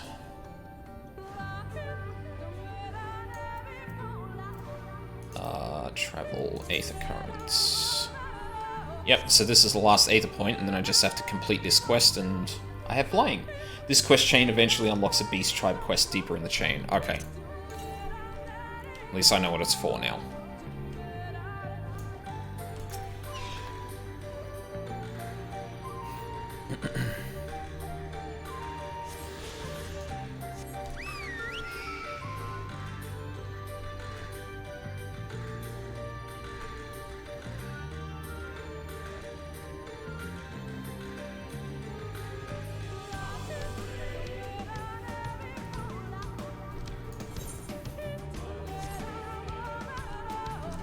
If I remember correctly, you need to do both this one and the Great Serpent line.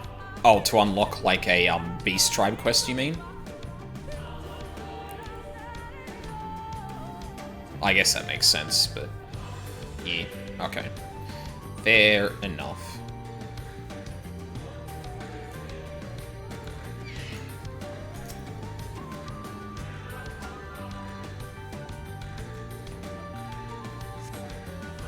Feel the aether flowing through the door. A gentle push may be all that's required. Our earlier efforts were not in vain, it seems. Stay on your guard, Aldine. We know not what awaits us. Yeah. And, yeah, it's a dungeon. You know what? Fuck it, we'll do this now. I do have to wrap up soon, but, oh, shit. No, I don't want to do that. Wait, how long was that gonna take? Oh, 10 minutes. Okay, shit. I thought it said 29. I was like, whoa. Fall party.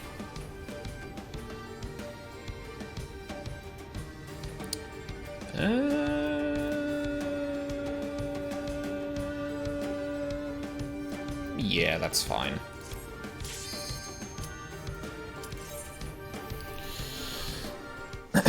So let's talk party comp. Too late. As a DPS, you'll have to choose between Minfilia's trick attack and Y'shtola's actually willingness to do AoEs. Well, that's Y'shtola. Glad I picked the correct party member. Oh. Gitana Rebel.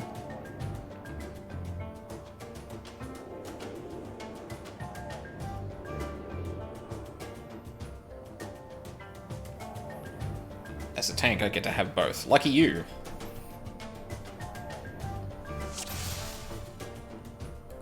Oh, shit.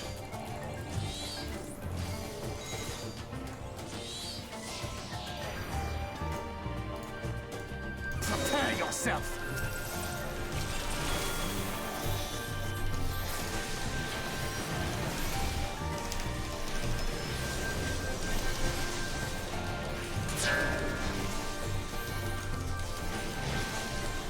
Okay.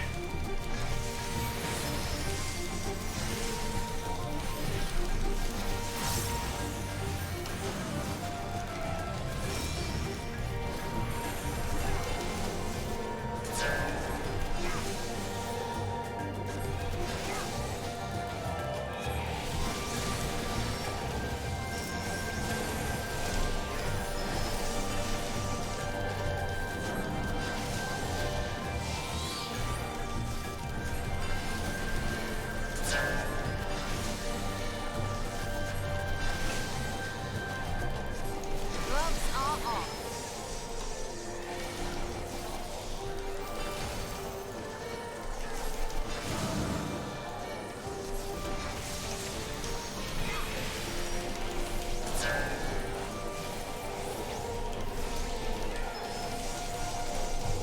This is going to leave a mark.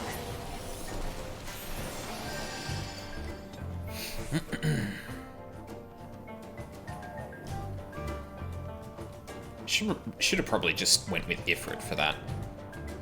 I thought there might have been more enemies to... Oh, okay. Well, I guess... Alright, Thancred. Thank you. That is kind of a weird thing, though, is, Are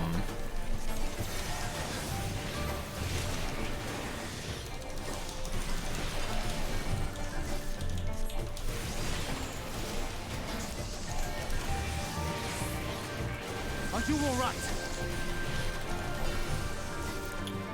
Sorry, I stopped mid-sentence for that.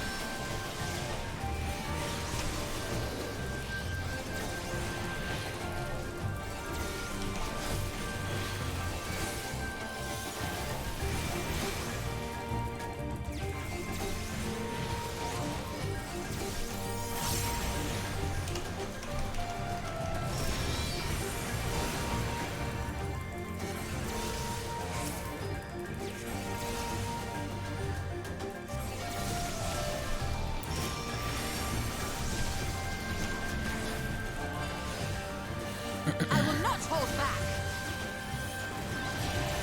Yeah, and Y'shtola is actually doing AoE damage. That's nice. Man, I really wish Thancred had, like, a, hey, go and, attack this, like, command, because yeah, it's not super good here. Thancred. Thank you.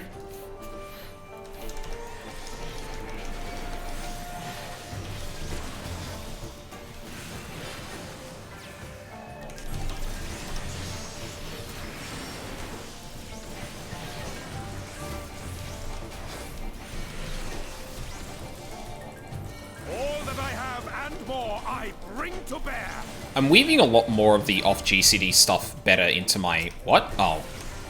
Into my rotation than I was a long time ago, so I'm at least glad that I'm improving in that regard.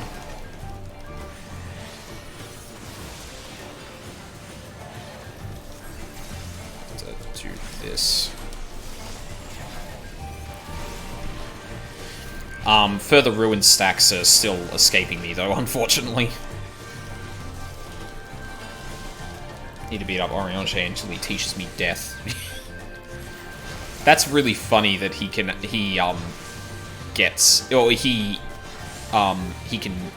do that if things are just taking too long. It's actually kind of awesome. Oh shit. I should have energy drained there.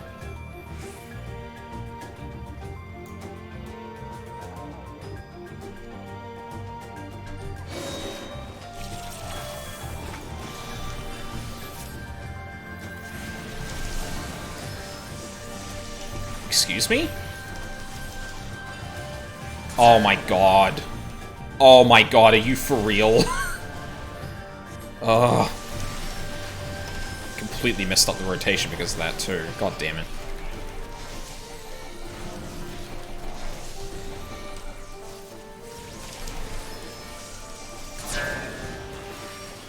And that was dumb as well. I don't know why I did that. Every time I make a comment about how, oh, I'm actually kind of improving, I always manage to follow it up with being an absolute incompetent idiot.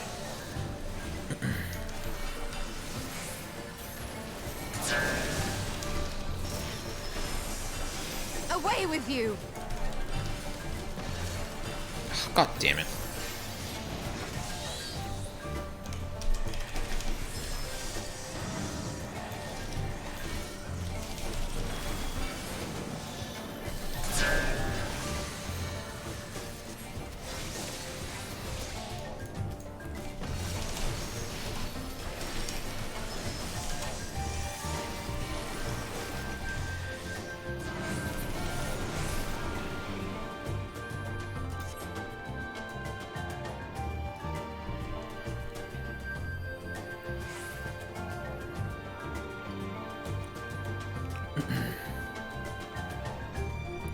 Sartol. Where did we hear that? We heard this name before. Ronkins guard their secrets well. This design calls to me the Ronkin Legend of Giants. Fascinating. Alright. Thancred. Prepare yourself. Thank you.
Did it again. God damn it.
What, did that not go through? Oh, fuck me.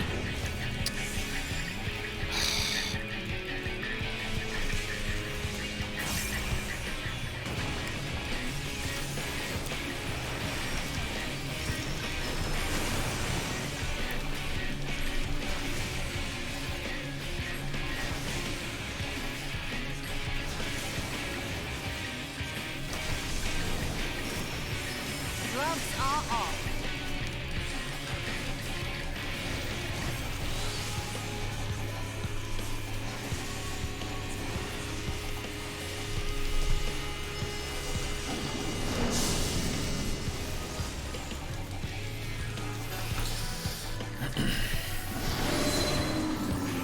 I shall protect thee.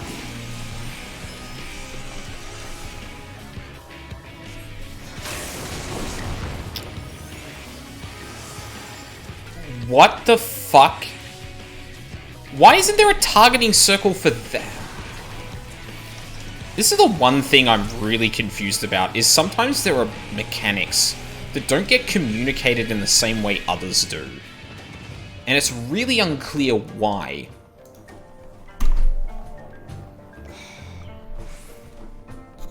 Sorry, I just nudged my mic cable.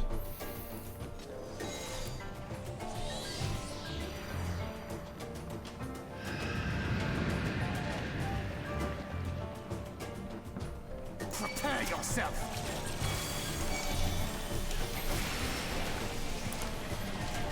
Oh, not that one. God damn it.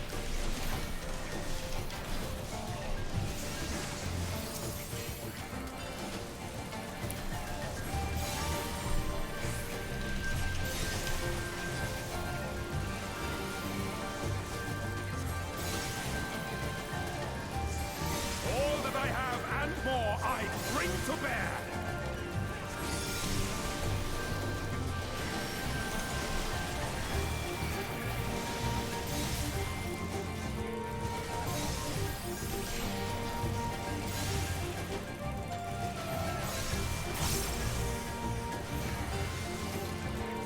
If you decide to try EX or Savage, get used to it. A lot of differences come down to telegraphed AoEs that you need to recognize by cast bars or animations. Yeah, which isn't, like, I guess I'm not, like, saying, oh, that's communicated, like, really poorly, it should all be the same. I guess it's just that, when you're entering a dungeon for the first time and you don't see that shit, like, obviously in Savage and EX, like, that is the rub, right? Like, you go in there, you don't know, you learn, and then you execute it well. But the first time you run into a dungeon like this, you're going to run into that shit. And it seems...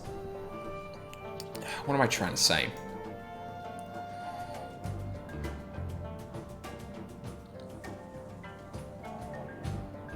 Like, the first time you run a dungeon is, like, you're gonna be... It's engineering the scenario in which it's going to be, like... You're gonna get caught off guard by that. Because I think what that thing was doing, if I... Oh, fuck.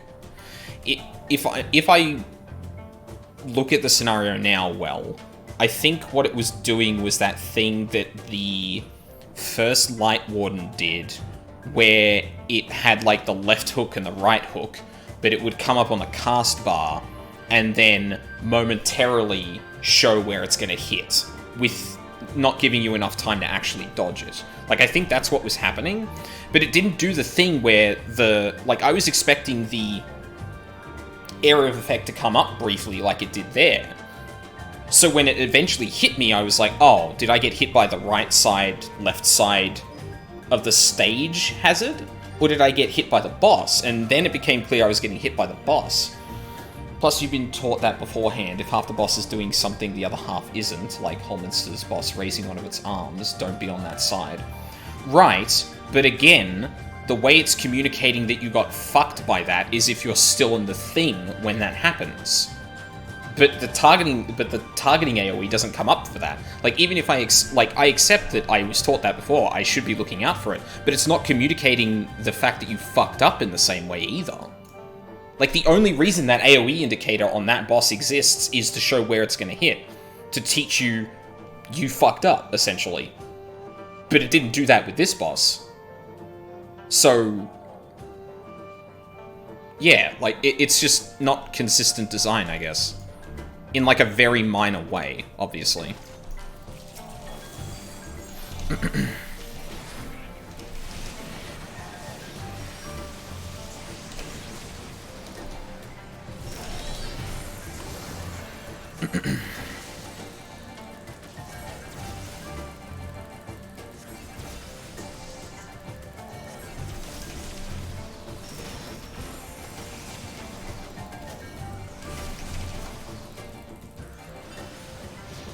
Oh, did that not come out? Fuck.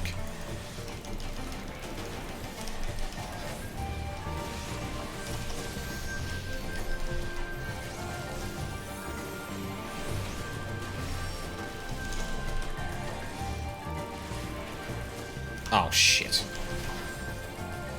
Not doing the rotation right either. Great. Ugh.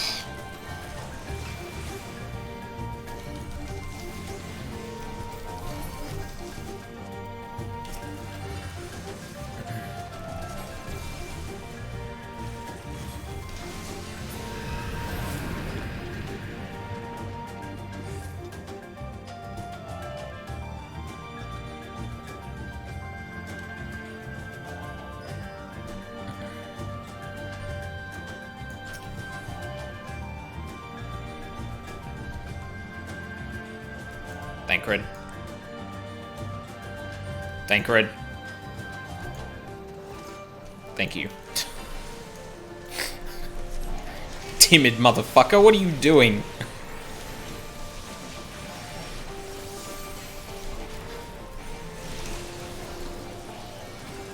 Went back to check. From what I can tell, it didn't get one because it had a super long wind-up. 3 casts before it happened. I mean, I don't think that's, like, a good, I don't think that's good reasoning for that. You should have seen it because it was taking a while to come out is really... Yeah, I don't know. I think that's really dumb, personally. Like, don't get me wrong, I get it, but... Yeah, I don't know. I guess communicating that you fucked up was, like, you got hit. But, yeah, again... Yeah.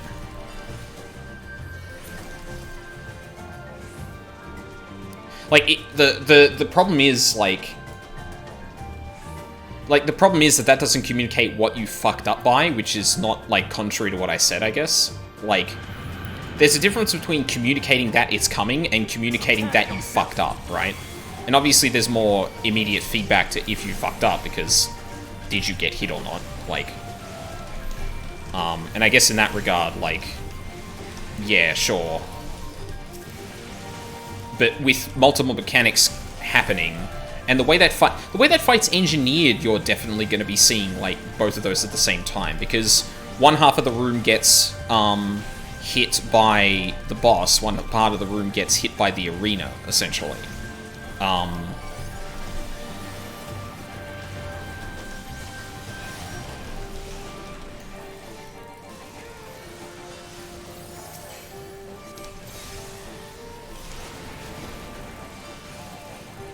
Ooh.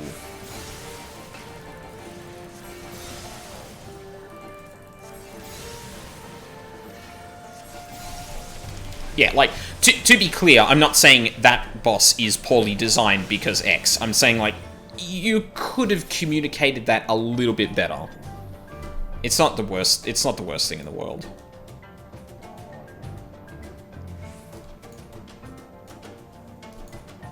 Oh my god.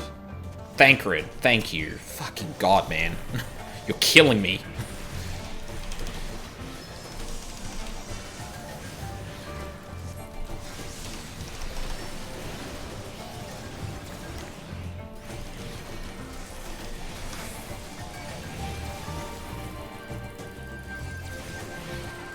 I suppose it would actually be more efficient to do that, eh?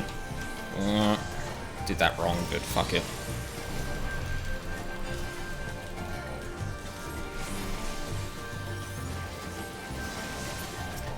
Oh, fuck. Messed that up as well. Good.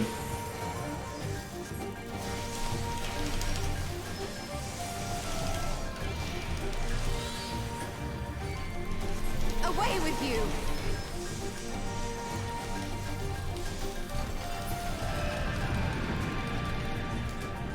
AoE pattern for an instant before you damage. Yeah, that's exactly it. Like, they did that against the first Light Warden. They did that with the first Light Warden. Like, here's the area that's getting fucked up. And make it distinct from, like, the way that the arena flashes, too. Because you're kind of taught that, like, you have to watch for the columns, and a side is going to get hit by that. Yeah. As long as that's clear that is my problem with it. It's not like, oh, abilities that, like, don't show anything on the ground ever are awful. It's like, no, you just have to communicate things well. Like, if you want it to be communicated in the latter that you fucked up, that's perfectly fine. Okay, Thancred. Thancred. Thank you.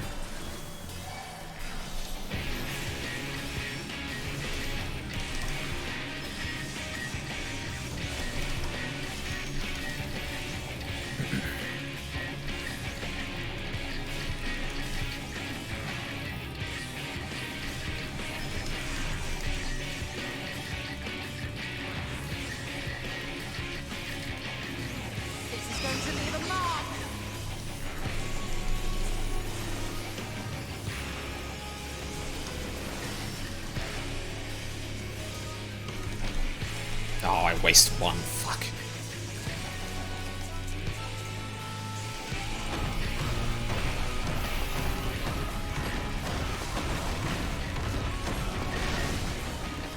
Ooh. Nasty fucking...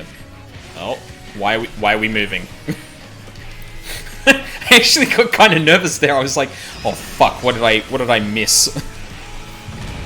Ah. Interesting. Oh shit, I didn't.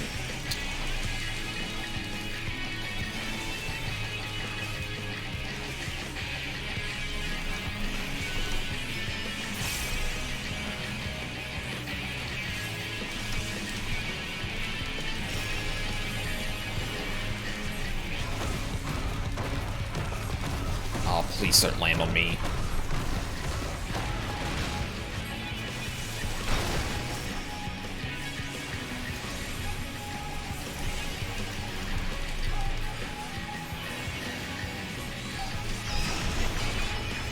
Together we shall overcome this.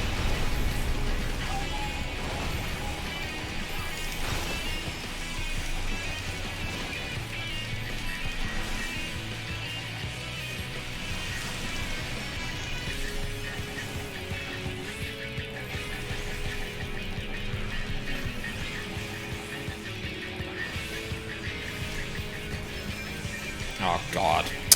Ah, that's a conduit that's gonna go to waste, I think? Oh no, I've still got time. Okay, good.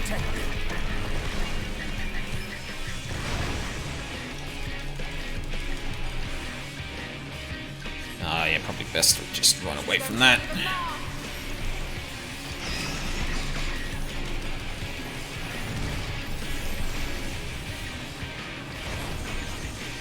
And I wasted another ruin. Fuck.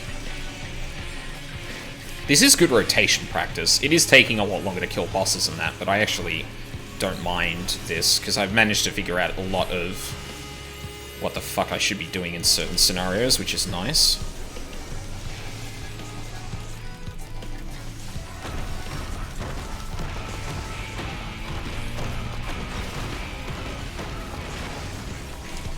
Oh, God.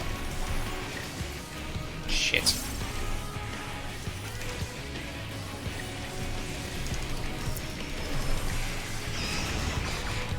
Oh no.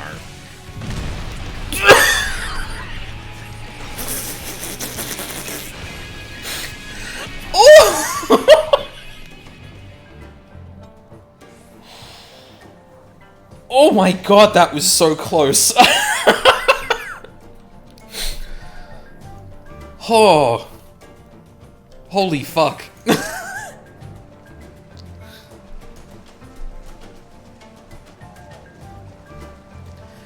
Like, I just made... You got lucky, those things are usually insta-kills if you're at the same eye level. Yeah, I figured. Like, they're big, Fuck. Whoa. Oh, I guess this is just out the other side. Yeah, that makes sense.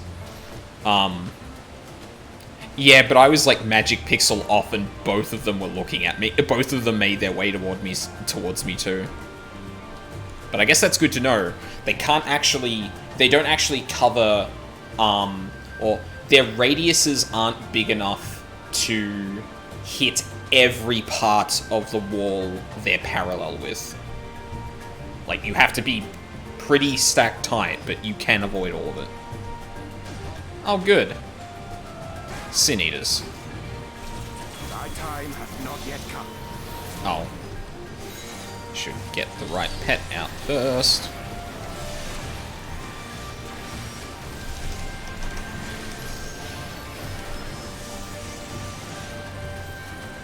Did spread that, yeah, okay, good. Hello? Oh, god damn it. One thing I wish this game had a little bit more of was customization in terms of like viewing buffs and debuffs. Like in WoW, that stuff would come under being a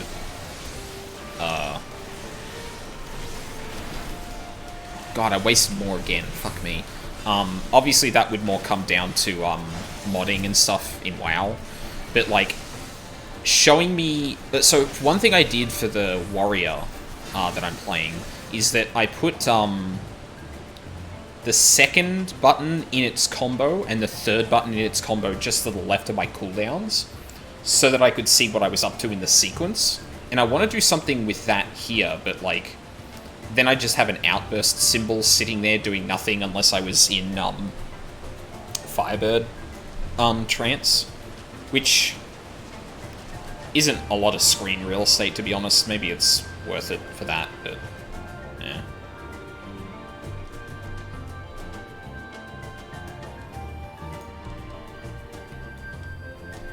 What? Oh.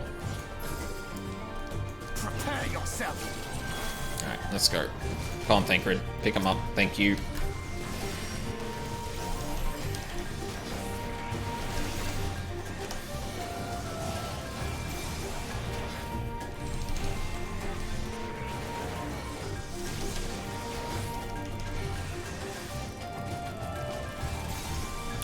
Get the next one after that, so right into that.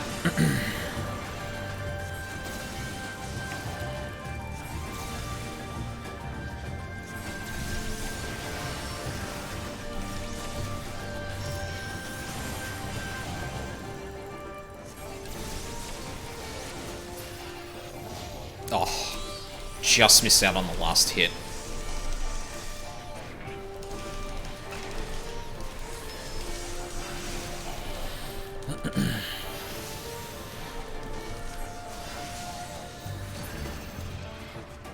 Prepare yourself. Huh? Oh. Ow.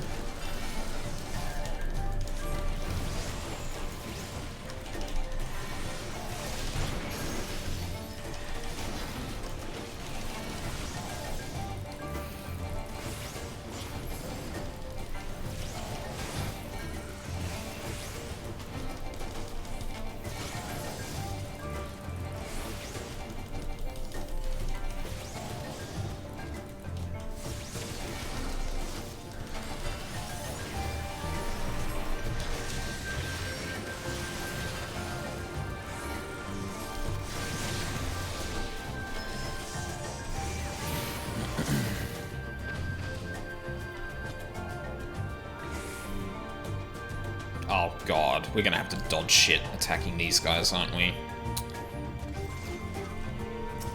Yeah, what? Oh, no. No, Thancred's feeling brave.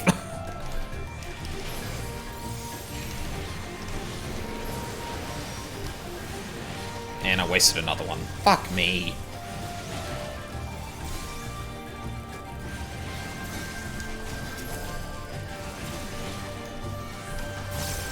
Oh, I didn't get another one off there, did I? Fuck.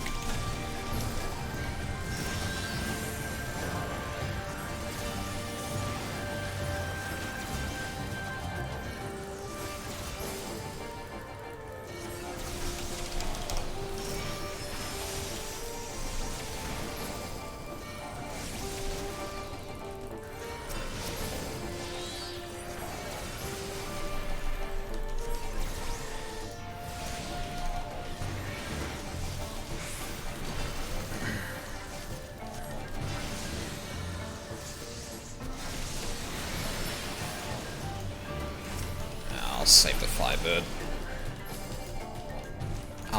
Oh, okay, right. Thank Red.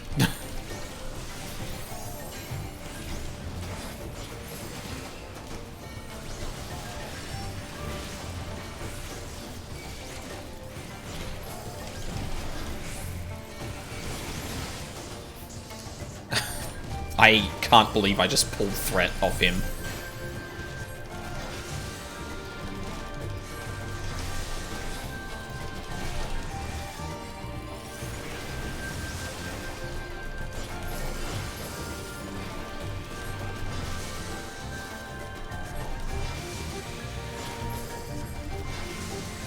Oh, I didn't. Oh.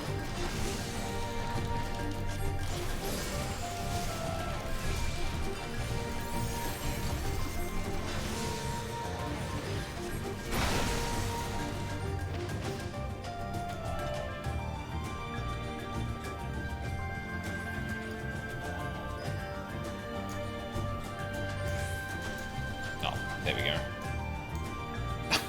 They just teleport over there.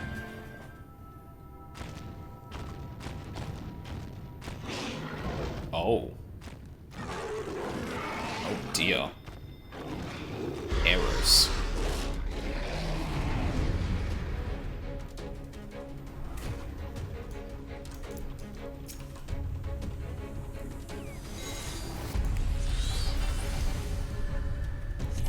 Prepare yourself!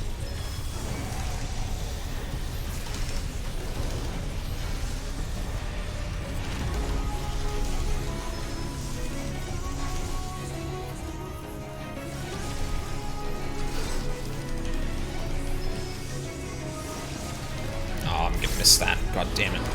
Whatever.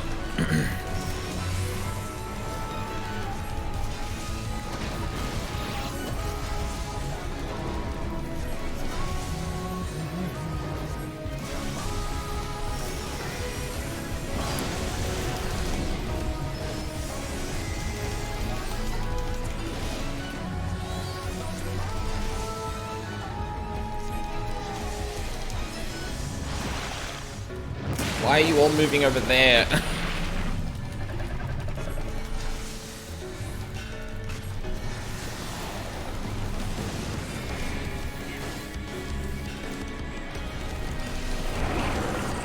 Ah, okay. I see.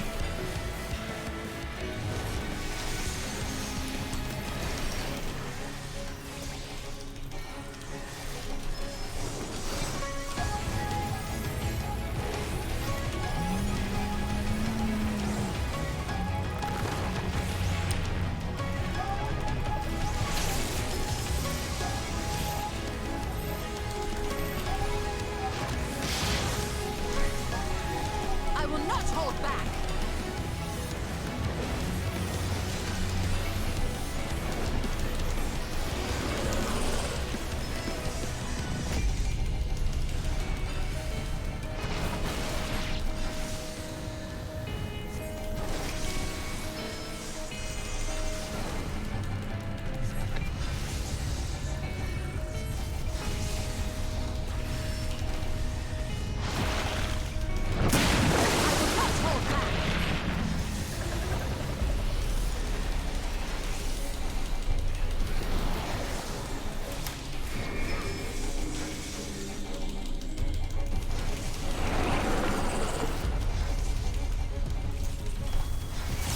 Oh my god, it didn't hit quick enough.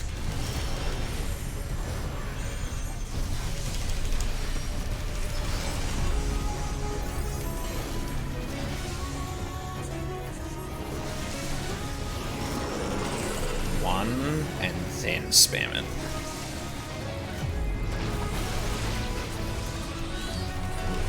I don't know if I actually get that last cast off if he gets a thing. It sure is, Doey. At long last.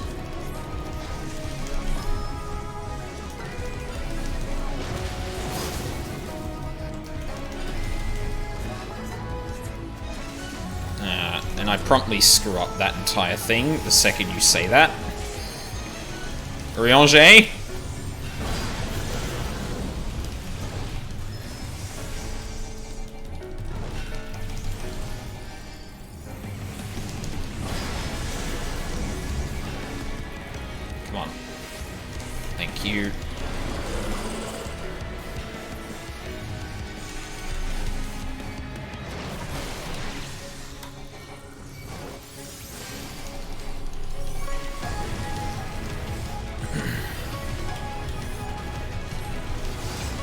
hope not.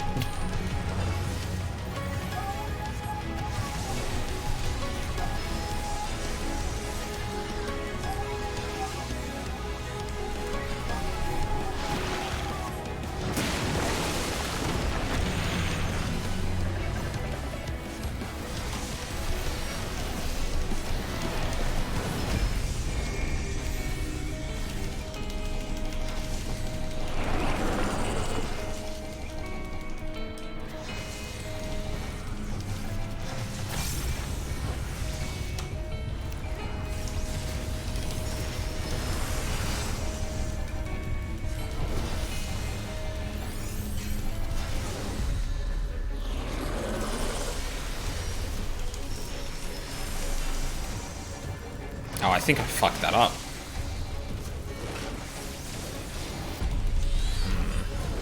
I don't seem to get that last cast off. Oh, there we go.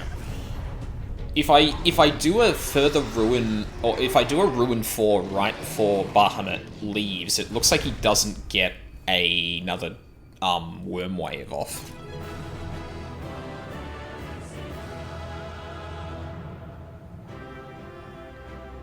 Man, we look really unhappy whenever we beat a dungeon now.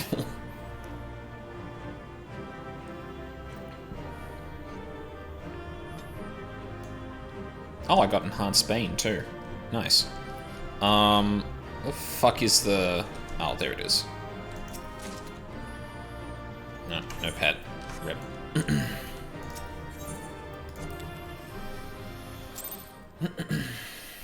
Alright, that took about half an hour.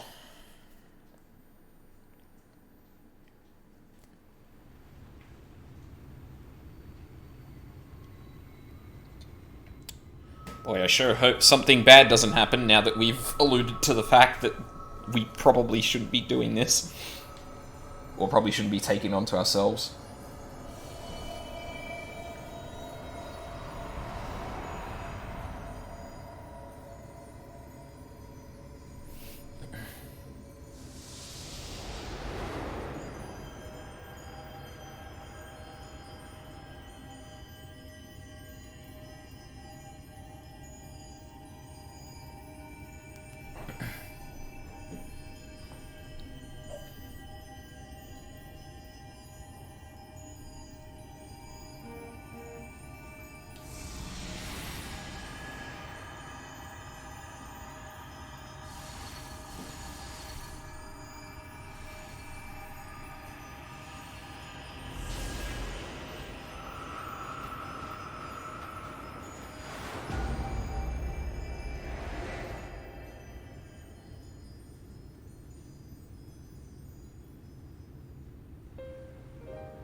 The Light Warden is dead.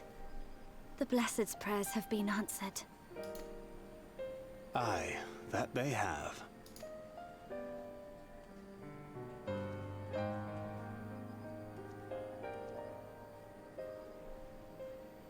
His condition yet troubleth thee? It does. Though he shows no immediate signs of corruption, the danger remains. He must be told.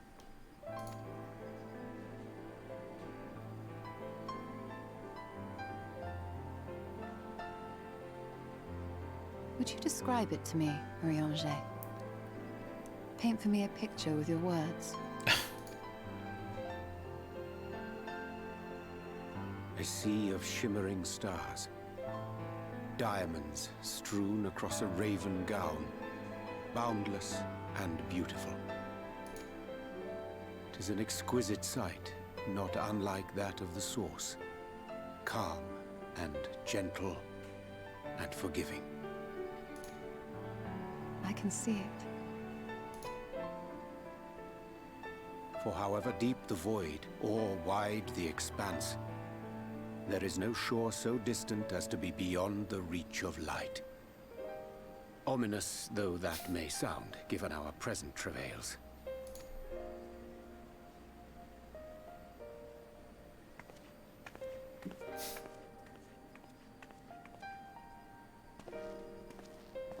Well fought. Let us return home.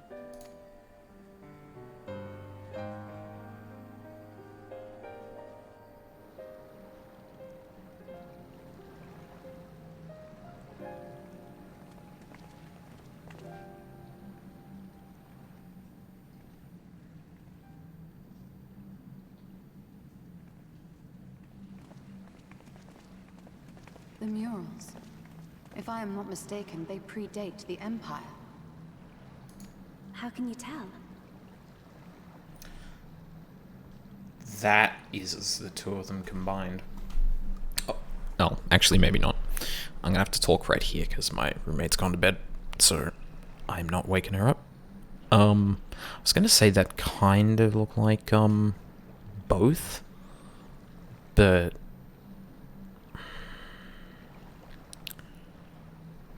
the two rings is the bit where I'm the two rings is the bit where I'm a bit confused. I don't know if that's like, I'll let this play out because I'll probably interpret it. Peculiarity of the paint.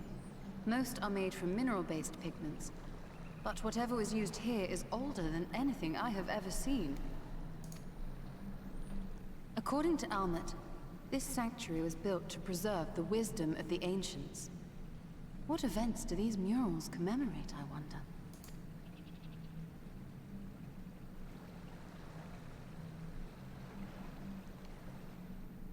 Must you always linger after defeating your enemies? Navigating these halls on foot is exhausting. Good thing we have a historian for all of time. Come to lead us to safety, have you?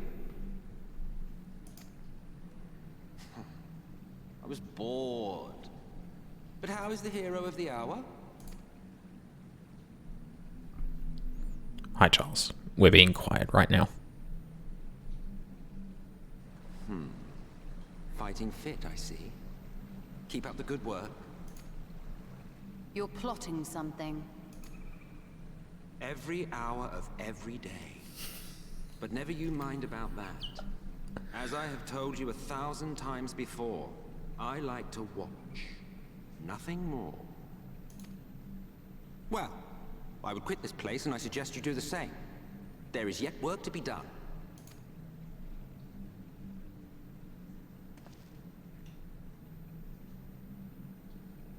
Ah, there is a sight to bring a tear to the eye. You recognize these scenes?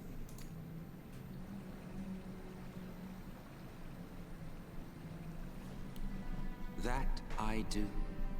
Indeed, there was a time when anyone and everyone would. Until one calamitous day when the world was divided across 10 and 3 reflections, sundering the land and all who dwelled upon it. And the worst part? No one could remember it. Not really. Just fragments and fleeting memories of an achingly familiar world. A vision shared of a paradise lost, preserved only in song and scripture and paint. Once upon a time.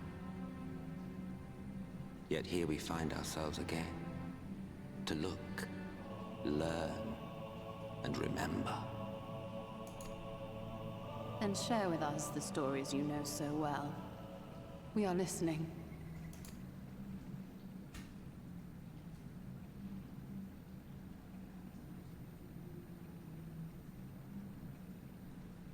Before the Great Sundering, there was one world. A world that knew naught but peace and prosperity. Until it was faced with a crisis. Unprecedented, terrifying. Civilization found itself perched upon a precipice, staring into oblivion.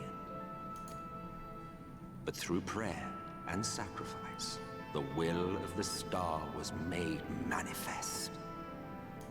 Zodiac was his name. And by his grace was the calamity averted.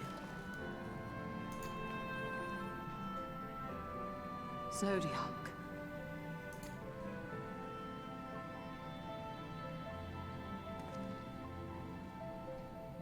A savior mighty and magnificent. deserving of reverence and gratitude. One would have thought, yet some thought otherwise. From the fears of these naysayers would rise Hydaelyn, she who was to serve as his shackles, to bind him and hold him in check. And so they fought, and they fought, and they fought, and in the end, Hydaelyn was victorious. With all her strength, she smote him, dealing a blow so devastating that it split the very fabric of reality. And thus was Zodiark banished and his being divided.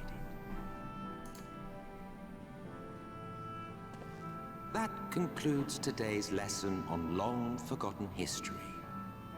Though I imagine your mother would offer a rather contradictory account, as is her wont.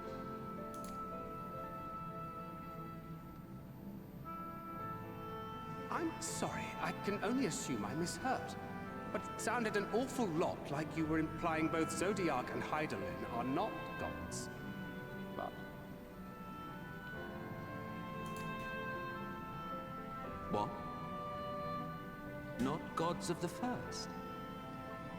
Is that what you thought these paintings depicted? Or... Oh.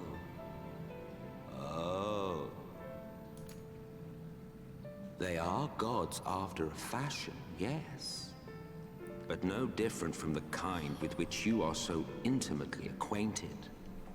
Formed of faith and prayer, of conviction and devotion. The eldest and most powerful of primals.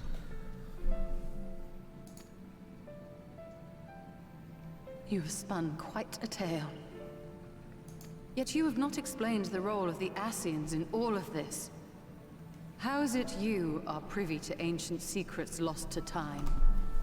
Okay, I have to take an aside right here. I wondered if the 12 actually existed, and whether or not they were actually primals. I didn't think about if fucking Hydaelyn and Zodiark were. They would just be manifestations of the light and dark. Fuck. Also, my guess, the Ascians are like people. Okay. The Ascians are probably people from before the world was sundered. They might even be people who had the Echo. Which raises some interesting questions about people who wield the Echo, but...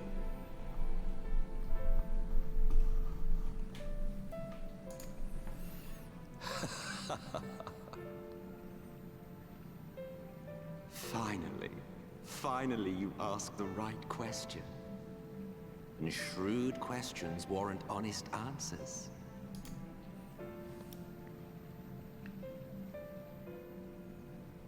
We Ascians know because it is our history, our story. Oh, fuck. It was we who summoned Zodiark. We natives of that sundered paradise.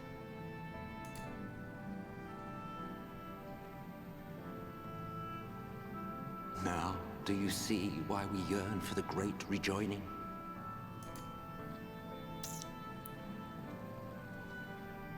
For our world, for our people, for all creation to be made whole again. Wouldn't you wish for the same?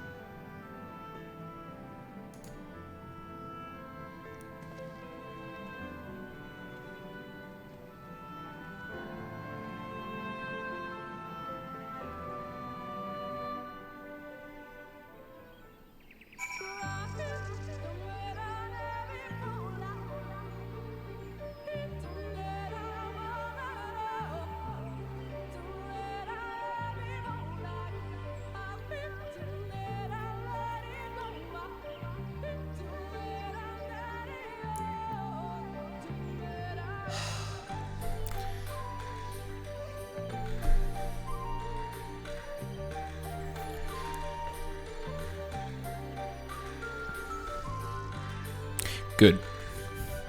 They're actually humanizing the Ascians, and I really, really enjoy that. And I wondered if we were gonna sow, like, the seeds of, like, oh, Heidelon's actually the worst because of the Sundering and that, but it's like, no, she's actually something you all fight against. Fuck me, that's... Yes, okay, good. This story is going places that I really enjoy. And I'd love to say more about it, but... I'd love to say more about it now, but unfortunately I have to wrap up here, because otherwise I'm going to be talking like this for like an hour or something like that.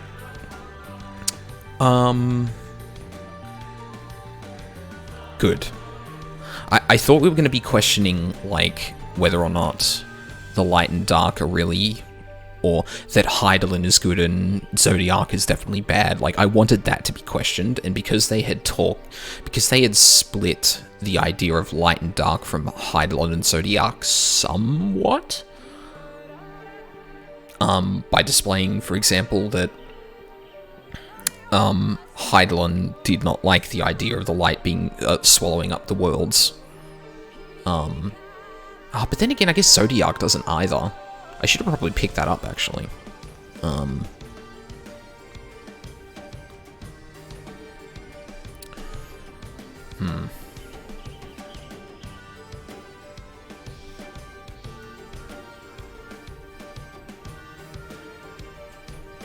No, I think I need to digest all of that a bit more before I talk about it.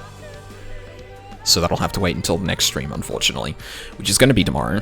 Around the same time. I'm going to actually put it on the schedule this time, though. I'll probably be taking a day off, either Wednesday or Thursday, my time. So either the day after tomorrow or the day after that. But yeah. They finally hit the point that I hoped they would, and I cannot be more excited about it. I would probably be yelling if it wasn't so late. But yeah. Anyway. Thank you all for watching live or on the VODs. I really appreciate it. I hope you all have a lovely day, and hope to see you all next time. I'll be streaming tomorrow. More of this, because it's got its hooks in me now, so I can't not. Alright, have a good night.